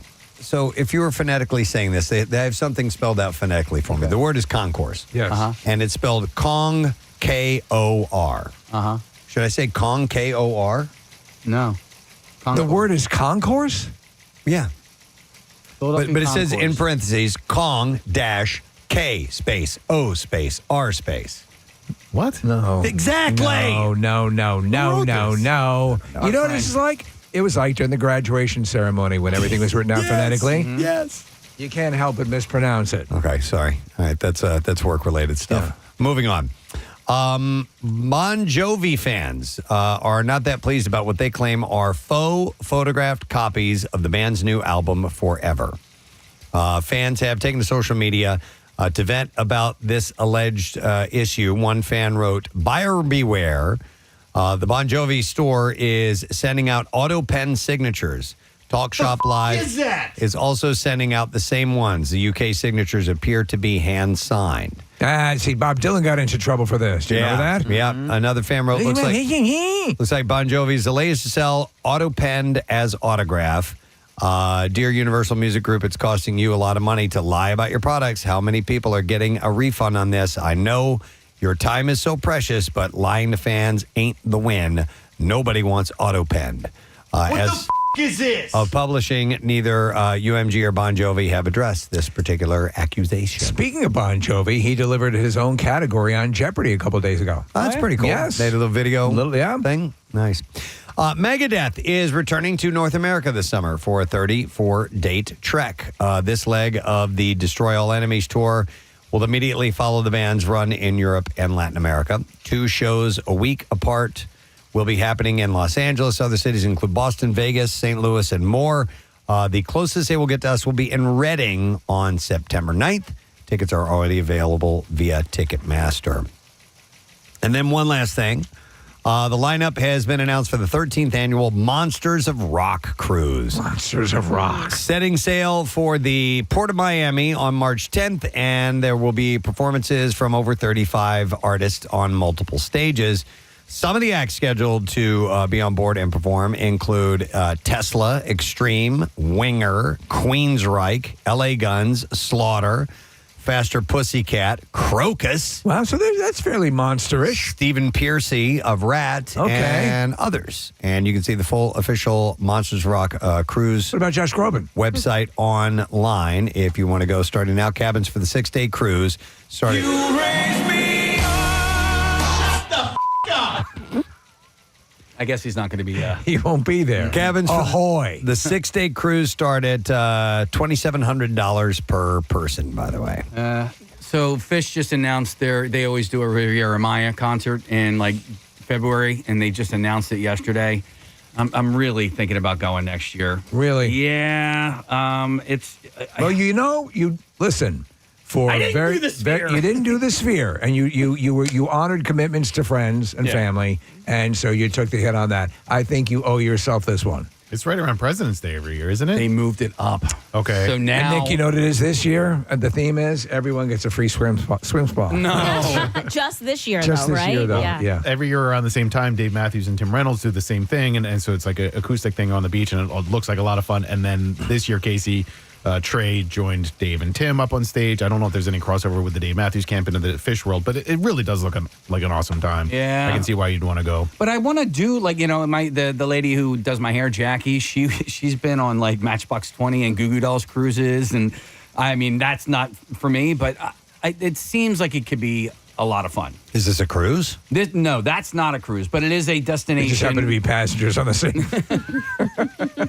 I don't want to go. Is on that a cruise. Matchbox 20? Yeah, no, I don't have any desires to go on any cruises. I- Now, if Fish did a cruise, I'd think about it. Yeah. Well, you've done a ton of Fish destination I have, shows. Yeah. but never a like Caribbean type of beach destination thing. Right. Wow, I mean, do you count Atlantic City? Do you count that beach? No, I mean, beach, yes. Yeah. Caribbean, no. No. No. What's the one in Wildwood? The beach thing that they got The going barefoot. on? Yeah. Yeah, that's country. That's, Okay. That's not my What time of thing. year is that? It's That's this this weekend. Oh, is it really? Yeah. Literally, we're just talking about it. Yep. There's a Pennywise cruise that Matt wants to really go on. A whole bunch of his friends are skating on it. Okay. Right. And it's like Pennywise and Dropkick Murphys and Goldfinger and all those guys. I think that'd be a liability skating on a rolling ocean liner. Steve, 1,000%. When they did Warped Tour on the beach, they set up the ramp on the sand near the ocean, and it was like rocking the whole time. That's literally on a boat. It's also, all right, so you got the bands, right? But then the clientele. Like, do I want to be stuck on a cruise ship with a bunch of Pennywise fans? Or More than Fish fans. Yeah. No. It all depends on who. Yeah. Like they would rather be with the Pennywise That's fan. right. You would rather be with the Fish fan. So, all right, that's it in music news. And now we need a secret text number winner, a caller. And I usually ask Kathy to do it, but Nick's been filling in. So, Nick, give me a number caller. Caller number 7. All right, 215-263 WMMR. 7th caller gets to take a crack at it. You need to know what that secret text word is. We'll get a random texter win as well when we return. So we'll be back in a moment with it all. Stay with us. He loves it. He's a breeder. Yeah. He loves He puts it in his cereal. Love horse semen. I tell you, I love it in my cereal. It's so thick and creamy. There's just something about waking up to horse jizz. Oh my God. Elizabeth. Spock, what's this in your coffee cup? Elizabeth gets 2 horses.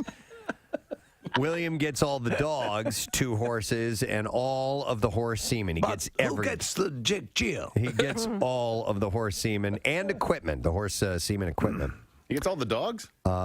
He gets all the dogs, That yeah. seems unfair. Semen.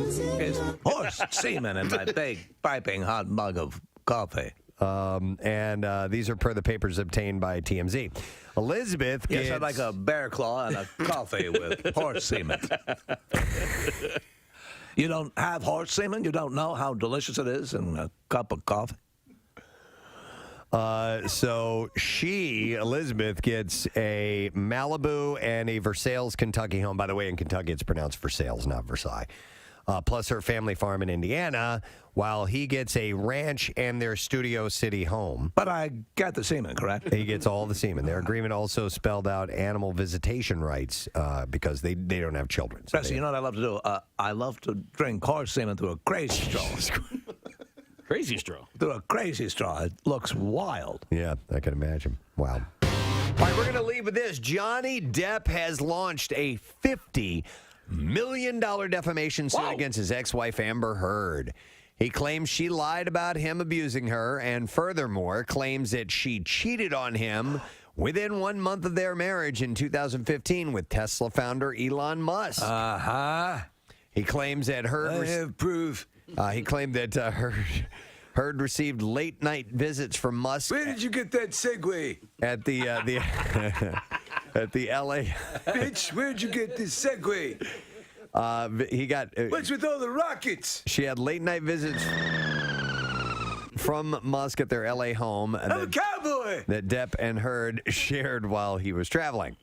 Are you a cowboy or a pirate? Make up your mind. Pie boy. A pie boy. Okay. A pirate. The 55-year-old suit against his 32-year-old ex reportedly stems from an op-ed that she wrote for the Washington Post in December, in which she said, "I spoke up against sexual violence and faced our culture's wrath. That has to change." His career, he claims, has been damaged by the allegations and led to him being dropped from his lucrative role in the Pirates of the Caribbean films. I think actually if he had just let this go, he'd draw less attention to it. By engaging in this, he's drawing more attention to it. Kind of let it just go inert. Who would have read that op-ed piece? Yeah, but you know what? But the thing is, if he truly is innocent of all of these things, thank you. It doesn't matter if he lets it go because 1 year, 2 years, 5 years, 10 years, 20 years down the road, that's going to be his legacy, and I guess he doesn't want to stand for that. If indeed he is, Can I tell you something? Yeah, I love you, roast beef. Thanks. Thank you, Preston. The claim adds Ms. Heard is not a victim of domestic abuse. She is a perpetrator. She is a perpetrator. Yeah, Depp report. What? I don't know. I was just waiting for a Yosemite Sam moment. I don't know what that was, but it was, because of the classic Johnny Depp Yosemite Sam. Yeah, well, it was a cowboy thing. Oh, okay, I got you. I mean, really, any moment is a good Yosemite Sam. He's been a pirate, too. Yes, He has been a pirate, I don't think that you can go wrong with Yosemite Sam. It's just perfect. Let me know if there's anything else you're waiting for, and I'll set you up, okay? All right, good. All right, cool. Yeah. Mr. Depp's actions prove that he is unable to accept the truth of his ongoing abusive behavior. This is according to, the other side. Yes. But we've seen what appears to be damning video of him going on a tirade. And, in the tirade, he's just slamming things down. Where the Cocoa Puffs? He's not actually being physical with her. Doggy. Little doggy. He looks so. It's just him waking up, and he's in a bad mood. He's wearing a cowboy hat. Did his mom just die? I don't. Yeah, I think so. It might have been shortly after that. But yeah, he's wearing the cowboy hat and sunglasses, and he's just. Yeah. Where are my spurs? Yeah. He's got his cap gun Where six-shooter. are my spurs? I don't want to look like some cowpoke. She's always leaving them laying around somewhere. You can't find them. They're supposed to be. God damn it! I just stepped on my spurs. Here they are. They're supposed to be Give me my spurs. Supposed to be in the laundry room. Look at that. Yeah. They're walking over on their own. I guess so. I got the new ones from Nike. They're autonomous. Boy, ladies and gentlemen, what a treat. Filling in for Pierre Robert. Your midday excursion today will be hosted by the man about town, Bill Weston. God, talk about setting the bar really low. When's the last time you've done a music shift? I did a 6 to 10 Saturday morning show like 5 or 6 months ago. Okay. I came in and got off before you guys were up. By the way, I remember there was one. You get good feedback. People enjoy hearing you on the air, and obviously you're no neophyte to this. So, I follow the program director's credo called Tight and Bright. Tight and Bright. How long were you a jock? Oh, gosh. Maybe 10 years. Okay. Yeah. Was it most of that in Buffalo? Most of that was Love Lines, Nick. I did top 40 in Erie, the worst 2 years of my life. I did a couple years on a rock station in Buffalo, best years of my life. And then started getting into programming because I realized I was an okay jock, but I was probably a better programmer. Okay. Yeah, you're a great programmer. I have a question about, we have this thing, it's called the Zeta system, which is the software system that has all the music and commercials and all that stuff. You know how to run it pretty well? Yeah. Yeah, pretty much. There's the amount of dead air that Pierre manages to eke out of that system? Because truth be told, I couldn't run this. There's no way. I could. Casey does all the. I just hit the buttons to put everything in motion. If I had to do this on my own, I wouldn't be able to do it. Well, yeah, Pancake will I don't do it enough. But Pancake, you got a great producer. Yeah, and you know what? Following you up there. Chuck schedules a lot of stuff, and Todd in promotions. And if you don't change it, if you kind of run it the way it's supposed to run, you don't have to do a whole lot. Just stop it and start it, right? So now, are you going to do your usual War of the Roses and Hot Girl Check-In? Hot girl check-in. I'm going to be celebrating National French Bread Day. What is it, like Baguette Day today? We've got these 19-foot loaves of French bread out in the green room, plus chocolate chip cookies the size of manhole covers. You know what? It's also National Ravioli Day, so you can celebrate so that we're going to as be well. a big block of songs about ravioli, right, at 12 noon. And Bill, Hi, we're Warren, and we love ravioli. a 10-minute version of Bill's Bulletin. Oh, Instead wow. of Pierre's Planner. Bill's Bulletin. No, we're not going. We're not doing that. Bill's Bulletin. I like that. Oh, boy. We're going to play a lot of music. And then the fun report. There we go. Ladies and gentlemen, Bill Weston with the Bill's Bulletin. Good evening, Mr. America. Mr. And all the ships at sea. Ships at sea. This one goes out to Lottie in Kansas, who's having her hip replacement surgery today. Lottie, we're pulling for ya. Do you want me to run sound effects for you? No, it's good. I will, in honor of Chester Bennington's birthday today, we'll get some Linkin Park on. We're going to do some blocks for The Clash, one of my favorite bands ever. Since we missed out on World Clash Day a couple weeks ago, we're going to make up for it today on a big block of Clash. Did you ever see The Clash perform live? I did not. That is one of my greatest concert experiences. I did see them. Oh, God. I just realized I did see The Clash. Really? You just blocked it out of your favorite band, and you blocked it out of your mind? It was at a stadium. They were at a part of a stadium tour with The Who. That's when I saw it. It was David Johansen, and then The Clash, and then The Who. Yeah. So that was very Rocky V. It was like, I love this. I was looking on our next guest Twitter account, and he's got a tweet from Ryan Reynolds. Yes. It says, excited to see the Snyder Cut, but ahead of its debut, and with the aid of a good amount of aviation gin, tonight at 6 p.m., I'll do something I've never done. Actually watch The Green Lantern. Happy St. Patrick's Day. That was sent to Zack Snyder. Ladies and gentlemen, we're very fortunate to have this gentleman on. He was gracious enough to give us this wonderful interview at the Camp Out for Hunger. It was fantastic. So cool. And we're stoked on the day. Oh, my God.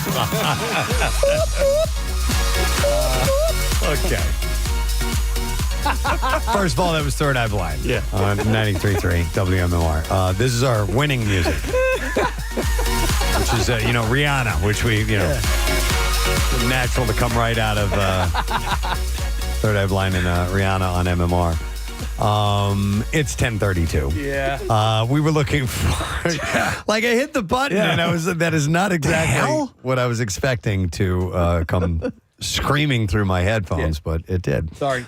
We are looking for the seventh caller for our secret text word, and it's Andrew. Hey, Andrew, how you doing? Gadzooks. Gadzooks, my man. All right, what is our secret text word, please? Thrilled. And now we can play this. Yes. Oh, we have a different one. Yeah. Oh, okay. Andrew, hang on the line. You're going to join us. We're going to give you a 4-pack of tickets for the Preston and Steve Day Off at Dorney, Thursday, July 11th at Dorney Park, Wildwater Kingdom. You get early admission starting at 8 a.m., free parking, access to the main rides, to the rides that open early, including the brand new coaster Iron Menace. And then you can enjoy the entire park all day long. It's from Dorney Park and Wildwater Kingdom for the fun of it. We had a random texter as well, and that is Ryan Hoer, who is from, it doesn't say. Ryan Hoer, congratulations, sir. Well, you know where you're from. We are going to set you up. I can give you his email address. I have that. I have his phone number. I have the date and time of his giveaway. Dearest Ryan, where are you from? And he's 37 years old. I do know that. So Ryan is going to get those tickets too. So congratulations to you. We'll have another chance for you to win. It's simple. You just go to PrestonandSteve.com and click on the Dorney Park link, and you enter the word Snoopy today, and you will have a chance to win. We have a different word each day, and each day is another opportunity for you to win. Look, very excited. So you can enter each day. I would like to thank our guests we had on the program, Garnet Hathaway of the Flyers. Yeah, nice guy. Very nice guy. Lives here in the off season, which we love it when that happens. And Cindy Stutman, who is the executive director for the Flyers charity. So they stopped in this morning. And also, don't forget, we had the Camp Out for Hunger Save the Date. We're kicking it off December 2nd this year, that week of December 2nd. So set it aside, put it in your calendar. 96 degrees outside. We're talking about the Camp Out for Hunger, but we have to. Get yourself ready. Now, Marissa, you wanted to mention something before we wrap up. Just want to send a huge congratulations to Andy Block.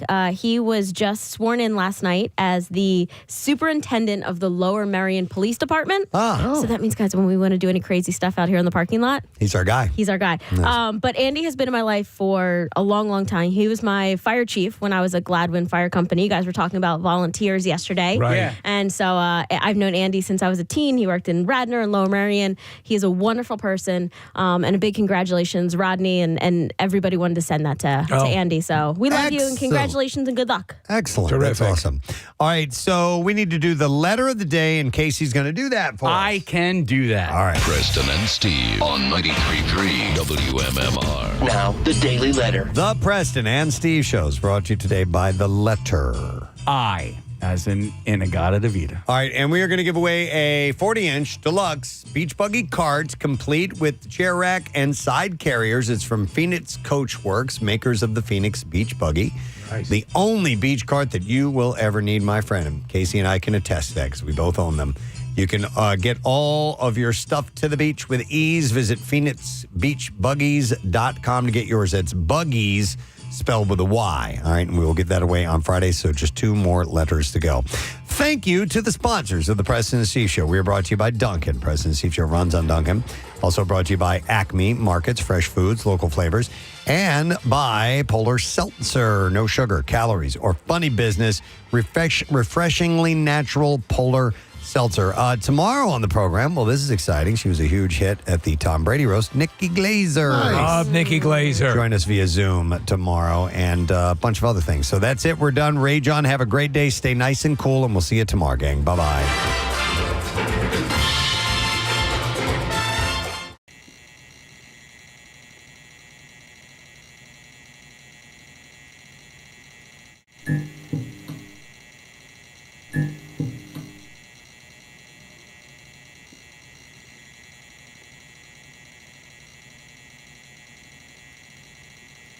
Mm-hmm.